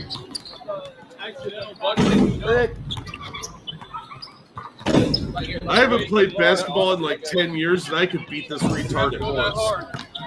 He's not even at the line. Yeah, it's sad. But his little run he did there to get over to it just made me laugh so hard because that is somebody who cannot dribble worth a shit. Dr. House could make that run better. Oh my God. I'm crippled and I can still run better than on a ball court. That's what I'm saying, Michael, man. Thank you, Michael, who says, never mind, that man has chesticles. I'm telling you. So, people don't believe me until I point it out. This is the person GQ wanted me to believe is athletic. Bro, No. when I weighed 300 pounds, I could ball better than that. Right? Anyway, sorry, I just had to show it because that's just funny as shit. No, I know, but it reinforces my he's an uncoordinated fat kid theory. Brick. Speaking of Little Run, I see you like the female officer I sent on Twitter. Oh my God, that woman's gonna end up dead. Oh, the midget? Yes. Yeah. Yeah. I'm sorry. seriously worried Most for her women safety. should be cops. They made a woman she couldn't be what 3'5", 3'6". Yeah, I hope that's their dare officer because, dear God, you put that woman on the road, she's gonna get killed. Uh-huh. Anyway. Especially pre-Margaret Thatcher, I would say, versus private enterprises as well. Venezuela at its peak, I think, had more privatization and more private enterprise in its economy than France did, as a matter of fact. I believe there was like a Hugo report. Chavez came in. That was before they became communist. Yeah. That is such a misleading statement. When Hugo Chavez came in, he basically nationalized all of Chevron. Yep. And said this is the government's now and started redistributing things. Then their economy took a giant shit. Yeah. When Chavez gets in, he's like, no, we're not going to do that. And they elect him and he does it. And everything is good for a while because oil was flying high for no reason. Yeah, but then it tanked. OPEC fucking with the market again. And he's like, I'm going to do this so I can pay for all our communist shit. And then it fell through because, well, you nationalized it. Yeah, not only did the price of oil drop dramatically, but they weren't repairing the equipment they had because they exiled everybody out of the country that knew how to repair stuff and how the equipment worked, which is what communists always do. They either kill the people that know how to do it or they exile them out of the country because they're foreigners. So in this case, it was Americans, and they threw them out of the country, and then they couldn't fix their equipment. Hyman, it's your birthday, and around here, we do this. And a 1 and a 2. Happy birthday to you. Happy birthday to you. Happy birthday, dear Hyman. Dear Hyman Lineman. Happy birthday. Happy birthday. Happy birthday, sir. Hope you have a good one. Really, really do. Absolutely. Last time Lady Monkey was in the room and I said your name, she yelled at me because I say it Hyman, and she's like, that's not how you shouldn't say it like that. Like that's how it's spelled. That's your inability to pronunciate words. It is Hyman. Yeah. Hyman. Like Highwayman, but shorter. Yeah. Anyway, happy birthday, sir. I hope you have a good one. I really, really do. Hell yeah. Yeah, do something fun, man. Go treat yourself a little. Go watch Hasan play basketball. This is funny. Around dude, I watched that like 10 2012. times. Oh, I only watched it the one because I could. This dude is 35 years old. You should be in better shape than that, especially because he claims to play. You should look much better than that. I kind of wanted him to try to go between the legs dribbling because I know he would have hit himself in the nuts. Oh man, I would love to watch him do like a globetrotter routine. What? Understatement just said we're both giant children. How dare you? Where have you been? Is this your first time watching us? Like, I'm a man-sized child. I'm a perfectly normal sized child. Thank you. I believe there was like report. Hold on. Go ahead. He said, according to Haiku, he said on stream a while back he's on HRT for his baldness. It's probably why he's getting doughy. That would explain it. I'm sorry. Hasan's on HRT for his balding, which I don't doubt he is balding. But time out. Testosterone causes hair loss. Yes. So he's taking estrogen? I would imagine so. Because that's not HRT. That's cross-sex hormones, because HRT is hormone replacement. And well, there's probably some hormone replacement therapy would be testosterone. There might be some specific variation of it that works like Adderall, because Adderall is an upper for most people, but if you have ADHD, it somehow counteracts that. So he might be on something like that, but I'd be willing to bet it's more likely estrogen. This is all speculation, of course. I have no evidence that he's on estrogen, but he is looking a little pudgy these days. So maybe he cut back on his vitamins, if you know what I'm saying, or he stopped working out because, and maybe he's playing basketball like a girl because he's on estrogen. I don't know, but I was waiting for him to take a potty shot and throw that ball from between his legs to try and make a basket, because he sucks at basketball. France did, as a matter of fact. I believe there was like a report at around 2012, maybe, where they were talking about how like Venezuela is not socialist. Is when these sorts of countries, and you're not wrong, it's a mixture of both, right? It exists. Social safety net exists. Some extrapolation initiatives exist. Like when you think about Norway, for example, the entirety of the extraction industry in Norway is actually nationalized, from the forestry all the way down to the oil and gas industry. Don't call them socialists. They won't like it. Yeah, they get kind of mad about that up there in the Baltics. The Nordic countries do not like you pointing to them for your socialist utopia. Yeah, because they consider themselves capitalists. Yeah.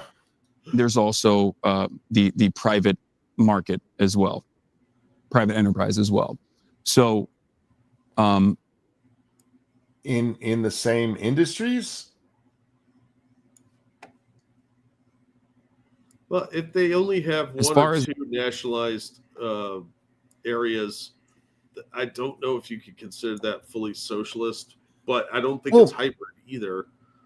If you want to talk about, I mean, you could make the argument that American oil is nationalized, because in order to go drill in different places, you have to get a permit from our government and pay them, and that goes to the whole United States. And if that's what he's talking, I honestly don't know with Norway, just to be fair here. I don't, but I don't trust anything this guy says. Yeah, what you're talking about is a public-private partnership. Yes. Not nationalization. Yes. So that's a different thing entirely. Government regulation does not mean that it is nationalized. What he's describing is more like fascism.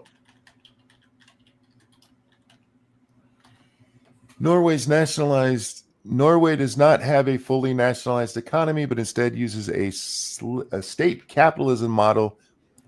Government holds significant stakes in key industries.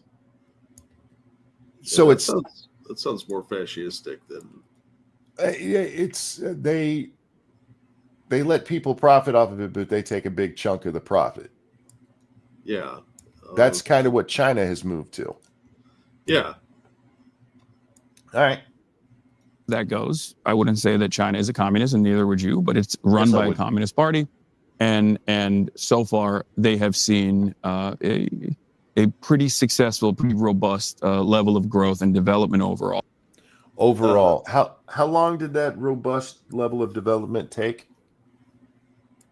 Are there people allowed to run against the CCP to run the government? Hey Jack, when did Mao take over? It was post World War II, so 45-ish. Yeah. And what year are we in now? I believe we are in the year of our Lord 2025, but linear time is kind of fungible these days, so it might be 1830. I'm not sure. And China's rise here and people talking about them challenging us has only been within the last decade or so. So, hey, guys, go communist and you can be kind of competitive after almost a century. Yeah. Just wait 70 years and that shit will turn around for you. The earliest you could go back would be when the British handed over Hong Kong, which was what, 92? Was it that long ago? I think so. This is in the 90s. Hong So they Kong? were supposed to do it. When did Yeah, look it up. I'm not positive now.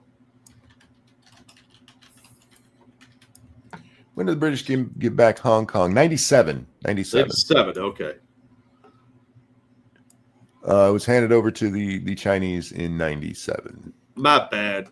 That still seems like it was a lot long ago than it was. Okay. Well, that was almost 30 years ago, dude. We're just old. You're right. All right. Anyway. So they have analyzed the failures of previous communist and social. No, bro. They analyzed the failures they were having, and they said maybe we should try what the rich country's doing. Well, that's why Singapore and Hong Kong are allowed to have a slightly different financial structure, because they saw the success and wealth they were creating, and they wanted to keep that money coming in because the country was doing so bad under communism. Those formations, and they have responded to it in their own way. The challenge is, Hasan, when you centralize power and you give practically all the power to the government, what happens with that is you're far more likely to have corruption, you're far more likely to have abuse of power, and inevitably what happens is that the government can't do everything. There are things that are far better done by private practice than done by state control.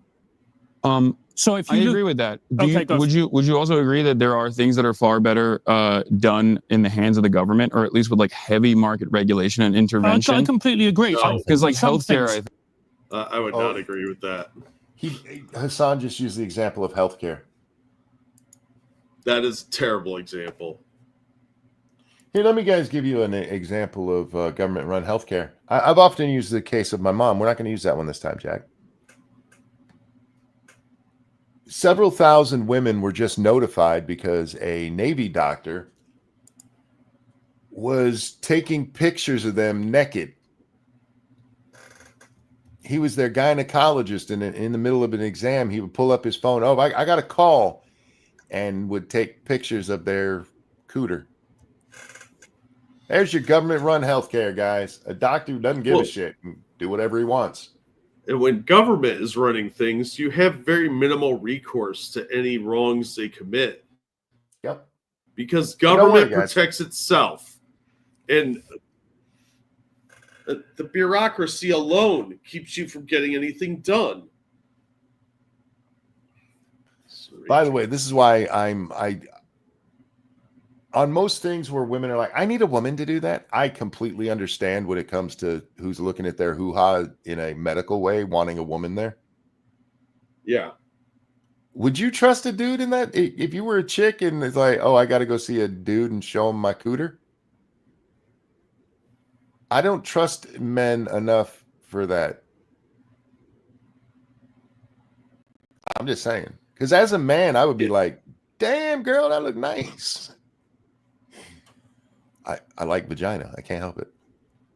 I know. Well, I mean, you're going to see some gross ones, but you're going to see some nice ones too. And that is the real reason, you know, oh, I'd love to be a gynecologist. I would not, because you don't want to be the gynecologist who has to find the foot fungus in a vagina.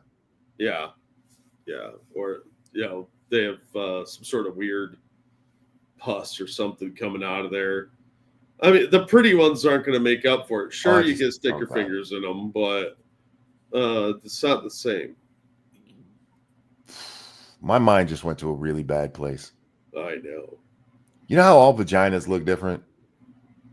And the labia is bigger or smaller, or shaped like a rose petal or shaped like roadkill. Yeah, or they got the big old flaps that hang down too far. You think anybody has ever, been down there, goes to check a woman, and there's a freckle or something on the labia that looks like Jesus? I mean, eventually that will happen. Like Just some by the people numbers. find it on a grilled cheese. Yeah. Well, either Jesus or Mother Mary. That's bound to happen eventually. My concern would be you get down there and she queefs and the flaps smack you in the cheeks while you're looking.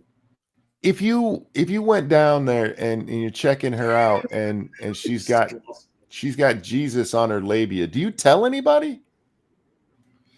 Do you call up the Pope and be like, dude, you're not going to believe this? I mean, that'd be the time to take the picture, I suppose. But I mean, I would probably tell her. I'd be like, look, you have a holy symbol on your crotch. If vampires bang you, they're gonna die. Just a heads up, because chicks like banging vampires. That's what I've learned. What bothers me about that story about that guy, besides the fact he's a pervy creep, his job is to look at vagina all day. The internet exists, and he still needed to take pictures to see vagina even more. What happened to that poor guy? Degenerates, dude. I hear you, but he's desensitized. He's desensitized to it. That's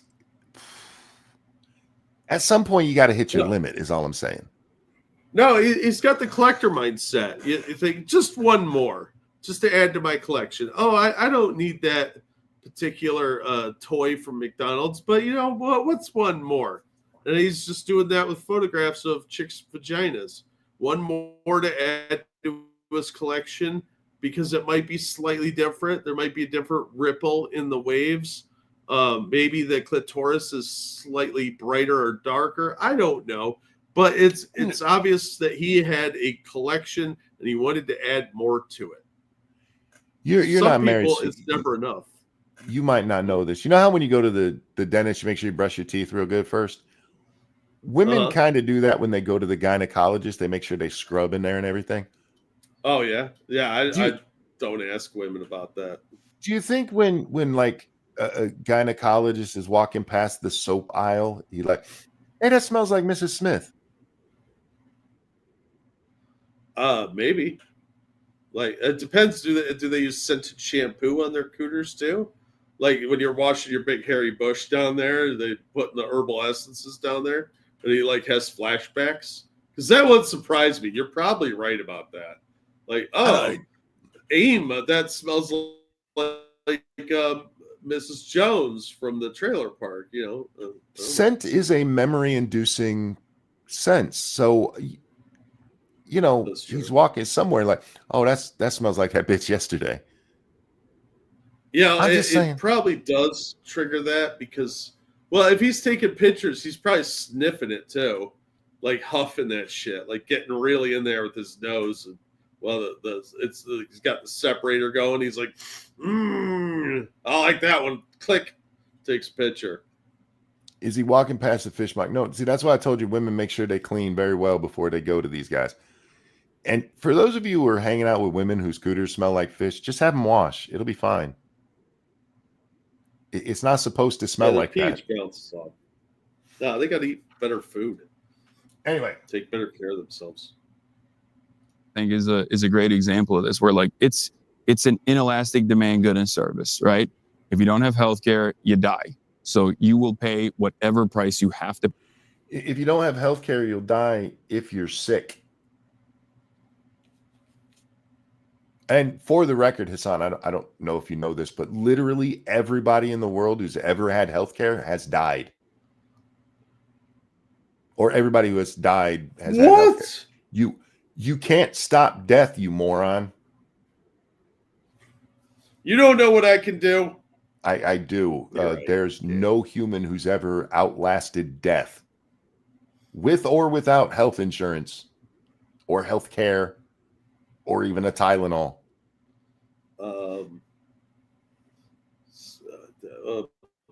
Healthcare causes death. We just proved communism can stop death.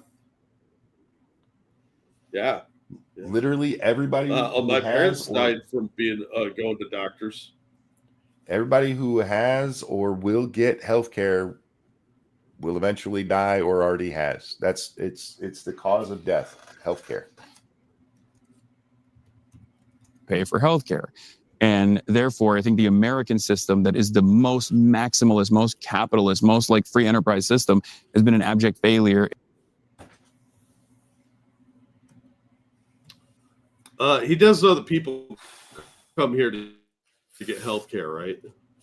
Apparently not. It's been an abject failure. Yeah, okay.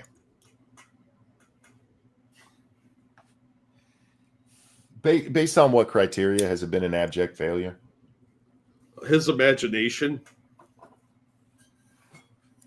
They love to point to like life expectancy, which the U.S. life expectancy is only like 2 years lower than the highest life expectancy in the world. Yeah. We also don't exactly promote good nutrition. Mm-hmm. So it's pretty amazing we live as long as we do here. You could probably keep people living longer if there was a mandatory jog every morning. Probably not something I want to live through, though. Not something I would live through. My fat ass ain't running anywhere unless you're chasing me. In terms of delivering good results. And what I mean by that is, okay, one, realize that for the last decade, it hasn't been the open system it used to be, but doesn't have good results. What the fuck are you talking about? He doesn't know what he's talking about. He's a fucking retard. healthcare as a whole is supposed to improve people's living standards and all. Is there nothing that doesn't improve people's living standards? Cancer. People don't like to hear this because they want to hate on the medical community and on the pharmacies and all of that shit, but Americans have it pretty well when it comes to healthcare. Yes. We live a good, long, productive life for most of us. And the outcomes are better than people like to talk about because everybody concentrates on negatives. As you pointed out, people from around the world take the most socialistic, communistic, whatever utopian medical system you think there is. And there are people who are in that system who have moved hell and high water to get here so they could get treatment. Yep. Canadians do it all the time. They come down here. They just cross the border into like New York or Minnesota or Michigan to get health treatment because they don't want to wait 6 months. British come here for the same reason. It happens all the time. People are always coming here for medical care. Yep. They're not going to England or Canada for it. No, not if they're smart. That's why those people fleeing to Canada always crack me up. Like, you're like 60 and some aging pseudo hippie, and you're gonna move to Canada. You're gonna die, dude. Well, that guy, if it's the one that did recently, there was a guy recently, an older guy. We're going to Canada for 6 weeks. Yeah, he was test running it. 6 weeks is going to give you a good idea of what it's really like, dumbass. Anyway. Also make sure that everyone is getting the best quality care possible, right? And in the United States of America, we don't have that. We do have nicer hospitals. We don't have that. Do you remember what they did to people in China over COVID? You mean locked them in their houses? Nailed them in their fucking houses. They also welded their doors shut sometimes, to be fair. Yeah, they get top of the line healthcare treatment for North Koreans too. Sure, it's for the 1950s. Yeah. But that's the standard that they've set, that the government said is acceptable for the poors, and that's top of the line for them because that's where they set the cap. That's what they can afford. That's what they get. Yep. And that's why they have a high mortality rate and mass starvation. But that is a misleading statement. Yep. He's saying, yes, we have nicer hospitals. Yes, because we invest money in them. If you say this is the best you can have and then never advance beyond that, that's not the best. That's just the best you're allowed to have. James says, at one point, it was easier to get a dog into an MRI in Canada than people. The government fixed that. They made it harder for the dog to get the MRIs, too. You know what's sad is that's probably 1,000% true. Resemble hotels as I'll be opposed to honest like with you, it'd be difficult not to have a nicer hospital than the UK, mate. But yeah, no, but that's but I understand that. I'm from Yeah. Turkey. I've seen the Turkish public hospitals, but I would rather try to focus on the diminished quality of service and try to improve that in a socialized system. How? Yeah, these are platitudes that mean nothing. Do you know why they keep our hospitals clean and new looking? It's because they're trying to get your business, because you could go to another hospital. That's the whole point. Like, look how nice everything is. A lot of the shit they do, I don't understand. Like, that's not helping me medically. I don't care if you have a new waiting room I'm never going to sit in. Yeah. But the whole point is the competition part of it. Yeah, I don't go to the hospital for the decor. Right? You know, I don't care what their paintings are. I don't really care how comfortable their chairs are in the waiting room. I don't give a fuck about that. I want to get in there and get treated and get out. But what I do want is the cleaning staff making it all sterile so that I don't get a staph infection. Yeah, absolutely. When I see fucking paint peeling off the walls in Western countries, like, Jesus fuck, man, how dirty is the rest of that place? Yeah, yeah. And to altogether limit healthcare at the point of being able to pay for it in the way that we have in the United States of America.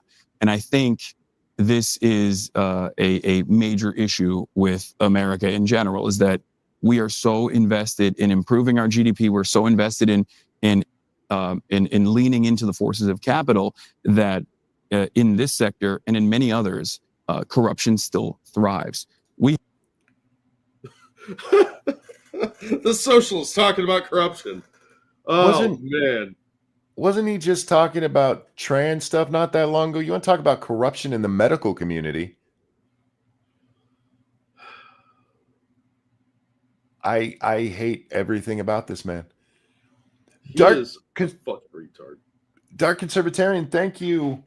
Still going after I left and then came back over an hour later. Here, have some more money. Well, thank you. Appreciate that. I like money. Yeah, we're just we're trying to entertain people and have fun mocking this retard at the same time.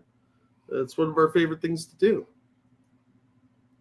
Have it in the form of corporate consolidation here in the United States of America, because in the absence of any sort of government intervention, trust busting, and heavy regulatory intervention, all corporations end up trying to seize one another and become a force, a monopolistic force, and if not, an oligopoly, right? That's what drives innovation, you retard. They try to become a monopoly or an oligarchy, which is nonsense. But look, he's just using words he's heard.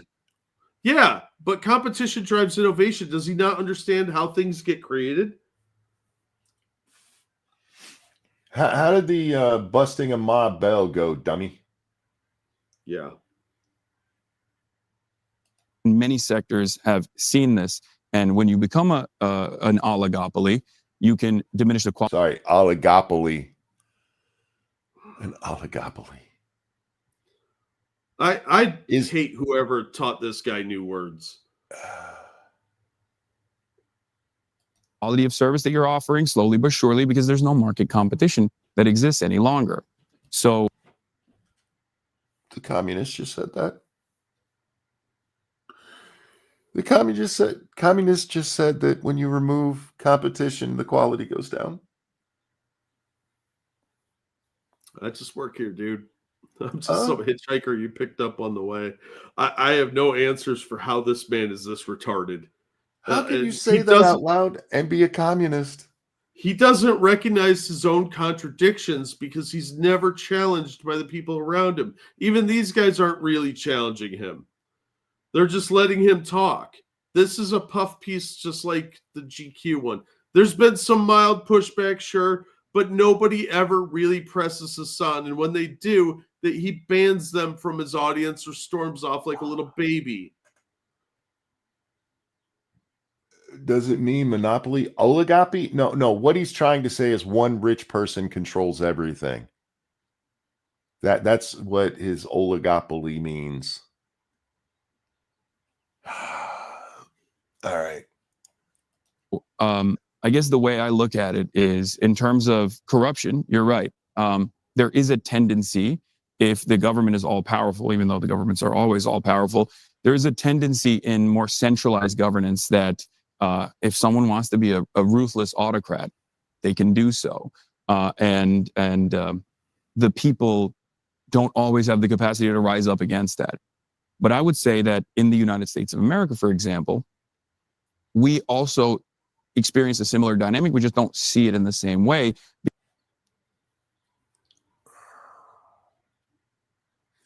You were just wearing an airsoft vest with press across it to a protest against your government, fucker. Well, Did you see his little vest? Yeah, it was fucking dumb. He puts on what looks like a bulletproof vest, but it is literally just an airsoft vest. So he can look, and he slapped press across an airsoft vest. You know, what's sad is he's rich enough he could afford to buy an actual flak jacket if he wanted. Yep, he could have. But like everything else, he was fucking LARPing, man. Yeah. Because it's not the most direct form of authoritarianism, where a lot of people think, well, as long as I can eat a Big Mac, as long as I can watch TV, as long as I can consume porn and gamble on the unregulated crypto currency market or gamble my modest income away, what remains after I give the rest to my landlord, then things are probably fine. And I think we dull our sensibilities in that regard. And I think it's a different form, it's a different mechanism of control. Oh, okay, well, give us what the authoritarianism is you're talking about that my Big Mac is covering up. Now I want a Big Mac. Big Mac. It's like Big Pharma, but delicious. That makes you think that you are actually an active participant in this. I mean, I think that's quite a stretch, Hasan, with all respect, because the difference. This is the difference between you and me. I would never say with all respect to this guy because I burst out laughing. Fair. You talk about. He has earned literally no respect from you. Anybody that respects Hasan is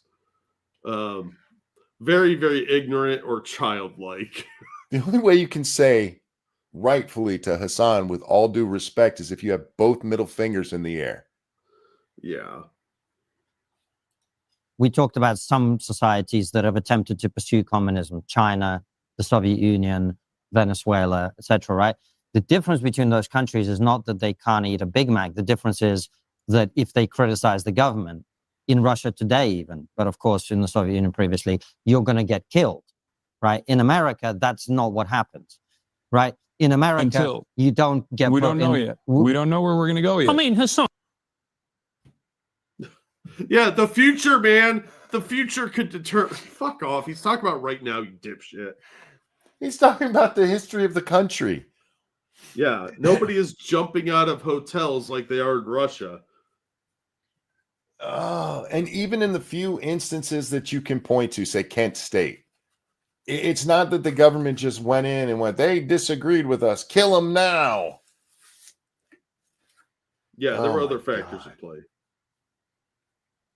Hey, get him, Francis, because Francis is like, bitch. Get him, Francis, because Constantine's dropping the ball today.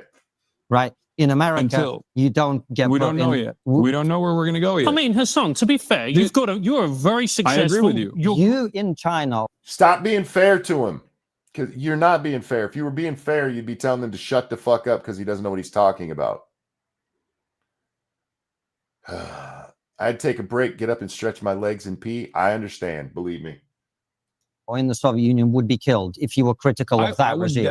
I would definitely be jailed. You'd sure. definitely be jailed. Yeah, so, no, 100%. so that's the difference between these countries and America. It's not a Big Mac, it's freedom. No, so I love that you brought that up because I agree with that. I'm from Turkey, a country that has never had the First Amendment or freedom of speech. Where's the but? I agree with that, but there's a but coming, I promise. It's on Hasan's chest. My YouTube chat crapped out. Hang on, I got to refresh it real fast. There we go. Oh.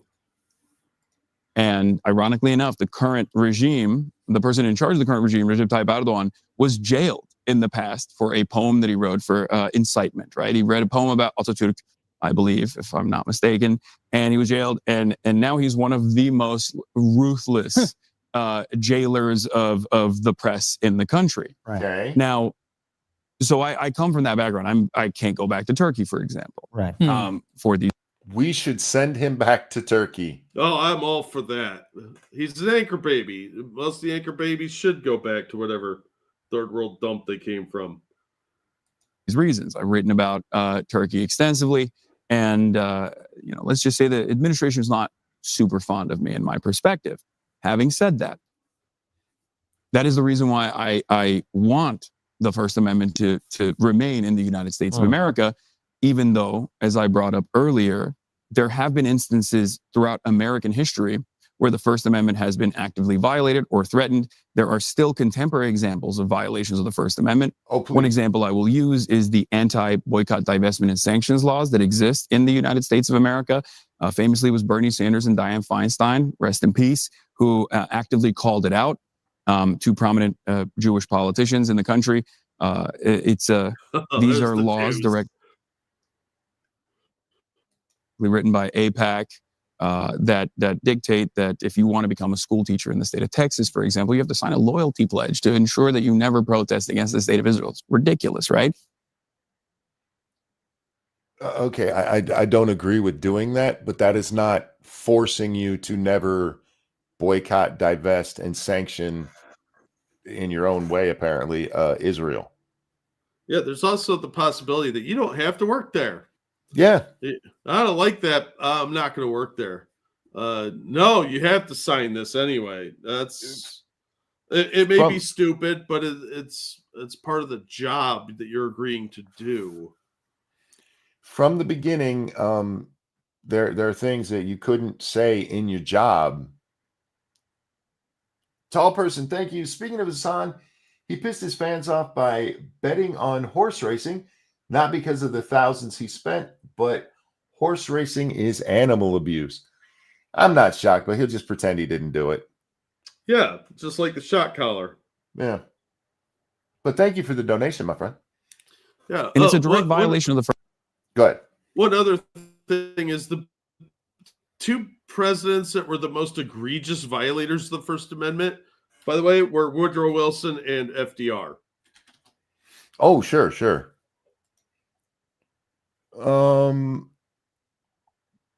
Have any of the anti-BDS laws actually been passed? I don't know. Anti-BDS laws in the U.S. As of 2024, 39 states have passed bills and executive orders designed to discourage boycotts of Israel. Many of them have passed with broad bipartisan support. Most of the laws have taken one of two forms: contract-focused laws requiring government contractors to promise that they will not boycott Israel, and investment-focused laws mandating public investment funds to avoid entities boycotting Israel. Probably getting very close to infringing on free speech with those, but it's not what Hasan is comparing to this to you saying the government sucks and getting killed for it. Yeah, neither of those. They're for animals.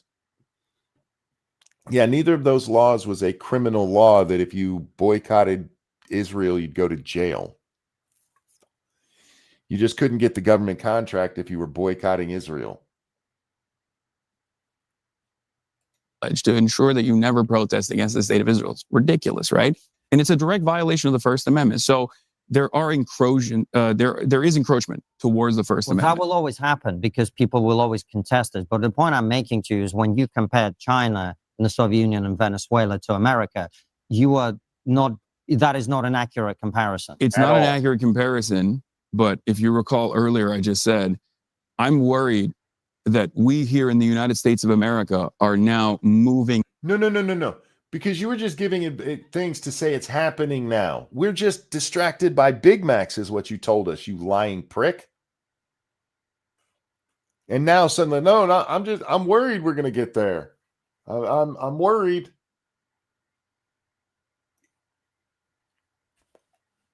In that direction in terms of social repression, in terms of political repression. And this is something that I very much fear. Just a reminder, Washington sent federal troops after people in New York. And he's worried because one socialist in the 20s went to jail. We might repress. God, I hate this prick. Why does it keep doing that to me? And I think the entry point to this is usually around Israel and what people decry as anti-Semitism. But that's not where it's going to end. If you look at I'm sorry. I have trouble with anybody on the left and trying to be like, we can't criticize Israel. We weren't allowed to criticize a lot of stuff because of you guys just a little while ago. Wear your mask and take your vaccine. It wasn't codified into law in most cases, but you didn't have any worries about that, dickhead. The Trump administration's active.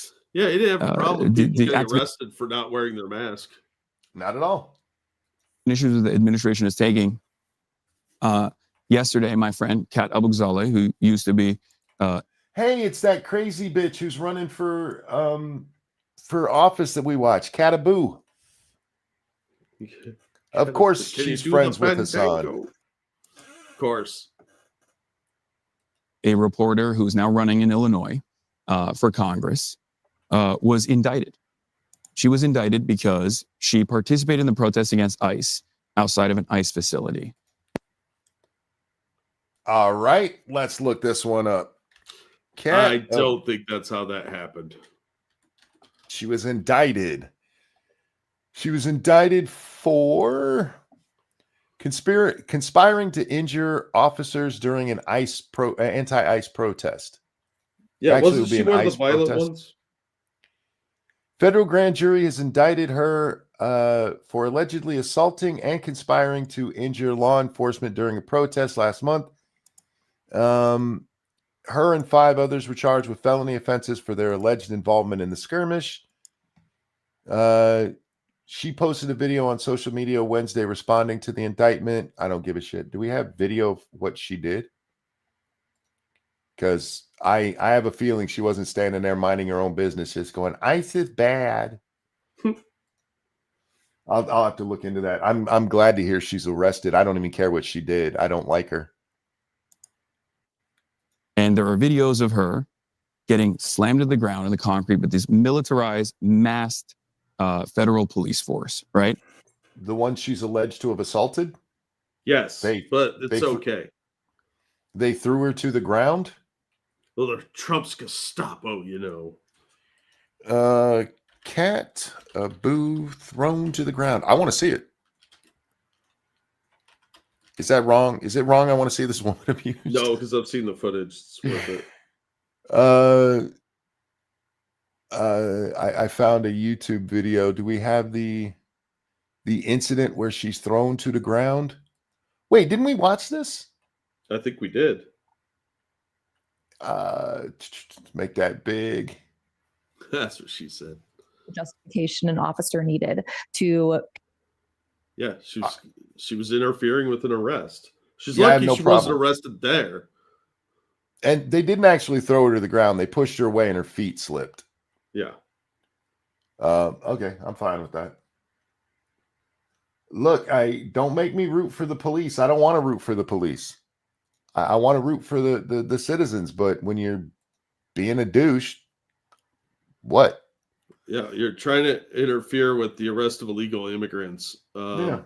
I got no problem with you getting arrested for that. But Hasan's telling just because she went to a protest, she got indicted. Yeah, that's what he's trying to dress it up like. But no, look, ICE and the police that have been assisting them have been remarkably restrained. Yep. If this was the 60s, the fire hoses and truncheons would be out.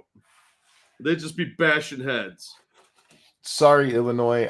Marjorie Taylor Greene is leaving, so I am rooting for Cataboo to win her seat, or the seat she's running for, because I need another retarded woman and give me another white woman. I love them up in my Congress. Oh, it's God. Just free content. Just trying to make me suffer. Not only they beat her up, which was already ridiculous to begin with. They beat her up? I must have missed that part of the video. Can we find that one? I might need some alone time. Yeah. But then they also chose to indict her. There are examples of a grand jury indicted her, by the by. This wasn't just the prosecutor going, I hate that white woman. Yeah, this was not like a military tribunal did this. Oh, Christ. Of students writing for their student newspaper. And wait, what? But then they also chose to indict her. There are examples of students writing for their student newspaper and getting kidnapped and thrown into a immigrant detention facility. You mean the illegals? Or the ones who are violating or are, how do I put this, allegedly in support of terrorists and are here on our good grace, and we're like, nah, you got to go home now. You're a monster. Oh no. Whether it be Mahmoud Khalil, who still has an ongoing legal case for being a student activist, a student protester, terrorist supporter. Yep. And having a green card while doing it. We have the same thing in our country in different ways. I hear you. The reason I'm interrupting you is we've moved sideways from the topic. So remember where we... Because that's what Hasan will always do. Yeah. He likes to shift that goalpost. Yeah, you asked me an uncomfortable question I can't answer. So let's talk about these irrelevant things. Again, he was asked about the brutality under communist regimes and don't you have it better in the U.S.? And he's like, not really. Started this conversation, right? So just to address your point, the repression didn't start in China by everybody being like, all right, it's over, we're throwing you in jail. No, they took literally did. Yeah, they didn't throw him in jail as much as they'd shoot him. Yeah, just kill him. Yeah, there was a lot more murdering involved. So he's same thing happened in Cuba. Same thing happened in the USSR. What the fuck are you talking about? Yeah. He doesn't believe. I think that he is a gulag denier. He refuses to understand that there was a lot of oppression going on in these countries. I think he honestly does not believe that's a real thing. Well, let's let him answer. Oppression didn't start in China by everybody being like, all right, it's over, we're throwing you in jail. It builds up to it is what I'm... And it's entirely dependent on... No, finish, Constantine, because he just said something really fucking stupid. Yeah. Provably false. If anything, China has gotten better about not killing their people. The starting point. Because if you were looking at China, if you're looking at the Chinese Civil War, post-World War II, 30 million Chinese people have been slaughtered ruthlessly by the Japanese. Most historical estimates place Chinese death in World War II at 10 to 20 million. These figures are used by the U.S. National World War II Museum and the Cambridge History of China, amongst other credible sources. Didn't he just tell us 30 million? Maybe he saw 10-20 and thought that he was supposed to add. 30 million Chinese people have been slaughtered ruthlessly by the Japanese imperialists. Like, that's a very different material. That's a very different set of material circumstances for the end of that civil war and to develop governance. Fine. Similar to the I'm USSR. just trying to bring you back to the central argument, with central discussion we're having. What does coming out of World War II have to do with Mao's purge? Hey man, he's got to shift that goalpost somehow. Oh God. All right. Francis made the point that when the government is in a position to be authoritarian, where it seems to inevitably end up in every communist country in the history of the world, right? That is a situation which inevitably then leads to levels of repression of the kind that you will not see in America for 100 years. I take your point about individual protesters or individual people who've made statements about a highly controversial issue today. We have the same thing in our country where people are being sent to prison for tweets that they've done, right? Left and right. We've got Palestine Action on the left. We've got right-wing people criticizing immigration. So I agree with you. The direction of travel in the West in terms of freedom. Wait, oh my God. Okay. Yes. Jack, we've done stories about people who've been arrested for really stupid shit. Mm-hmm. It happens. There's bad people. The whole point being, when you give those folks even more power, what do you think is going to happen? And comparing individual arrests or even something like Kent State, Jack, to what the communists have done is insane. Yes, it shows historical ignorance as well as stupidity and just his anti-American stance. He will go to any length to make America be compared to China as far as civil rights violations and human rights violations. They are not comparable. And this is such a disservice to all of the people who were slaughtered under these regimes. Yeah. Yeah. This asshole was at Tiananmen Square too. When the U.S. pulls out of Vietnam, within a year, they slaughtered 1 million South Vietnamese. Yep. In a year. I guess a year is a ramp up, Jack. Maybe they only killed one the first day, and then 999,998 the second. And then on the third day, they only had one guy left to kill. Maybe. I can do math. Yeah, fuck. Expression is not good. And I've made that point in my book and elsewhere. But that is not the same as what the point we're trying to make, which is the system of government. You will never get that point through to him because he's not smart enough to get it.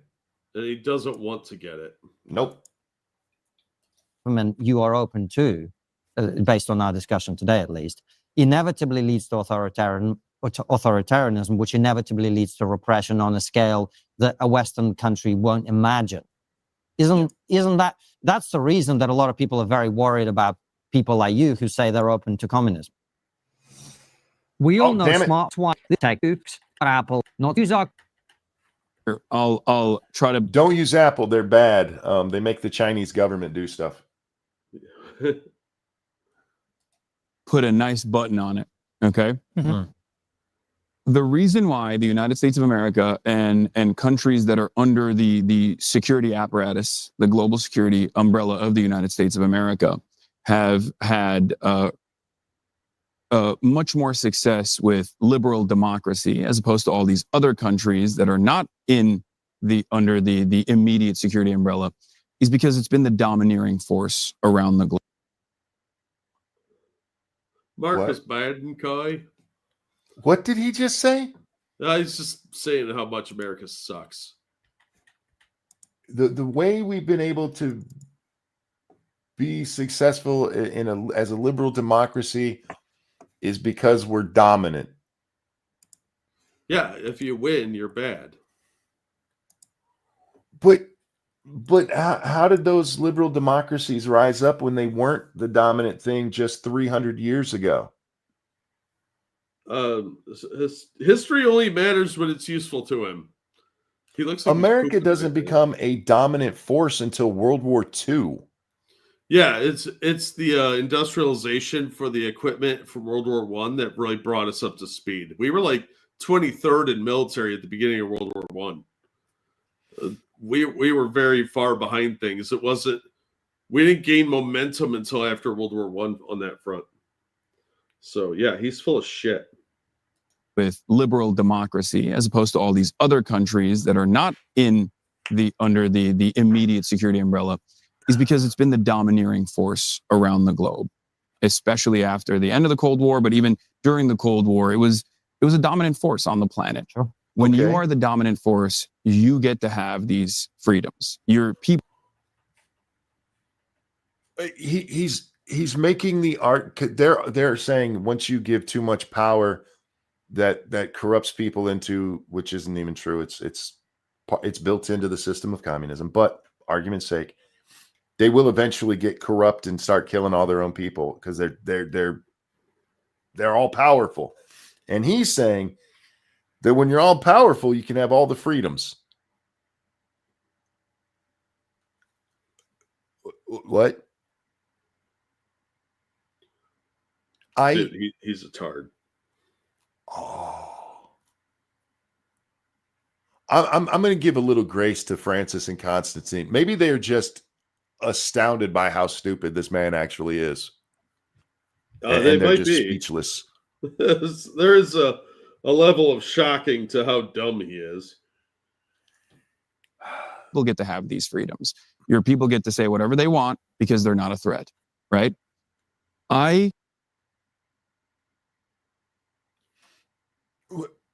What?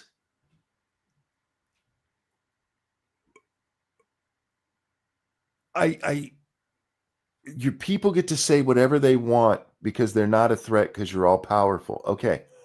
In the Soviet Union, Igor Yevgeny wasn't a threat to the regime. One dude. And like, what? No, you pissed us off. They had the ultimate power. What are you talking about, dickhead? He's just so far higher on an intellectual level than we are. We can't understand his superhuman logic or something. I don't know. Remember all that free speech the British had when they were the dominant empire? Oh, wait, no, that's not what happened. There's a reason we have a First Amendment. What? No, that's so that the evil empire of the United States can crush people. When you're all powerful, you get to give people freedoms. Okay. Would be more of a threat in the respective nation that I'm in if they don't have that same level of security.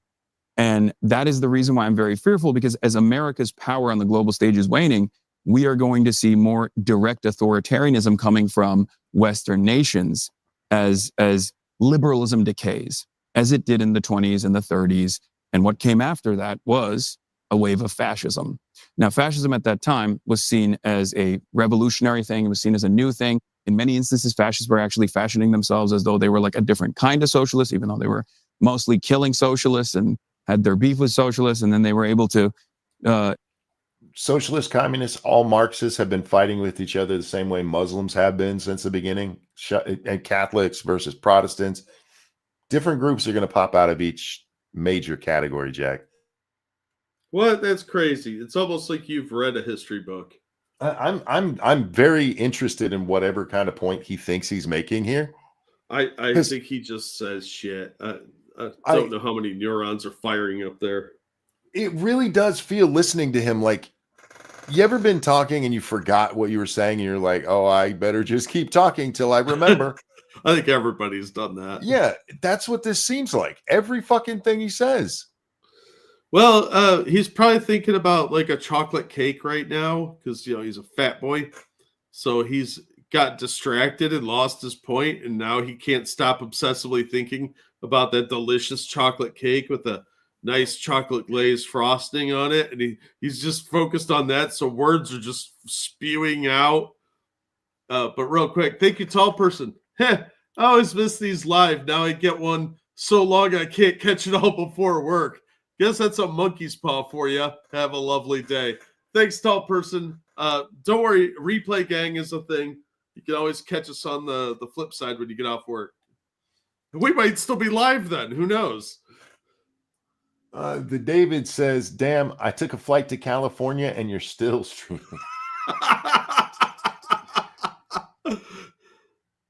Hey, in fairness, we only have 30 minutes to go. Yeah, look, we're capitalists here, so we got to earn our keep around here. These long episodes are how we do that. Align with liberals eventually, and become the domineering authoritarian forces. And I think you guys wouldn't disagree with me that, like, Italy's Mussolini and Adolf Hitler's Nazi Germany were ruthless fascist forms of governance, where there was unimaginable. Way to take a stand there. I believe that they were ruthless fascists in fascist Italy and Nazi Germany.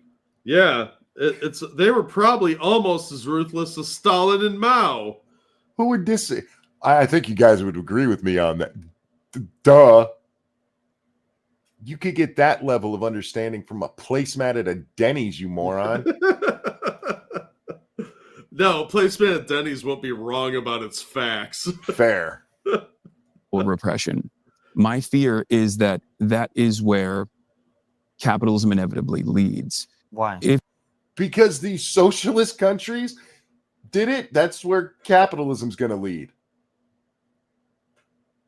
I can't with this motherfucker. Well, he thinks America is fascist. That's why he's making that comparison. But you're right. He's a fucking retard. Me and him have the same worry in this regard. I worry that as the socialists take over, we will end up one of these shitholes from history. Yeah. It's just that mine is actually rooted in reality. Jesus fuck, man. Left unaddressed because capitalism is always going to deteriorate. It's slowly going to improve material conditions as opposed to feudalism. Stop it. I'm tired of this argument. Capitalism is always going to deteriorate. We're in late stage capitalism. Where are the historical examples of the capitalism and it all falling apart and all this? I can give you the socialist communist ones. Yeah, but no, they happen in the fantasy land of delusion that this retard lives in. Late stage capitalism is just people being so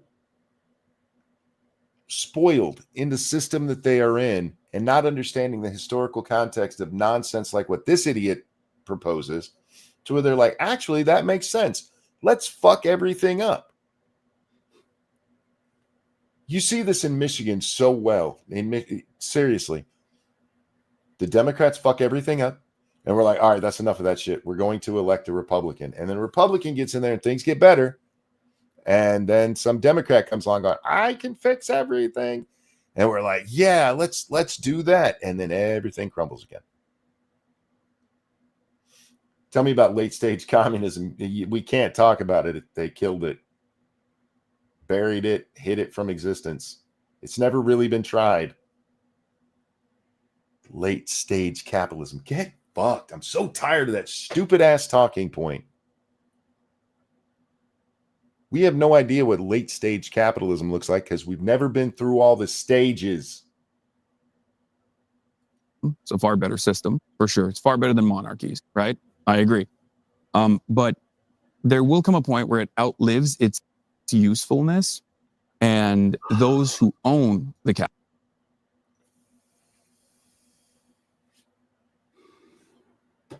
Fuck right off.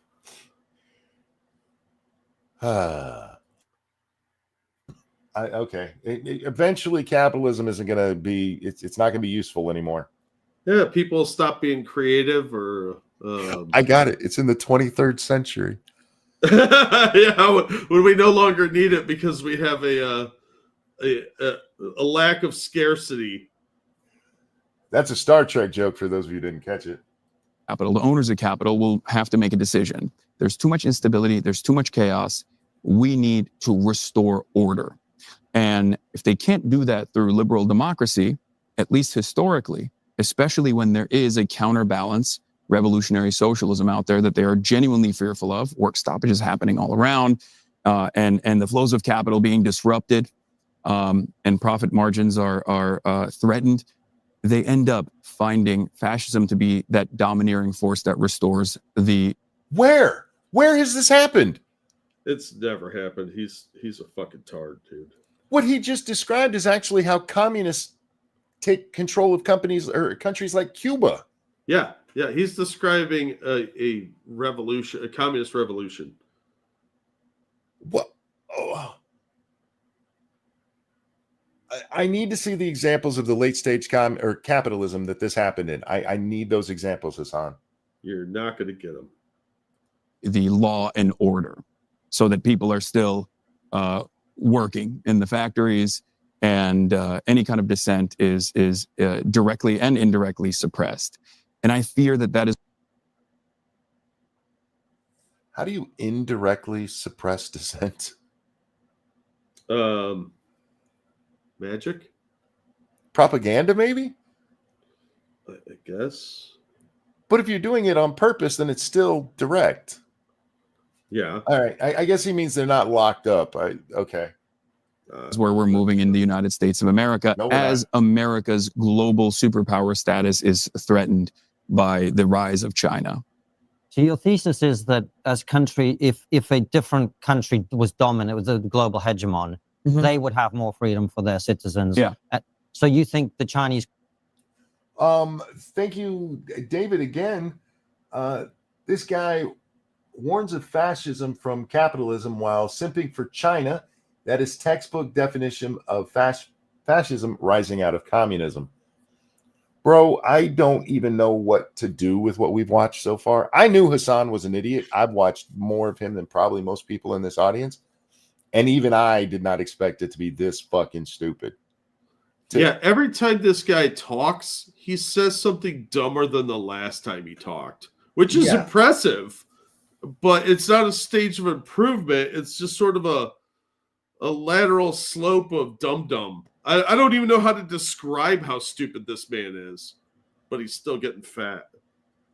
Global hegemon, they would have. By the way, Hasan, you have my permission to play my whole video for your audience and just get up and walk away. Yeah, that might be more enlightening than anything you say. But only you. Nobody else has that permission. Have more freedom for their citizens. Yeah. So you think the Chinese Communist Party would allow criticism of them if they were the dominant country in the world? I think with respect to where they were in terms of like, I mean, the most maximalist position is the Cultural Revolution, right? Like if you look at the Cultural Revolution versus where Answer China the is now question. in terms of dissent, it's in comparison to the United States of America. They were arresting people for drawing Winnie the Pooh, you dick. Yeah, he is not going to answer that question. Yes, there's still heavy control over that sort of stuff. There's a lot of surveillance. Having said that, it has become far more tolerant as material conditions have improved.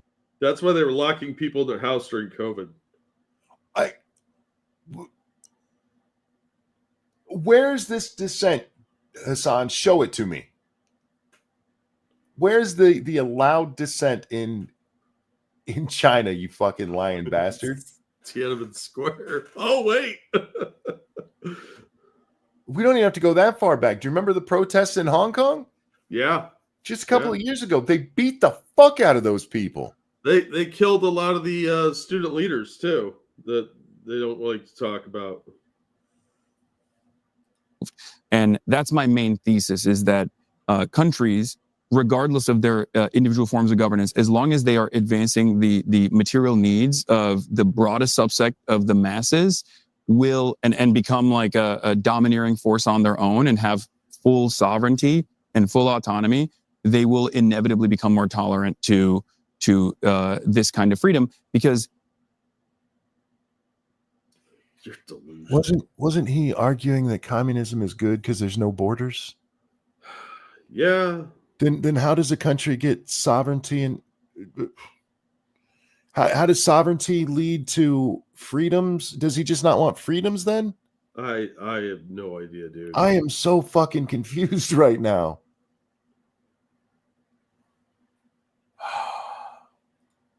this is the most successful way, I think, of making sure that the masses feel satisfied.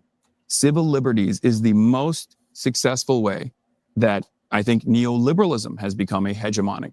In China, you are allowed to say whatever the government says you're allowed to say, and that is a good thing. I support that 100%. Jesus fucking Christ, bro. He is so contradictory here. Yes. It's staggering how dumb this man is, because he honestly thinks he's making like super intellectual points, and he's just contradicting it the entire time. Power beyond the endless militarism and whatnot. I think that is the reason why people feel the way that they do in the United States of America, in spite of all of the alarm bells that are ringing about how, economic devastation is imminent, seemingly, or there's so much poverty and so much instability, and people still go, our poor people are richer than entire nations, dude. Shut up. This is why I keep telling you guys, it's not as bad as you think. You just keep being told how bad it is. And everybody's like, yeah, it is bad. My eggs were expensive last week. Yeah, but I still had a TV and 2 cars, and I could still feed myself. Fuck off, dude. You haven't lived until you've walked the streets of Jakarta and saw somebody wearing a burlap sack, and that's their only possession. Mm-hmm. well, at least I got some freedoms, right? As opposed to not having those freedoms elsewhere. So that's my main thesis, is that what? devastation is imminent, seemingly. Alarm bells that are ringing about how, economic devastation is imminent, seemingly, or there's so much poverty and so much instability, and people still go, well, at least I got some freedoms, right? As opposed to not having those freedoms elsewhere. Oh, so what you're saying is I could be poor and not have freedoms if I lived in China. You're right. That would be better. That would be so much better. What point was he trying to make there? I don't know. Oh, dear Lord. How is he not drooling? Well, I imagine he has a handler that wipes him down in between, because they do cut over to the other guys occasionally. He was in Turkey long enough that they got sick of how much drool and they removed his saliva glands. So that's my main thesis, is that fun. if they improve material conditions, they have to inevitably allow more civil liberties, more social liberties. They have to? I don't know about that one, dude. That's the exact opposite of how those kind of people think, though. I gave you more of the material possessions, so now I have to give you more freedom. What? This is utopian dribble, dude. I don't know how else to describe it. No, if anything, they're going to be like, why aren't you grateful for what I gave you? Yeah, time to take it away and beat you and starve you. You know, like they did in, what was that? Oh, Russia. That's right, in the Ukraine.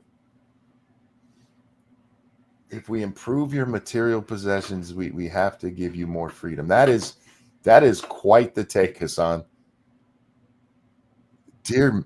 This man is a fucking idiot. He does not understand how anything works. Like in a practical aspect. He just has these like Hallmark card versions of how the world works and how human beings operate. And it shouldn't be surprising to us, and it's really not. I mean, it is, because I'm surprised at the depth of his stupidity. But he hasn't understood his own arguments and has contradicted them repeatedly in this conversation. Yeah. Anybody watching this whole thing, man, I don't know how you walk away thinking, oh, Hasan's right, because he makes no sense. Well, I can understand how people would do it, because those two are not pushing back the way they should be. They're just not. Yeah, that's fair. And he's really dumb, but a lot of his audience is pretty dumb too. So it's interesting what you've been saying about America, and that, because I will say I do agree this is as bad as the Tucker Carlson thing, because you guys should be pushing against the stupid shit this man has just said. Yeah. What you're doing is allowing him to spread communism on your platform basically unchallenged.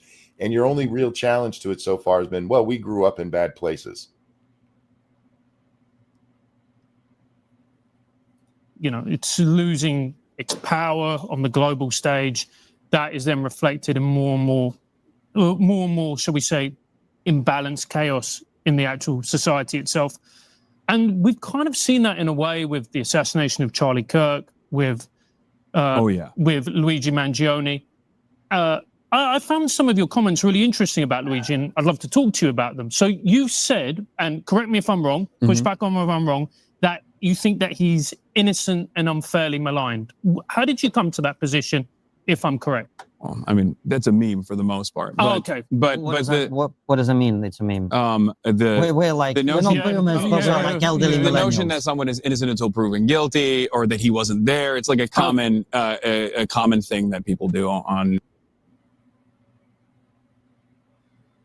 It is a meme, but it's not a common thing people do to drool over a murderer.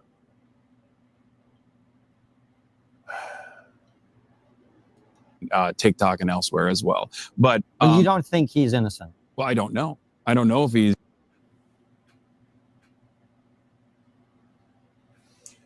Luigi Mangione is not innocent. No, it's Not. on video. He may even be found innocent or not guilty in a court of law. It still won't make him innocent. OJ was not innocent. He got away with murder. What? I don't know. He's on video shooting the guy in the back of the head, but I don't know. It could have been David Schwimmer.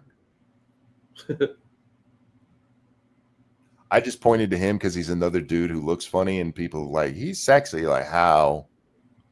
Yeah. I don't know. Same thing with Ted Bundy. The Oh yeah. one that actually did it or not, we'll see once the court case finalizes. The court case finalizing won't mean he did it or not. That's what the fuck are you talking about? Look, man, Casey Anthony did do nothing, according to him. If you walk into the room and you actually see somebody murder someone and you call the police and then the police come and arrest them and they go to court and the jury finds them innocent, did they kill that person? Yes. Not according to Hasan. Oh. And this is why I do make a distinction between guilty and found guilty, because those are two different things. But is he? Sorry, I may not understand what meme means in this context. Like, I guess what I'm asking is, when you say he's unfairly maligned, do you believe that or not? That's what I'm asking. Well, as far as unfairly maligned, it depends on where the quote is coming from. Because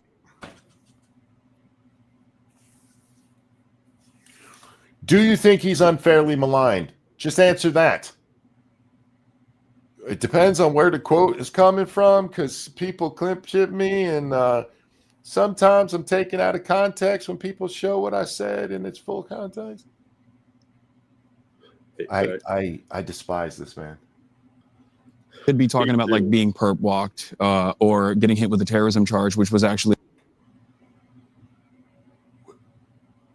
I'm sorry. Hang on. I interrupted there, and there's no way I heard what I just heard. Okay. Well, as far as unfairly maligned, it depends on where the quote is coming from, because I could be talking about like being perp walked.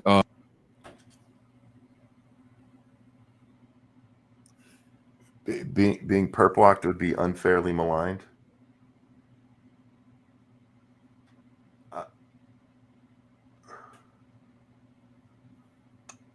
You know, I didn't think I could have a lower opinion of this piece of shit. But I've come away. Look, I've often thought that Hasan is a grifter, that he's just playing the part, that he's just LARPing it. But if I've learned anything from the last 5 hours, 32 minutes, and 45 seconds, it's that this man is actually quite dumb to an astonishing degree. Yeah, I don't think that he's a grifter per se. I think he's just this confused on how everything works because he's really stupid. Yeah. I think he's got some media savvy, not very much. Mostly it's because the media won't challenge him because he's a lefty. Yeah. But otherwise, wow. Well, he surrounds himself with people that never challenge him. Yeah. Air Doctor, thank you so much for that feminist $12. He had a way out with Luigi, a shallow one, but a way out. They should ask him about his Rick Scott comments. Oh, he has his Rick Scott defense. Did you not hear his latest on that? Because he was asked about that again recently. And his bitch ass actually was arguing that what he meant is that Rick Scott, when he said, if you care about Medicare fraud, you would kill Rick Scott. What he meant was, if you cared about Medicare fraud, you would put him through the court system and legally execute him, which, by the way, defrauding Medicare, not a capital crime. But yes, he's added all kinds of context that wasn't in that quote. That what he meant was put him through the legal system and give him the death penalty through the legal system. Yep.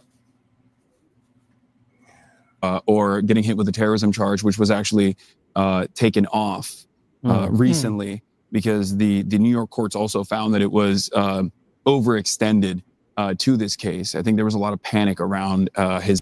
Overextended is not what wrongfully maligned means, you fucking retard. Actions, allegedly. And that is. And frankly, the terrorism charge should stand. What he was doing, if we believe the media reports, is trying to influence policy through violence. That's terrorism. Yep. Probably what I was talking about, if you're talking about that. But as far as like, oh, Luigi's innocent, it's just like a thing that people say. As far as innocent is. Why do they say it? Because they believe him to be one of their communist heroes. Because medicine in the United States is too expensive, and he got turned down for a procedure from a completely different company, so he murdered that man. Because liberals are retarded. Yeah. I think that is actually the more interesting conversation. Okay. The reason on top of that, and I had. Go ahead, bud. On top of that, what did it actually achieve? Nothing. Nothing. The killing of that CEO accomplished nothing other than to give CEOs more benefits that they always complain about, how they have perks and stuff, because now they need bodyguards. Mm-hmm. A conversation with Ross Douthat about this on the New York Times, where he brought this up on numerous occasions. I think that people are experiencing tremendous anger and discontent, and You could, since you were the one who memed it out there, you could just answer for yourself. You don't have to talk for the people. Like I can't speak for them, but the reason I did it was XYZ.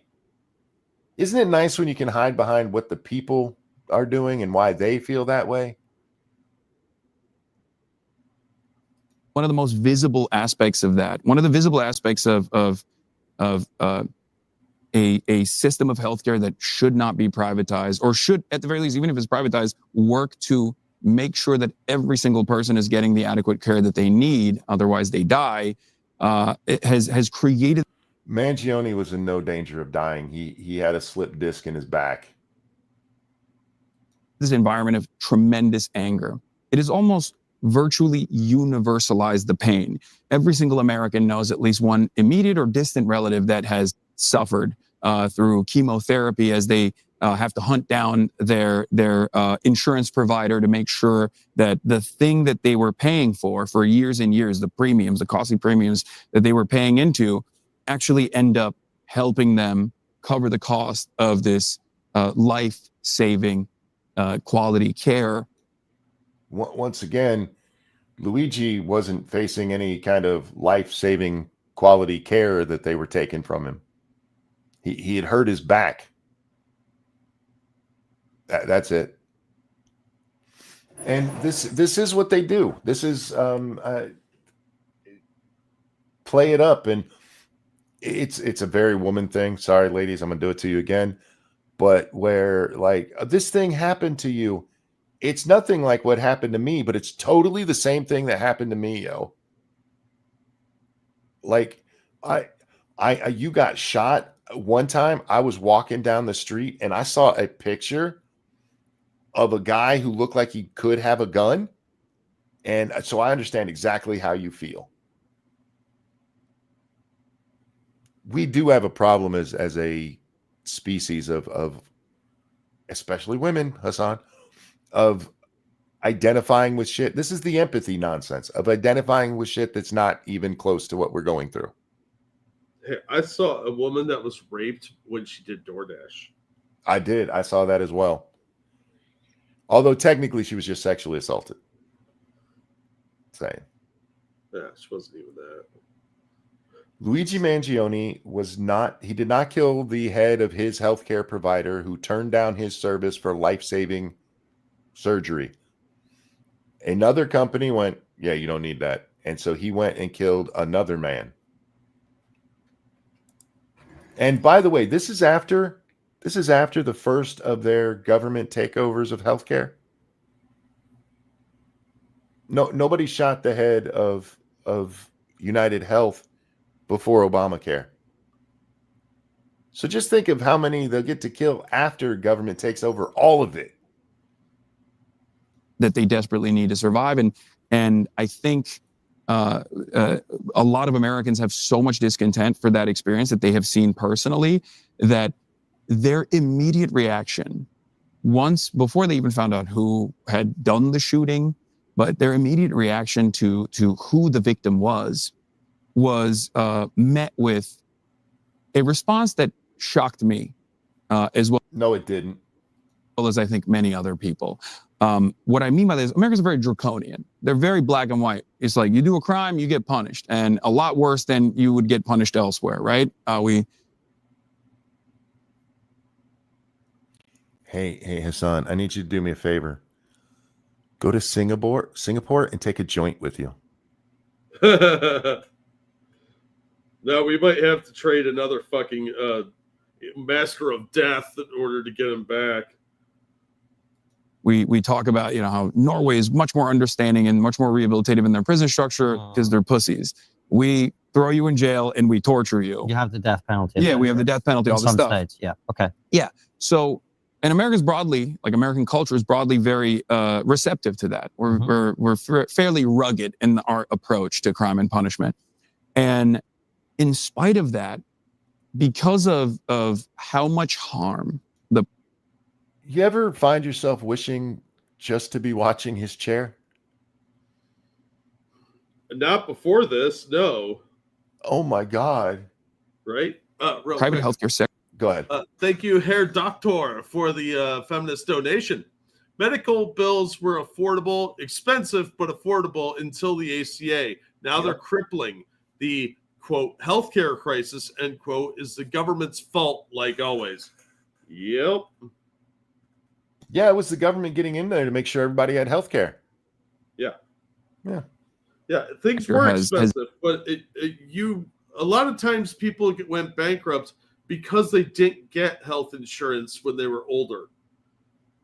I just want to remind you guys that the question here was, why did people react to Mangione the way they did? Why did they respond with memes?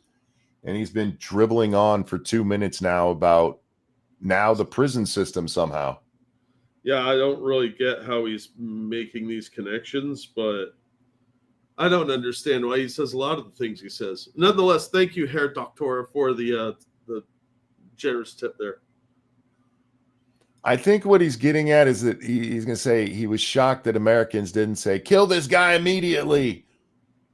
Which that makes sense. You weren't shocked by that at all because you've helped foster the community that made it okay to murder a guy because he has a job you don't fucking like. Yeah. Hasan, despite what he says, is advocating a lot of violence. How? And I don't understand how he keeps getting away with that. How the fuck are you going to have pictures of yourself wearing Gucci with a shirt that says eat the rich on it and then going to pretend you didn't understand why a bunch of people on your fucking side were supportive of Luigi? Done to so many different people in this country. I think they saw it as like, okay, well, this guy is the faceless placeholder for the person, for the system that actually killed my grandparents. Okay, that's the way they saw it. Let's let's say that's true. Okay. That's the immediate reaction.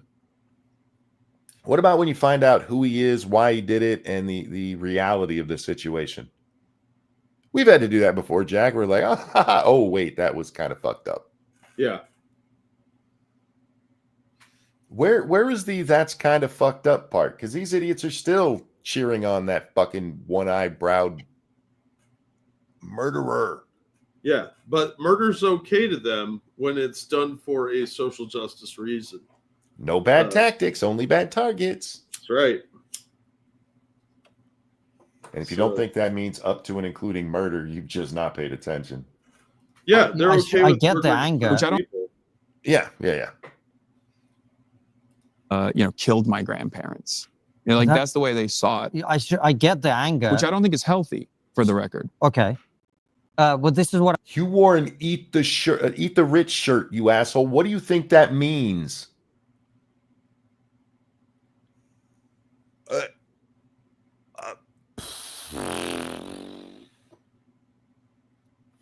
Does he think that means cunnilingus? Maybe. That Maybe means he's into cannibalism. go down on rich broads? I'm getting to is like I understand anger. And by the way, I don't want to wade into the debate about American healthcare. I don't know a lot about it. I understand there's some really bad situations for people. People should also know that in the UK, there's also lots of people who are dying without care because they're waiting for an operation for a year and a half, or they're waiting. That's because America made your indirectly trains weren't running. You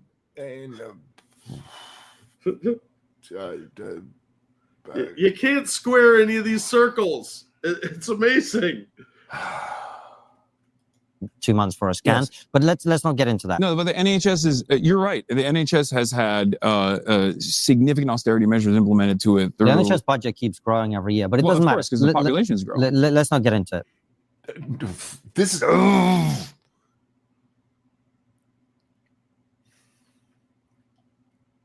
because that's the reason the NIH is can't afford it, even though they pour more and more money into it every year. It's just the birth rate in England, Jack. Yeah, the Jews. Oh, And the wait, Jews. yes, said that, yeah. It's probably the Jew birth rate, if we're being honest. Oh, I'd be the Muslim birth. I mean, whoops, can't say that. What I'm saying is, I understand people's anger. What I don't understand is why that would make Luigi Mangione, who allegedly killed this guy, innocent. Killed him. He killed the guy. Why? Because that's where we started, right? Yeah, the why way do people see say it- he's innocent? The way people see it, and I'm Just what? How do you see it? not subscribing to this notion, but the way that I think people see it is, are you familiar with the concept of social murder? No. Engels wrote about this. He said that like the systematized death and destruction of the masses is oftentimes hidden. It's oftentimes invisible. I think private healthcare is a great example of this, where it's to the recipient, to the victim, or the victim's families, they see that as murder, right? They see that as an unnecessary death that took place. And they feel that pain all the same. In the same way that that Brian Thompson's family, I'm sure, was and still is mourning the death of Brian Thompson. There are millions of Americans out there that have individuals in their lives that they loved, loved ones, immediate loved ones, distant relatives that they've seen suffer in their final moments as they, go through the process of trying to figure out the paperwork in a system that is designed to, let's be real, take as much money as possible from you in the form of premiums, and then create a profit incentive by refusing to pay for the healthcare. With Hasan, I get all that, and I empathize with that. I get it all too. I'm just not at all. Seriously, I'm sitting here with my mouth open going, what the fuck is he saying? Gibberish. He just talks. It doesn't matter what it's about either. He doesn't have a good answer for these questions. He just is trying to dodge and weave because you can't justify the murder of that CEO. There's no moralistic way you could justify that unless you say that somehow it was through trauma that I did. That's the only way he could even try and justify this. It doesn't work. Yeah, because Hasan already gave the only important answer if you want to go by what he said, which I don't believe, but the only important answer, because he can't speak for everyone else. He can't speak for all these people. Even with a poll, he couldn't do that. What he can do is speak for himself. And speaking for himself, the reason he used that meme is because everybody else was doing it. He was being one of the cool kids. And then the next question is, well, why does that make you cool? And I kind of am mad at Constantine here because he keeps asking why people do this when he should be asking Hasan, why did you do this? That pain that those people feel. But what I'm getting at is you said he's innocent, then you said it's a meme, you say it's just a thing that people say. What I'm trying to understand is The reason why people say that is because I think their anger doesn't make him innocent, right? No, If of course he not. shot a Of course man not. who runs a healthcare company, healthcare insurance company, Yeah. and they are angry with healthcare in America, that doesn't make him innocent, right? It doesn't. So isn't you and them saying that just flat out wrong? Well, my reason for saying it is because you're innocent until proven guilty. Bullshit. Yeah, Liar. that's a backpedaling.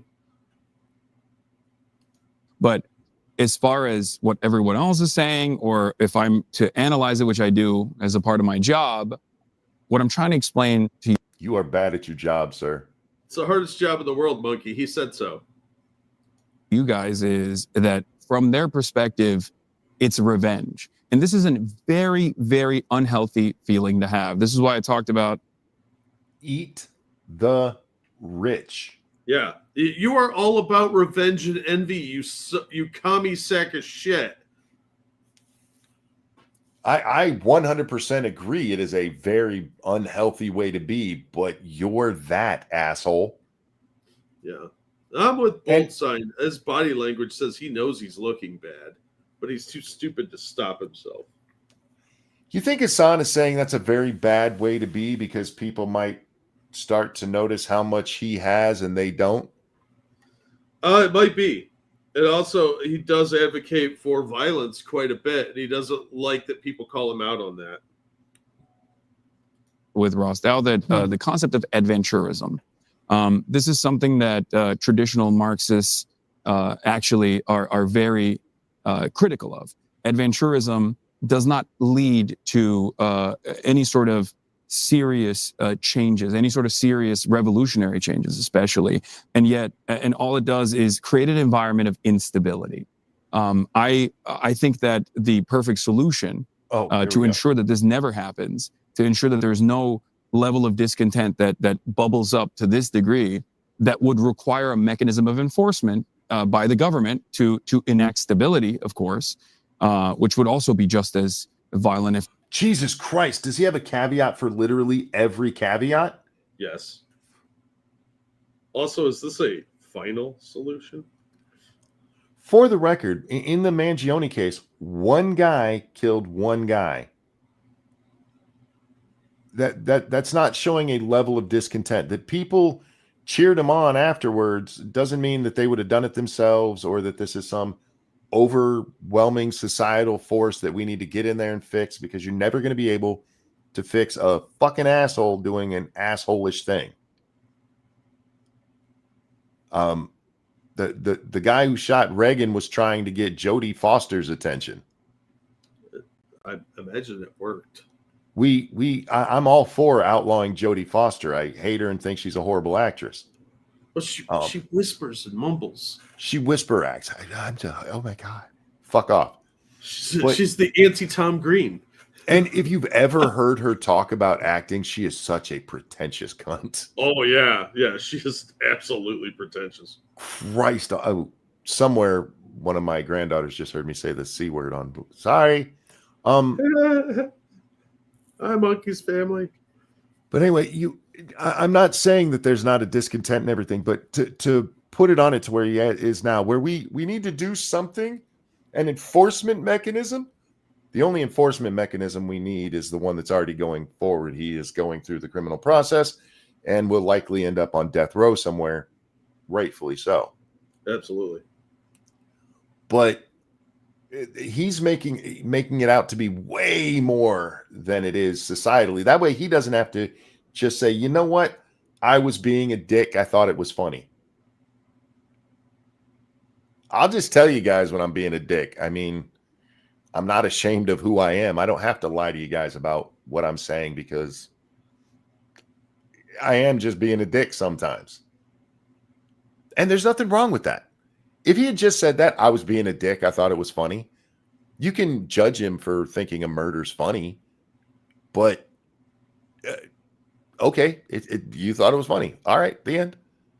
And instead he's trying to justify it with, no, it's because of all of this healthcare, because everybody knows somebody who died and couldn't pay for it. Fuck right off with that nonsense.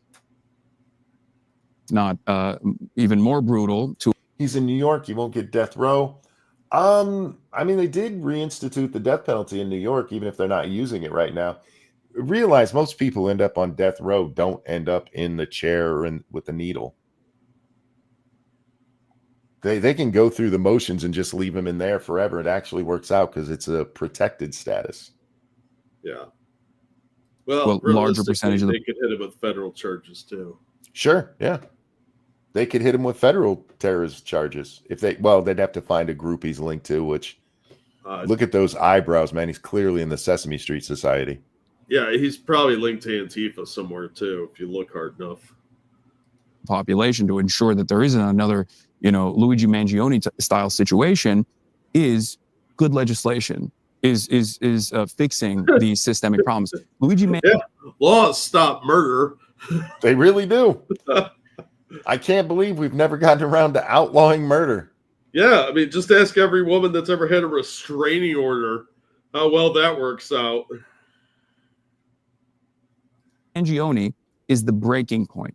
Luigi Mangione is the perfect. I'm sorry. The way you fix this is with legislation, and the guy who murdered somebody is the breaking point. Was he either going to pass legislation or murder somebody? Maybe. He doesn't even know how to use words properly. Well, I mean, look, he was a fat kid. He was busy eating and probably in English class. If Mangione was the breaking point, the way you just said there, at the very least, we would have seen a whole bunch of copycats, which we didn't. I'm not wrong on that, right? I think you are correct. Okay. Pretty sure. Demonstration of the system failing people. And I think that Luigi Mangione and the response to him has been one of the clearest examples that I have seen in a country like the United States of America, where people are normally supposed to be like horrified by cold-blooded murder in the middle of the day. Their response being much more receptive to the action shows me that there is so much pain in people's... Okay, I'm just going to pause him there because he's going to ramble. Jack, can you think of anybody in history in the United States who's a cold-blooded murderer who were celebrated by the people? I mean, there's plenty of examples besides Mangione. Somebody that was murdered that the murderer was celebrated? Yeah. Jeepers. Hell, not even necessarily the person being murdered being important at all. I mean, I can name I don't know, Billy the Kid, the James Gang, the Dalton Gang. Yeah, pretty much any was outlaw. Scarface, Bonnie and Clyde. Dillinger. Yeah, Dillinger. Yeah. It's never happened before that America. No, sometimes we do. Sometimes we deify really bad people. Yeah, and that's usually done through propaganda. Yep.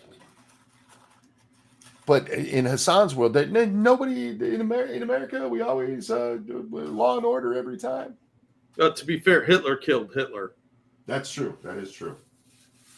Oh, son of a bitch. He's so trying to make this. He's the hero. He's explaining what the people thought, and it's something that never happened. It was a tragedy. It was a horrible fucking thing. Yeah, OJ's another one. Yeah. It was horrible, but the reaction to it, especially in our modern social media environment where people can get clout from saying ridiculous things rather than selling their $5 dime or their 5 cent dime novel, 10-cent dime novel. I know what I meant to say. I was The just Old gonna let West. that one keep going. I don't know. Shut up. I've been doing this for 6 hours now, and I've listened to Hasan for most of it. I had a pretty good nap before I got here. God damn, I deserve a medal for this shit. I know, right? Like, And this you is- deserve the "he did this to me" medal, and I deserve the "I did this to myself" medal. Well, to be fair, you get kind of used to it after a few years. Fuck, man. It's not often as painful as it would be for most people, but still, man, sometimes we put ourselves through hell for this. Like, share, subscribe, guys, because we're actually doing work now. This is getting to be very difficult after a few days of this type of shit. At least in the old days, like the reason Billy the Kid becomes a thing is because the novels about him basically just lied, flat out Yeah, lied. they straight up propaganda. Excuse me. With like Bonnie and Clyde in them, there were rumors that they would like destroy deeds and stuff, and this is at a very, very important time for that in American history. Yeah. Again, just lies about who they were. They were just murderers and bank robbers. Yeah, well, one of the problems with like the dime novels and the Outlaws is that the writers of their biographies didn't really know, so they just made Make it up up. facts. Yep. And the difference between them and now is it can happen so much quicker with social media. Yeah, I mean, the instant that they find out who he is, the narrative becomes he got turned down for a life-saving procedure. It wasn't. And it wasn't through that healthcare company. And that didn't get near the attention that the original shit got. He did this. Nobody even knew who he was when they were out there. He did this because they turned him down for something. yeah, yeah. And the left and Antifa specifically are very good at getting an early narrative out there that their rubes will believe. Well, just look what he did with Cataboo a little bit ago. They beat her up and then threw her to the ground. They didn't even throw her to the ground. He did push her away, and she lost her footing and fell on her ass. But reality doesn't matter to this asshole. No, Immediate experience. Nope. Is that they recognize this instability. They don't have a vehicle to communicate it. They don't have a vehicle to communicate this discontent, and they're simply moving into the least productive way to do politics, which is revenge, violent revenge. I think that that's not the reason you shouldn't do violent revenge, is because it's not productive, right? Like if the killing of Brian, what's his name? Brian Thompson, is that his name? I forget, that the head of United Health. Oh yeah. If his killing had led to the communistic changes that Hasan wants, that would be a reason not to celebrate that shit, because then you're teaching people political violence works. But beyond that, somebody had to be murdered. The reason that you don't do it isn't because it's not effective. It's because you're murdering somebody, you disgusting piece of shit. Yeah, well, he doesn't seem to have a problem with political violence. He is a communist, and they tend to get very violent. Yeah, murder's wrong. How about that? There's a hot take for you, Hasan. Tell that to your Houthi buddy. Oh, Mike, sorry to hear your mom's car broke down. Hope it gets fixed. Yeah, it sucks. And it's cheap.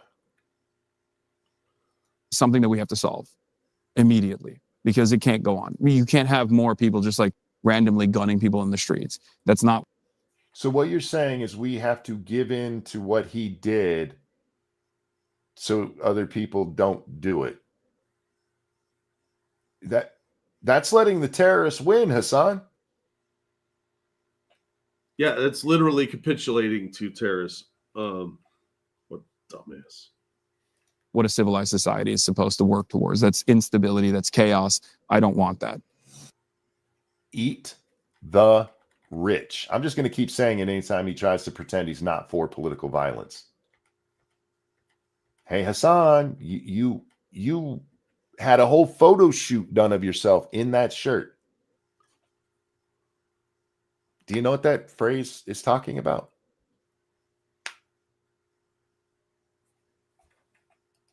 With the assassination of Charlie Kirk is obviously the incident itself, but it's Well, if we take Hasan's understanding of the Mangione murder, what we need to do now is everything Charlie stood for, we need to outlaw so that somebody else doesn't murder somebody. Right? That's the reasoning. We have to change everything so that that doesn't rise up and happen again. Yes. I don't think he has reasoning. I think he just vomits things. But I'm not wrong about his reasoning and how that would apply to Charlie, right? Because if we have to change the healthcare system because Luigi killed somebody and we don't want more people to kill somebody, then we have to change whatever Kirk was for so that people don't kill people like Kirk. That is the logical extension, but I don't think we're dealing with a logical person. Oh, I think if he, like, if somebody ever gave him a logic puzzle book for his birthday or something, he'd just die. His brain might explode, yeah. He reacts to logic puzzle books the same way vampires do to the Bible. Like, no.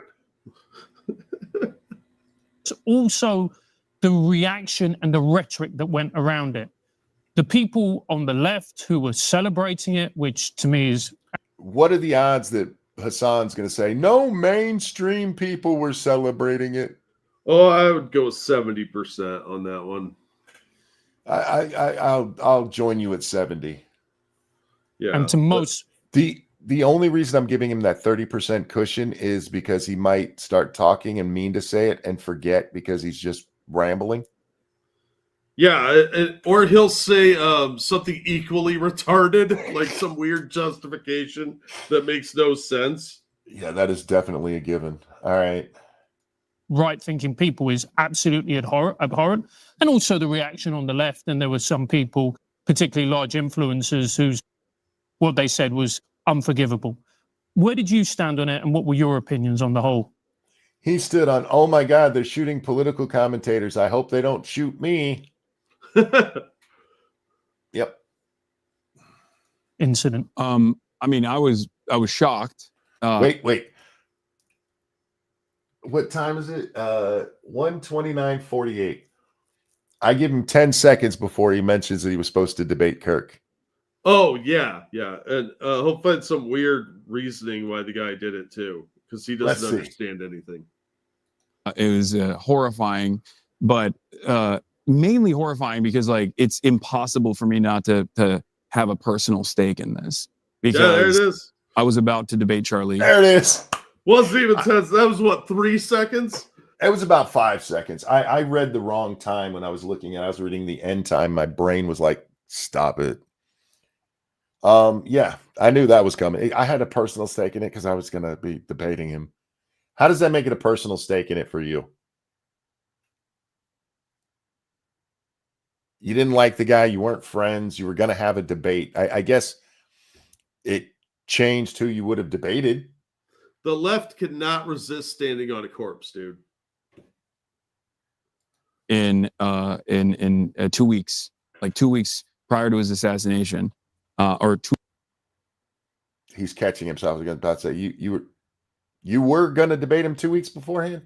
Weeks after his assassination, we were supposed to be debating at Dartmouth College, and this was a person that I had basically developed a political career in competition with, if that makes sense. Oh, fuck. By that reasoning, Jack, you and I have a relationship with Hasan. Ew. A personal relationship. Because we're in competition with him. Yeah, that God he's a damn it. fucking retard, man. It's like I was on the left side, he was on the right side. We debated plenty of times. We debated at Politicon. We were very familiar with one another, and seeing that the number No, one. you weren't very familiar with each other. You were familiar with each other's public politics. Those are different. Never mind. It is amazing the kind of people who have tried to gain some kind of special clout off of Kirk's death. You didn't like him in life. You hated the guy. Just leave it at that. Yeah. No, man, we had a personal relationship, and we debated lots of times. That one time at Dartmouth. Oh, Hasan. Never change, retard. Never change. He is One fear never that- found. He is such a clout goblin. Yeah. It doesn't matter whose corpse he's got to stand on. He doesn't matter what side of the spectrum they're on. If he can get some clout off of them, he will. Speaking of that, Candace Owens, her dumb fucking shit about the French coming to get her. The French Jews are on their way to get her from Sweden. Tell you they're Quebecians. Somebody responded under her post that it had been exactly 1 year since somebody tried to kill Candace. And then she gets this news that the French are coming for her. It's a conspiracy. I'm not making that up. The only people coming for Candace are people in white coats with a ambulatory camisole, and somewhere in the background, Napoleon the 14th is playing. They're coming to take me away, haha. Well, she reposted or she responded to that. A year ago, they tried to murder me. Here's what happened. Oh, and she goes, and I don't know what to do because our government is aware of all of this. Here's what happened. A year ago, to the date of when she sent out this tweet about the French coming to get her, even though she had that for 2 days. She totally didn't do that so she could go, it's been exactly a year. A guy in New Jersey posted a video with a baseball bat saying he was going to kill her. And in her mind, that was somebody trying to kill her, or somebody tried to murder her. Does she work for DoorDash?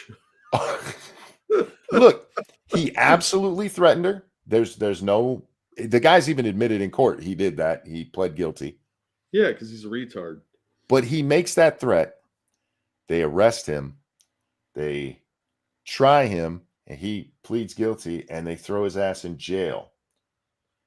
And somehow that's them coming for her. If our government was complicit in getting Candace Owens murdered, do you really think they would have went and got the guy who threatened her with a baseball bat through the internet? I mean, Or would they have bought him a bus ticket and showed her where she lived? dude, it doesn't have to make sense, man. These people are crazy. She I probably feel like thinks people locking wearing up- red shirts are head of the gang stalking team, too. I feel like locking up the would-be assassin is kind of counterproductive to the assassination. I would think so, but, here we are. Every person that does what I do become reality in real time was shocking. It was devastating. As far as I was not devastated about Charlie Kirk dying because I give political commentaries, because I watched a man die in front of his family. Yeah. And nobody should be killed for the words they say. Yeah. He wasn't doing anything vile or illegal or trying to hurt anyone. He was having a conversation. He was a milquetoast, middle of the road conservative, moderate. And they murdered him for it. That's what's disgusting. We had our political differences with Charlie Kirk. We made fun of his overlarge cranium, but he was losing weight, so it looked normal now. But somebody killed that man for simply talking to people. And that is reprehensible to the core of this country's values. Tyrai says 6 hours ago. No. 6 hours and 13 minutes. Thank you. Yeah, we're still going. It doesn't Hit that break it thumbs down up. on there that far. Yeah.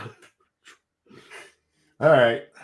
God damn, how much is left? Oh fuck. My opinions on it. I mean, I have I had the misfortune of seeing it in real time happen as I was like trying to figure out what had taken place, and we were one of the first. Is he now going to? Is he gonna blame the Jews? Because I feel like that's where this is going. Tons of us had the misfortune of seeing that, you dick. Media outlets that actually broke the story. All right, fine. I hate this man. Me too. And my first thought was that this is going to lead to even more violence, even more. Your first thoughts are on video. You know that, right? And your first thought was, oh my God, this could happen to me. Violence in the form of revenge, decentralized violence, and also that this is going to lead to state repression as well, in an effort to stamp out any kind of political discontent or any kind of political dissent. But by your own saying, that's what should happen to keep it from happening again. That's what happens if you kill the head of the hospital. You got to fix hospitals so that doesn't happen again. A minute ago, that was a good thing, which hasn't fully come to fruition yet, thankfully. But the administration certainly tried to use this as an opportunity to build new guidelines around surveillance and build new surveillance targets in general. I feel like I missed a story. What did the administration do regarding surveillance over Charlie Kirk? Shut up. I feel like that would have been a big one, that we would have talked about it. I think so. Real quick though, thank you, Tyrite, for the generous tip. This is for Deadpool and Batman. Thank you. I want to pick that up. I got the first one, haven't read it yet, and I'm super excited. Because generally speaking, I'm not a fan of Deadpool in the comics, but this one is supposed to be really good. Tyrite, thank you. Said for a bag of potatoes for Thanksgiving. I appreciate that. Guys, it is Thanksgiving week here in America. For the rest of you, I don't care. Thank you for that. Thank you. Oh, God, this guy's a fucking idiot. I know. Oh, I let me share some good news for a minute. It's good news for me, not for you guys. You know, I have trouble wearing shirts. My skin is just so sensitive. Yes. But the other day I was at Walmart and they have all their pre-Black Friday stuff out. They had a Gray Friday, I guess. Oh yeah. And they had this Spider-Man hoodie there. It's old school Spidey from, I believe it's from one of the covers. If I know the artwork. Let me put it that way. And I was like, oh, I kind of want that, but I have trouble wearing shirts. But I bought it anyway. And it is the softest thing I've ever put on my body outside of vagina. It is like amazing. I can't wear it for very long, but I can wear my Spider-Man sweatshirt. Win. Look, I don't get a lot of wins physically around here. I need y'all to cheer with me, okay? All right, back to the show. The Trump administration has this, they released a memorandum, national security memorandum, that declared the intelligence communities to shift their priorities and attention of surveillance to Antifa, which they had previously declared a domestic terrorist organization, which accurate. Oh, this is what he means by the administration policies change. I got you. They actually started looking at the people who are responsible for political violence in the U.S. Oh. Yep, he is right about that. He is right. He just made it sound like they passed some kind of fucking law or something. Is not a designation that exists in the United States of America because that's why they designated them a terrorist organization with links to international groups all around the world. You guys can't see it, but I'm smiling, real big, teethy smile. It is a direct odds with the First Amendment. This is the reason why No, it's not. It's No. absolutely not. Several of the Antifa people that were charged in, I think Texas it was, have pled guilty because they're being charged as under this new terrorism thing. And they absolutely deserve to be charged because they were firebombing things. Thank you, Connect. Thoughts on GOP losing House in 2026? We haven't got into the election yet, so it's really hard to gauge where things are sitting because I don't think they're doing as badly for Trump as the left wishes they were. But just historically speaking, they're probably going to lose the House. They don't have a very big majority there. So, are you going to remain a diabetic this year on Thanksgiving, Monkey? Not on the day of. It takes a break for major holidays. It's not me. It's biology. No, it's not. It's 100%. I learned it from Wilford Brimley. Yeah. I don't think that's how that worked. Did he come to you in a dream riding a unicorn? I will neither confirm nor deny that. That's what I thought. KKK is not considered a domestic terror organization. This is the reason why the Proud Boys. We have the FBI because of the KKK. Yeah. Weren't they declared a terrorist organization? Or Or was that Aryan Nation? Anyway. In Atomwaffen, which is like a neo-Nazi formation that tries to recruit from the military.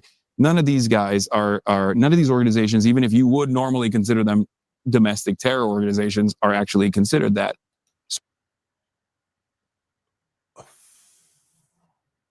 When was the last time the Klan did something?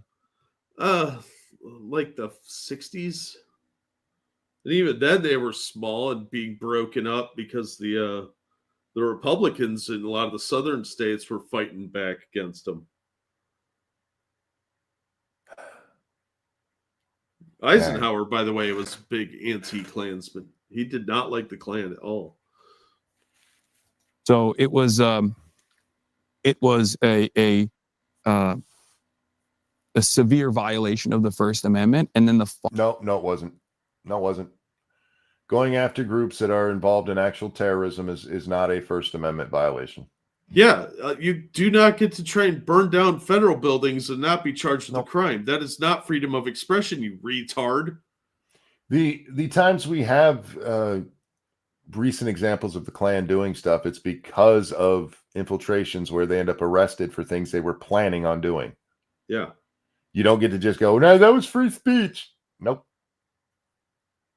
Follow-up to the surveillance targets and the surveillance priorities made me even more fearful about where this administration was going, where they declared any sort of anti-Christian, anti-capitalist, anti-American sentiment to be an indication of someone being an extremist, violent terrorist potentially. You don't think it's reasonable to suspect somebody who's anti-American might be a potential terrorist? In America? Yeah, it's a weird thought. I know. It's kind of bizarre. I would like to see the memorandum he's reading from that said you can't be anti-Christian. You can't look at it. It's in Canada. You never met it. Goes to a different school. Yeah, it goes to a different school. It goes to Degrassi. But then on top of that, there was even more vague things that they brought up. Like I think it was like American being critical of the American moral family unit or something like that. Basically, it was just what the Republicans consider what the entirety. This is something that deeply worries him, and he can't remember the language from a couple months ago. Yeah, this sounds more like a platform that they would run on than actual policy.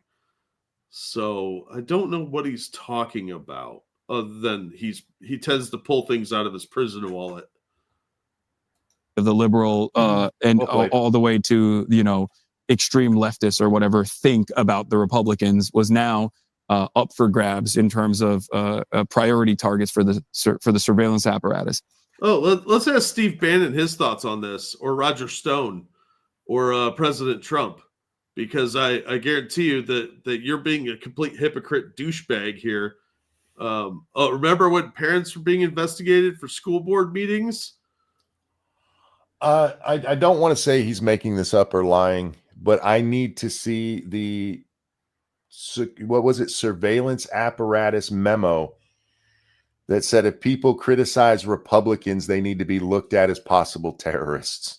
I do recall something like that being an unofficial policy of Biden's administration. And even Obama surveilling President Trump and Jim Jordan and Cheryl Atkinson and several other people that disagreed. Remember when they tried to charge James Rosen, the reporter, as a co-conspirator? Yep.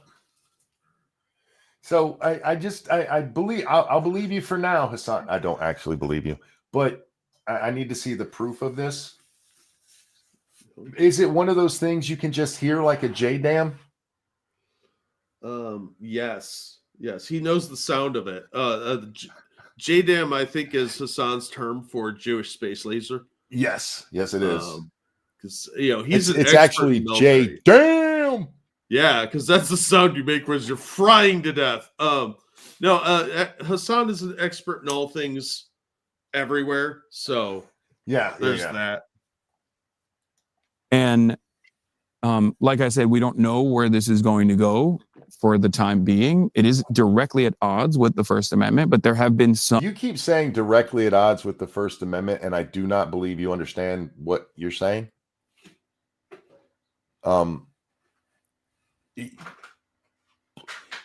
Even if they were doing what you were saying they're doing, you'd have to do it through the legal channels. I know the FISA court doesn't really mean anything, but you'd still have to do it through those legal channels, and then it would actually be within, according to the Supreme Court, the First Amendment. Just saying. Instances where people have been indicted. Kat Abu Ghazaleh, like I said, who's running for office, is like one of the first high-profile politicians that have been targeted in this way. You mean her publicity stunt to try and get free media coverage? What? She wasn't targeted, you stupid shit. She assaulted a police officer on camera. Yeah, that's frowned upon here in the States. Sorry to bust your view of what most people think of the police, but yeah, see, this is why I need to see that memo you apparently saw, Hasan, where it says you can't criticize Republicans or they're going to surveil you, because you just lied again. He seems to have a bit of a habit of that. And these two guys don't know enough about the situation to challenge it, and I don't blame them for that. We had to look it up when we heard it here, Jack. But are they going to make a follow-up going, here's all the places he lied? They've put two little disclaimers up when he said, or maybe three, where they've talked about something and they put it on the screen. They didn't play the video of her fucking with those cops. No, I don't think they're going to either. Yeah, so now the audience watching this is like, oh my God, I can't believe that happened to Kat. Because it did. Yeah, I can't believe it didn't happen because I saw what happened. And I worry that once free speech goes away and once due process goes away in this country, we are full tilt fascist. That's not what fascism means. No, he doesn't know what it means. But also under communism, free speech is going to go away, you dumb shit. Why does he bring up due process talking about Kat? So far, did they already convict her without a trial? Oh, they executed her in the street, right? I mean, Judge Dredd style. That's how they play. Oh, it didn't. She got arrested and charged, and they're gonna actually put her to trial. What? They didn't even arrest her yet. At least not according to where we are right now. They've indicted her. Yeah, she gets to turn herself in. Yeah, they're not gonna do a perp walk on her or anything like that. I hope they do. I hope they do too, but because they need to start arresting some of these politicians that say this dumb shit and get involved in these things.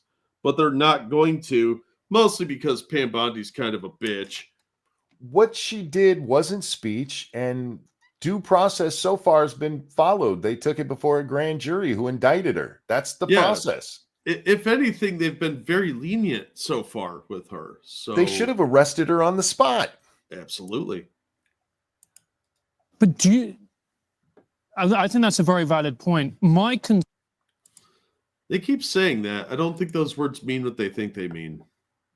Well, if you just take, it's not for the other times, but in this case, if you just take Hasan's word for it, I would be with him. Yeah, you got a point there. The problem is we know the actual story. But Francis just gave him a seal of approval. Yep. Instead of saying, I don't know that case, so I don't know how valid that point is. Which would be the correct response here, Francis. You're giving us Francis's a bad name. This is why people make fun of our name, man. That and it sounds girly, but mostly because of this. Concern is as well, and it's the rhetoric that is getting ratcheted up on both sides. Both on the Stop it, you motherfucker. On both sides. Yeah. I'm sorry. How many right wingers have murdered CEOs? How many of them have tried to burn down federal buildings? How many of them have assaulted ICE officers? How many of them have attempted to harbor illegal aliens or sneak them out? It doesn't seem to be quite the both sides situation here. right, but both on the left. So, for instance, I'll give you an example. In my own country, we have Zara Sultana, who's a very prominent left-wing politician. She said the words, we need to fight the fascists in parliament. Like, okay. We need to fight them in the ballot box, and we need to fight them in the streets. Mm-hmm. Now, the problem is, if you ask most people what fascism is, I don't think they would be able to give you a clear or coherent explanation or an analysis of the political ideology. Well, let's be honest. By fascist, she means people like Reform who are not fascist. They are a centre-right party. They're not fascist. So I don't know if I would agree with that. Right. Because Hasan is very politically savvy. He really is. He really is. Just ask him. But the point. Well, hold on a second. You think the Reform Party is I think fascist? Reform Party, as it stands currently, is a nascent fascist parliamentary group that hasn't reached its full potential yet. Could you define in the same way that I would fascism in this instance? in the same way that I would What was that? He just said a bunch of gibberish.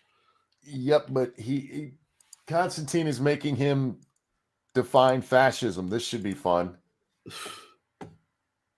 potentially. Could you define in the same way that I would fascism in this instance? In the same way that I would say the modern Republican Party is or was throughout most of its history a liberal party, a far right but liberal party nonetheless, and it is becoming an illiberal or post-liberal party that is moving in the direction of fascism. Fascism is what's the best definition for it? Paleogenetic ultranationalism, a in-group out-group dynamic that is constantly seeking to destroy the out-group and dominate the out-group, even if the out-group is actually a part of the civilized society, and surrounding itself with this like mythologized understanding of this national or ethnic or religious mythology of the higher group. That's not what fascism means. No, but he also fails to understand the left does what he just described quite a bit. They're eugenics. Fascism does have a nationalistic aspect to it, but that's not what anybody's worried about when we talk about fascism. Lots of countries that were never fascistic had nationalist beliefs. Because it's really stupid to be like, our country sucks, you should live here. What the fuck is he saying? Okay, what he's trying to say is that the dominant group, we'll use Republicans and Democrats, right? He's saying what fascism is the Republicans being in control and oppressing the Democrats over nationalistic things, even though they're both Americans. That's what he was just saying fascism is. That's not fascism. But it would also include authoritarianism, the Yep, end of of course. one-party state, like all of Not these. always, but yeah, usually. You don't get to use the nationalistic part of it and not use the rest of it. Not always. Not when I'm talking out of my ass and calling people fascist when they're not. Yeah. Usually, yes. So by which of those standards would you say reform is a fascist or neo? I can't remember how you said a nascent fascist party. Well, the reason why I say that is because, I mean, Mussolini's fascist party was not a party that I mean, Mussolini's fascist party was an active fascist party within the parliament before it became the centralized form of governance. But He's asking you what makes them fascistic, you idiot. He's dodging, and he doesn't have the historical knowledge to make these kind of arguments. I'm sorry, he just doesn't. I mean, has he never watched the Hitler channel? Lincoln's Republican Party had a small group in Congress before he became president. What the fuck are you talking about? I guess he's going to tell me Lincoln was a fascist. Yeah, I think he would. Yeah, absolutely. Same with said Nazi. we are fascists. I know, right? but that was because the word fascism was just being invented at that point, and therefore it was still packaged as like a revolutionary, new, illiberal way. Okay, they didn't that's come fair. into they That's didn't fair. come into power. We now live in the post World War II universe where But they were still saying the things that came to define fascism, you asshole. What are the things that they're saying that make them fascistic? All right. like you can't That's say fair. that you're So fascist. you think that if Nigel Farage, which is currently they're leading the polls, Mhm. you think that if he is elected, eventually he will suspend democracy, he will start pogroms against Muslims, using the Should do state. that He will, anyway. have a one-party state. You think that's what this is heading? Bearing in mind that the chairman of Reform Party, Sia Yusuf, is a Muslim. Yeah, still doesn't matter. I mean, there was So Jews that that's worked why you within think the, reform's there was headed. Jews that worked within the Nazi government command structure as well. It's just like there are always going to be people that come from they come from. Yeah, Francis, I hate you a little bit for bringing that up because now he has an out, so he doesn't have to address the point. Yeah. Although I would concede that a lot of Muslims would tend toward fascism, Uh-huh. but they're not going to. The background of the targeted out group Sorry about that. What was that? No, they're not going to have that argument. come from they come from the background of the targeted out group in general, and it doesn't even end with Muslims is what I mean. It's going to it always has to excise what it considers aberrations, and there is always, like with Nazi Germany, for example, the next stage, if they hadn't failed so dramatically in its endless militarism, would have most likely been to create the Übermensch structure, like the start going after people who were maybe brown haired and didn't have blue eyes. Like there's an endless expansion of that sort. And you think that's what reform will do? They'll suspend democracy. They'll start a one-party I mean, this is state. super in the future if they actually get to that point. Hitler pretty much has his rise in the early 30s. What, 29 is when he starts his shit? Right around it took there. it took a less than a full decade to go full on fascist. Why is it going to take so much longer now?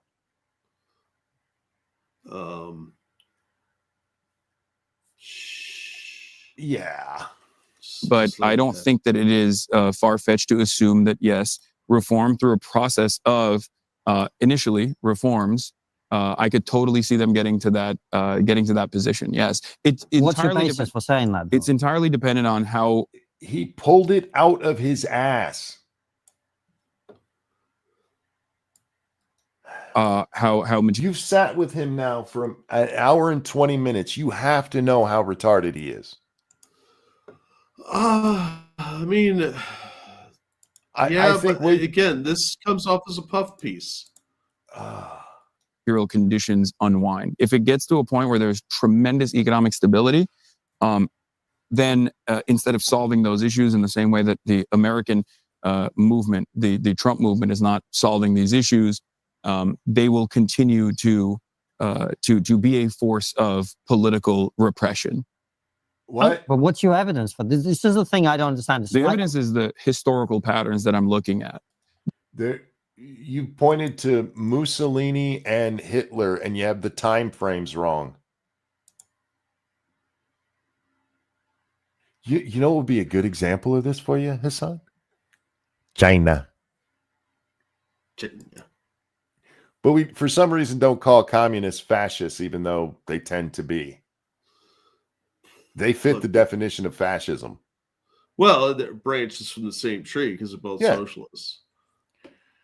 Yeah, there's some great examples you could use for this, Hasan. They just all happen to be commies. The historical patterns of why fascism has been implemented in the past. And now, like I said, we live in a post-fascist world. We live in a nuclear world. Does he know what post-fascist means? Do you think he knows what? I mean, you've answered your own question. That would mean after fascism. No more fascism. No, your rhetorical nature of your statement is a trick. I saw right through it. Oh my God, he's an idiot. The dynamic is different. Okay, so fascism will not come as a third way, as an outsider any longer. I think fascism didn't come as an outsider anyway. What do you? Correct me if I'm wrong. Mussolini was Italian. Yes. Hitler, while Austrian, was, considered himself to be a German. Yeah, well, there's a lot of complicated roots between the various Germanic sections because Germany wasn't a full country for a long time, and there's a lot of different factions, splinter factions at the time that still considered themselves part of a different group. It was very complex, but yeah, he considered himself to be German. What was the original question? Wasn't it Charlie Kirk murdered and he's 180 degreed to those fascists had it coming? Well, not that they had it coming, but yes. Instead, you will see far-right elements within liberal society, within the parliamentary structure, move in that direction. But my worry with this is, and this is why I'm not trying to debate bro you or anything. I'm genuinely engaged. I'm telling you, there's a writer. They're not allowed to really debate him. No, they're not. It's very obvious because he's left too many openings where they should be able to pounce on what stupid shit he has said. And this is one of them where they should be pouncing really hard. And with what you're saying, I hope you feel that, right? Yeah. The issue I have in the context of the discussion we're having about Charlie Kirk is you've got a situation where you are calling reform fascists. I know some people in reform, they're not fascists. They don't believe in a one-party state. They don't want to end democracy, right? We've had Nigel Farage on our show. It's very clear where he's an old-school Thatcherite kind of guy, right? Yeah, but you're saying he's a fascist. But hey, and my worry is, I think they were all fascist. Everybody was fascist before yesterday. Yes. Everyone I don't like is a fascist. Trump is basically Clinton 2.0 with a border policy, and they call him a fascist. Yeah. Well, that's how far the Overton window has shifted.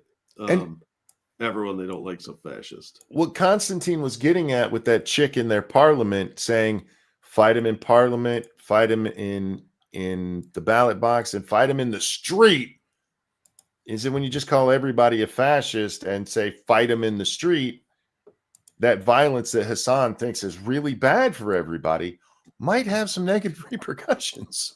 What? That's crazy. we'll get there. okay, you're saying he will get to fascism. Fair. If No, that's not fair. Say I understand. Don't say fair, because that is not a fair point. There's no reason to believe that Nigel Farage is suddenly going to become Mussolini. Yeah. That's retarded. And that's what you should have said to him. material conditions Cool. get to a point I got it. where there's mass instability in an effort It's a nascent to fascist restore, party that in the right Yes. context will become fascist. I get Yes. it, right? And the same, not But- dissimilar to but here's my the point. AFD, the nationalists in France. Reform is and- very different from the AFD, but it doesn't matter. Okay. My point is this. If I thought the fascists Yeah. were coming, Mm. I would feel it's my duty to participate in armed resistance against that. Exactly. And my worry is part of where the political violence is coming from is people like you who are using this term, in my opinion, far too loosely and projecting historical analogies onto people that you're not that familiar with, actually. And then you're really putting a target on their back. And my worry is the reason Charlie Kirk was killed is there were far too many people calling him a fascist, which he wasn't, right? But did Hasan just nod yes that Charlie wasn't fascist? Wait. Hang on. Charlie Kirk was I think killed he's is there just were far nodding too along because he's not listening. Fair enough. many people calling him a fascist, which he wasn't, right? And that's my concern with all of this irresponsible language, which I think it is. Mhm. This is the most So- pushback they've had. Yes, it is. What's interesting about the utilization of language here is the fact that you can't really point to a single Democratic Party politician that has Called it. celebrated Charlie Kirk's death. Called it. Yeah. But Yeah. you can actually, in many instances, point to Republican politicians that have made a mockery Absolutely. of the Democratic And we've had legislators. people make that point on And- the show. Wait. No. Wait. You can't point to a single Democratic politician who celebrated Charlie Kirk's death. And what gets talked over there a little bit is that he says that there have been Republicans who have mocked Democrats. Not Democrats being murdered. Those are very That different have- things. Yeah. made a mockery Absolutely. of the Democratic And we've had legislators. people make that point. Made a mockery of the Democratic legislators. I mean, I like the can- ones that just called for insurrection against the government by active military people. Yeah, I can The- point to several Democrats who their bread and butter is mockery and their viral clips they get from it. Yeah, and calling Trump a threat to democracy and a dozen other horrific things they've said that have Well, easily gone to raising the temperature. yeah. And Hasan has to he has to water it down so much to make the analogy fit to be mockery, which they do to the other side too. They both mock each other. Yeah. Yeah, that's been going on since the very beginning of the country. That's part of the beauty of free speech is you could call people stupid and make fun of their stupid shit. Yeah. Donald Trump has called her Pocahontas, has called Senator Warren Pocahontas. Yeah, That's and we all know mockery. we all know it's Pocahontas because she's And in Hasan's world, because Constantine's point is you're saying they're fascists, and it would be my duty to stand up violently against fascists, but you don't even know what a fascist is. And Hasan comes back with, but they sometimes make fun of us. yeah. That's he thinks those are equal things though. Words so are you don't need to violent, make it as we- Monkey. True. Made a mockery Absolutely. of the Democratic And we've had legislators. people make that point on And- the show. You don't need to make it Yeah, because we've had, but but the you're on the reason why I'm left, saying and I'm that- asking you about Yeah, left the wing reason why I'm approach. saying that is because like there are always going to be people on the right and on the left that engage in this kind of commentary as a reflection of how much discontent that they experience. Where has, because they tried this with the that Minnesota politician who got murdered, Yeah. and they couldn't find anybody making fun of it. There's like 3 people on Twitter who might have made a horrific joke on it. And so instead they had to change the rhetoric that they used to, no Republicans denounced it. Actually, several did on the House and Senate floor. Yeah, and that's she- easily found with a Google search. Yeah, and she wasn't even a member of the United States House and Senate. She was a state politician. And national Republicans came out and said, this is fucked up. It shouldn't happen. Yeah. They just lie, man. But ultimately, if But I'm we're saying talking you're one about of them. You are No, I- you are calling reform fascist. No. That's a totally You literally just did it. Yeah, like 2 minutes ago. And he pointed out that this woman called for violence in the streets against them. And Constantine said, but they're not fascist. And you go, I would disagree with that. First of all, my analysis on the way, like calling someone a fascist if they're exhibiting historic fascist tendencies is perfectly valid. The consideration that this actually is like turning up the temperature as opposed to like directly calling for violence against a nascent fascist party, as opposed to trying to deal with it through the existing means within the democratic structure. She said, stand up to him in parliament, at the ballot box, and in the street. What part of in the street is part of the existing democratic structure? Shut up. Is this still going? Unfortunately, we're almost done. What do we got? 15 minutes. God damn it. That's only what, 2 more hours? Could you guys have at least one more commercial? Is ridiculous. There's no comparison here. Fascist movements, when they were initially forming, albeit in a much more violent time, engaged in street protests, and there were counter protests against it. Like I am in favor of always exhausting all available options within the confines of liberal democracy. And I think what the problem is that a lot of He knows he got caught. You hear how fast he's talking? Yeah. people point to the endpoint of fascism, and what they know is the endpoint of fascism, and say, well, they have to be dealt with militarily, and the time for that is now. I'm saying the time for that is not here, and I hope that it never gets there, so that we can successfully resist against growing fascist movements. So that chick you said you really love, who said that you should stand up to him in the streets, you disavow what she said there? Let's not get carried away. That are born out of initially distractions or red herrings that put the crosshairs on some of the more vulnerable. Thank you, Connect. Trump calling Elizabeth Pocahontas is an insult to Pocahontas. You're not wrong, but it was funny, and it did lead to her proving she wasn't an Indian. Yeah. I do prefer the Pocahontas thing because she's not a real Indian.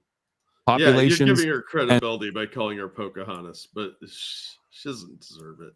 In the time, it actually made way more sense. Yeah.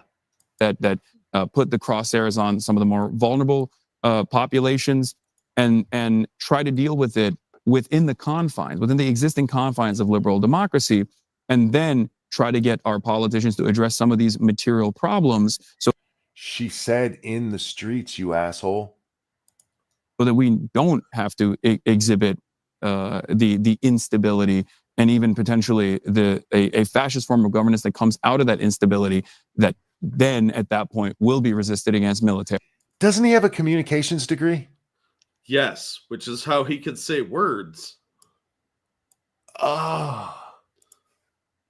Through sabotage or through direct acts of war. The issue that I have with your argument, Hasan, is this: is you're saying they're exhibiting, on the way to. For the record, with Hasan's thinking here, because he said you got to stop them when they exhibit signs of fascism. One of the major signs of fascism is nationalism. Yeah. Which we used to win World War II.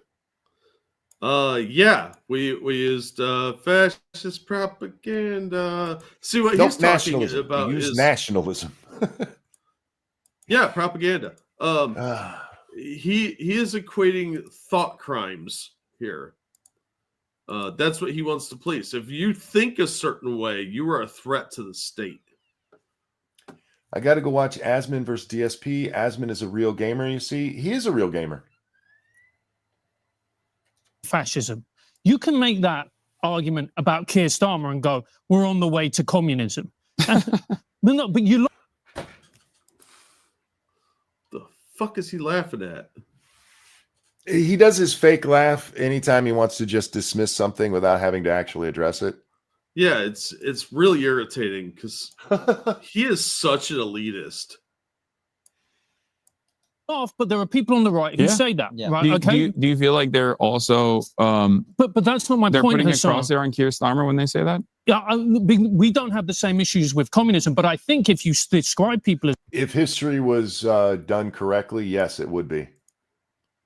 Unfortunately, we don't look at commies for what they've done. Everybody looks at them as a utopia that'll never exist. Yeah. Say what you want about Hitler. The man deserves every horrible thing you say about him and the Nazis. The communists were worse. Well, they definitely killed a lot more people. Statistically worse. Yeah, in every respect. communists in this country, I think you're putting the crosshairs on people. I really do, because there are people, I mean, I get called a terrorist every day. and I think that's Yeah, disgusting. yeah. I don't think you're a terrorist. I think you're a terrorist supporter. You don't have the balls to be a terrorist. I think he would be if he could. And No. I think he dances that line. No, he wouldn't be a terrorist if he could. He would be. Do you remember when we used to watch the riots in 2020? Oh, good times. Yeah, And- those were good times. There's always that one guy in the back who'd run up behind the line and throw something and then run like a little bitch. Yeah, That would be Hasan. yeah, but that still would make him an accessory to the Yeah. terrorism, which makes him guilty of the crimes. Yeah. He's the type of guy, like in a war, he'd be the motor pool guy who fixes stuff, or the Baghdad Bob, which still makes him a scumbag, evil, vile enemy of the state. I think he is a terrorist in a lot of senses because he does their propaganda work for them. I just don't think that there would never be a place where he'd put himself on the line. He's a pussy. Oh, I agree. I Yeah. think he's a coward, but I mean, this I is think the he's dude. more than willing to support them. This is the dude who put on an airsoft vest to go to a protest of friendly people, Yeah, and well, never got close to the ICE folks that might have done something mean to him. You know what I realized? Because I saw that clip earlier again today. I think it was in the Pegasus video. I just realized that little fat guy standing next to him is that little fat guy from CNN. That dude, CNN has a Hasan correspondent. Oh, I don't doubt that. He's the same little fat dude that did the last interview with Taylor Lorenz on CNN. He looks like a chick on testosterone. Excuse me. And he might be. I don't know enough about the guy, but Well, That's putting crosshairs on you. Of course it is. And I absolutely, vehemently would say that is unacceptable. Mm-hmm. But my point is, when you okay, Francis, on the off chance that you listen to this, the reason I call him a terrorist supporter is because he has supported terrorism outright repeatedly, including having a terrorist on his show and giggling with them about how cool it is they got a KFC. Yeah, and comparing them to one of the main characters on One Piece. As far as I am concerned, he was giving aid and comfort to the enemy there. Absolutely. And he absolutely should have been charged for it because he was trying to make them sympathetic, and he was profiting off of that as well. And I don't doubt. Well, let's just leave it at that. Holy shit! Stream is at 7 hours. No, it's not. It's 6 hours and 57 minutes. We'll get there. use that language of fascism or communist, these are labels that have a very, very real emotional trigger to people, understandably so. And what you have in this country is, unfortunately, there is a decent swathe of the population who have severe mental illnesses plus access to guns. And what inevitably happens is it leads to a Charlie Kirk situation, Mm-hmm. or it leads to somebody on the left like you, Uh-oh. Did you see that? No. severe mental Watch illnesses Constantine. plus access to guns. And what inevitably happens is it leads to a Charlie Kirk situation, Mm-hmm. or it leads to somebody He's looking off over here like he was looking at something. on the left like Probably the you. minder. You know, God forbid happening. Oh, I That's get a lot of death threats. Don't worry. No, but I do. Nobody wants to kill you, Hasan. You're worthless. A waste of ammo. What does that have to do with what he just said to you? He was just Nothing. saying he thinks stuff like this leads to shit like that. And you're like, I do get a lot of them. Yeah, because it's always about Hasan. The world revolves around Hasan and how he feels, and has nothing to do with reality. Don't worry, because it's a sign that a society is in crisis, and I agree. And I think that it's our responsibility, both people on this side, both people on your side, that we ratchet it down, Hasan. I think that if we're talking about increasing the tension, people in positions of power have a lot more responsibility than random citizens. I mean, people that can influence a lot of people, like somebody that's like a podcaster with a million subs. Yeah. Russia for the start of the Bolshevik Revolution. Castro wasn't in a person in the Cuban government. What are you talking about? You have far more influence as an influencer because you don't have to watch what you say the way politicians do. Yeah, you're not dependent on constituent donations and support and votes. Jesus H. Christ. He's trying everything to get out of responsibility because he knows that he ratchets up the tension. He is one of the reasons that Charlie Kirk was killed. In many instances, reacting to that. In all due respect, we're not random citizens. We've both successful. We've both got huge platforms. But I was. Tim has talked every day since Charlie's death that his death threats are only going up, and Piker just agreed to that. Let that sink in. I have a problem with people who claim they get death threats and they don't let us see them. Not because I want to see Hasan Piker threatened in any way, because all that does is give this little pussy a bunch of street cred for being threatened. Yeah, I don't know why that's street cred, but a lot of the times when people claim they get death threats, it's actually something like "I hate you and wish you would die," which is not a death threat. Go ahead. My favorite is the fat influencers who are like, if you don't lose weight, you're probably going to die. And they take that as a death threat. It's that level of stupid. I saw, I forget which leftist it was recently, maybe a month ago, showing the death threats they got. And there wasn't a death threat. And there wasn't even a mention of death in any of it. The people were being horrible. They were saying some vile shit to him. But there was no threat in it at all. Well, we do live in a time where you can wander into somebody else's house and take pictures of them with their pants down and say you were sexually assaulted. So I guess there's no rules anymore on what words mean.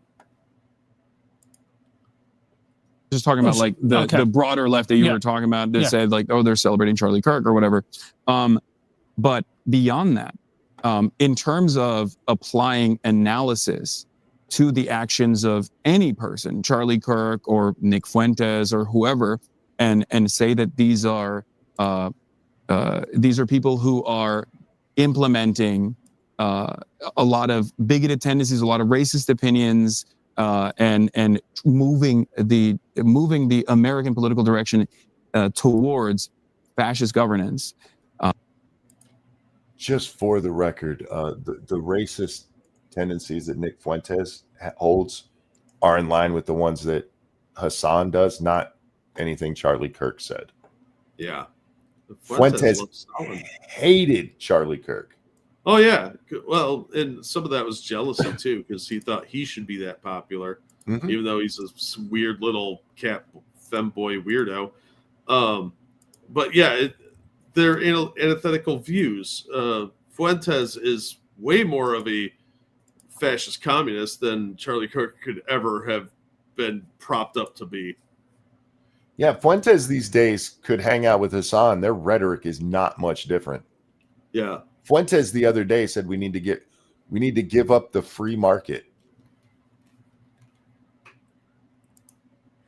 Thank you, Air Doctor, for that feminist $12. Woo. Off topic, plus I need a break from Hasan. A federal judge dismissed the case against Comey and Letitia, citing the prosecutor who brought the charges at Trump's request was illegally appointed by the DOJ. That will likely get overturned in the appeal. Yeah, because the Supreme Court already ruled that she was legally appointed. Yep. So that's a load of horse shit. That's more fucking judicial activism. Yeah. I don't think that saying that you shouldn't be able to say that because you're invoking violent sentiment against your. He didn't say you shouldn't be able to say it. He's saying maybe you shouldn't say it. Real quick.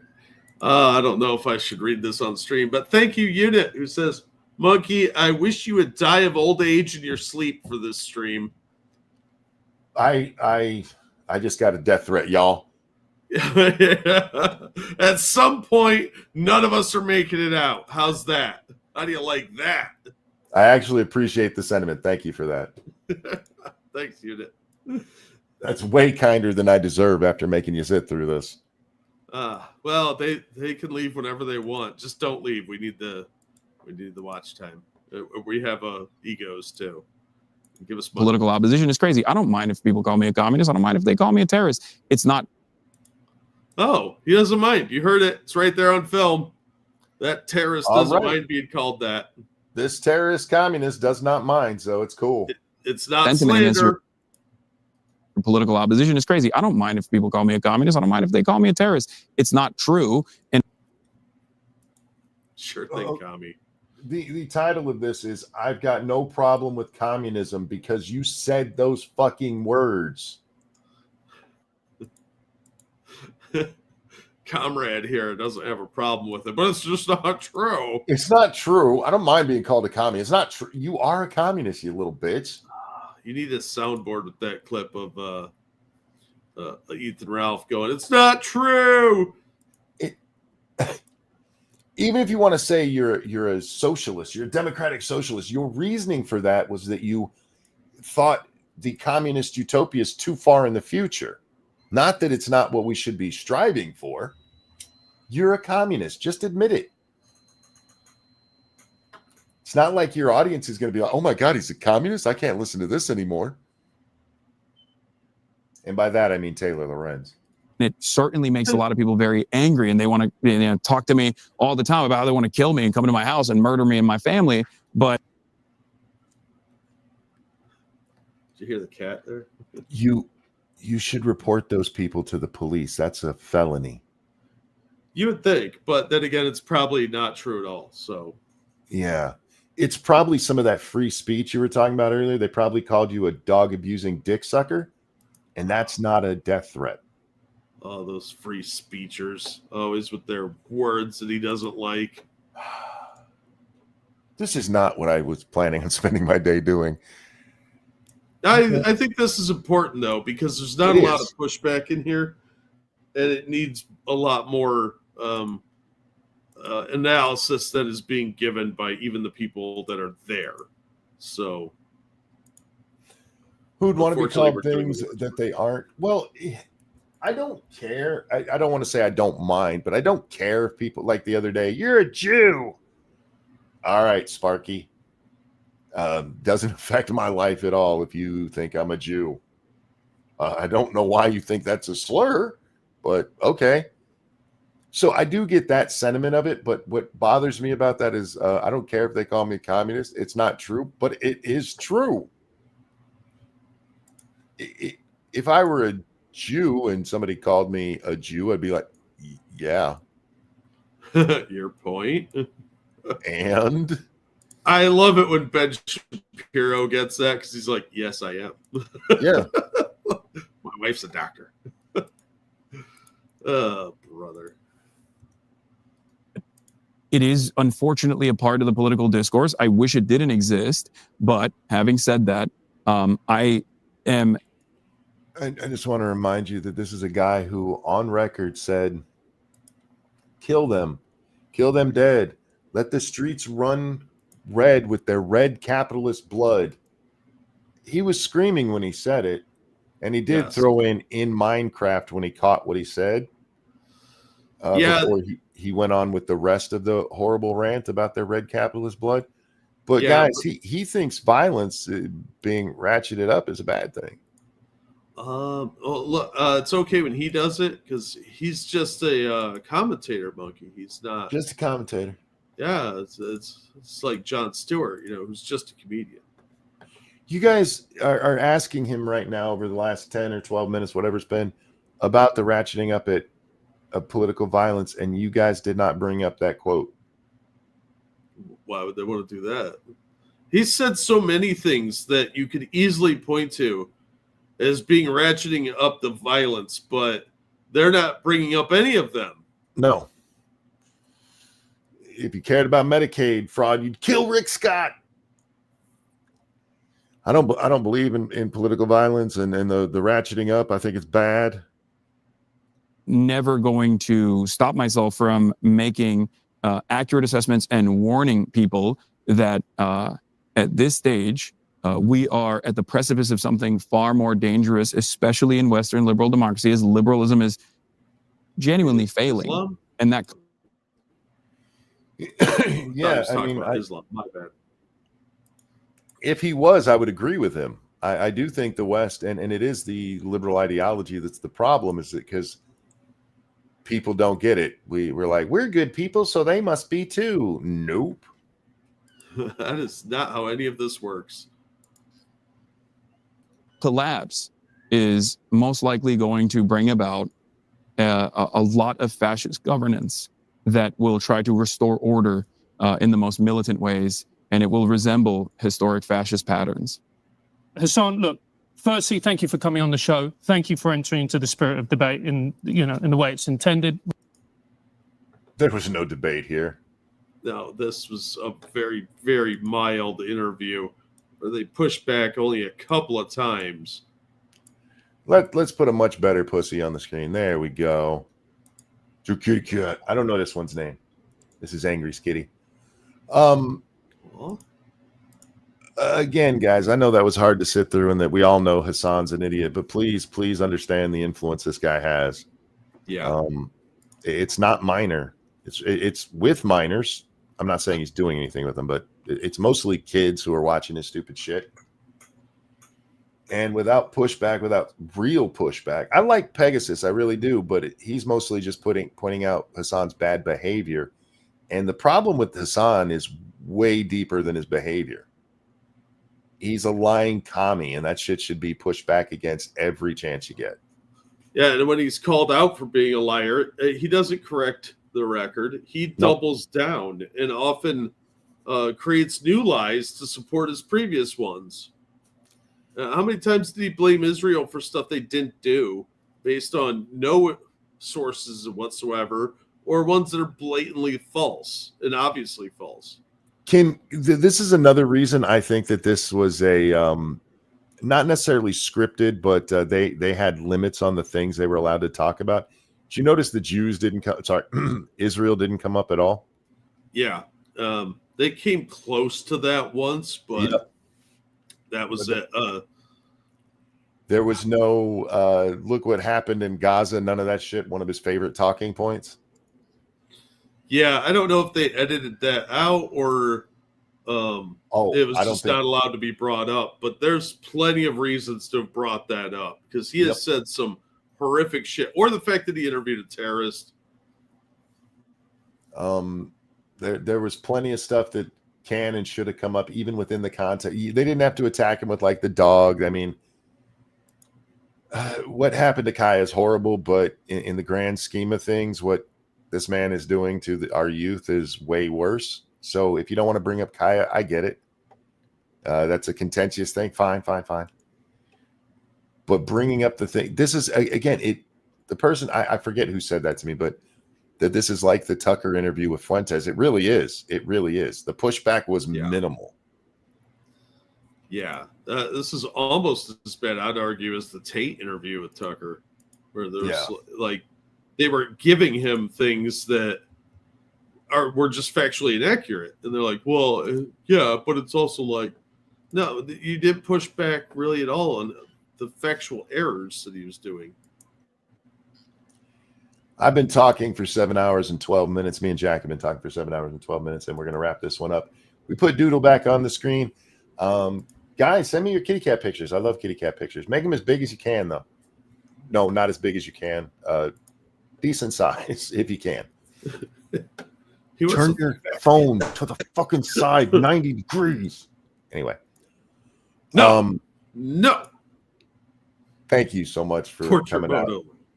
Some of you fuckers were here for 7.5 or 7 hours and 13 minutes. Thank you. You guys are awesome. All of you are awesome. Thank you for the donations. You're so kind. Jack, anything you want to show? I'll drop a link to a recent video. I'll have some more coming out later today. I have to reprocess a bunch more. But as always, thank you guys so much for the tips and all the support you give us. And thank you so much for sitting through this with us. You guys are troopers, man. But like I said, share this out because it really is important that people understand how bad Hasan really is and how much he lies. Mm-hmm. I'm really sick of this guy getting away with all the crap that he gets away with. It's so unbelievable. No long outro. Jack, a pleasure as always. Always glad to be here. Take care, guys. We love you. We'll see you on the next one. Bye now. Bye, everybody. How dare you make me sing, you little bastards.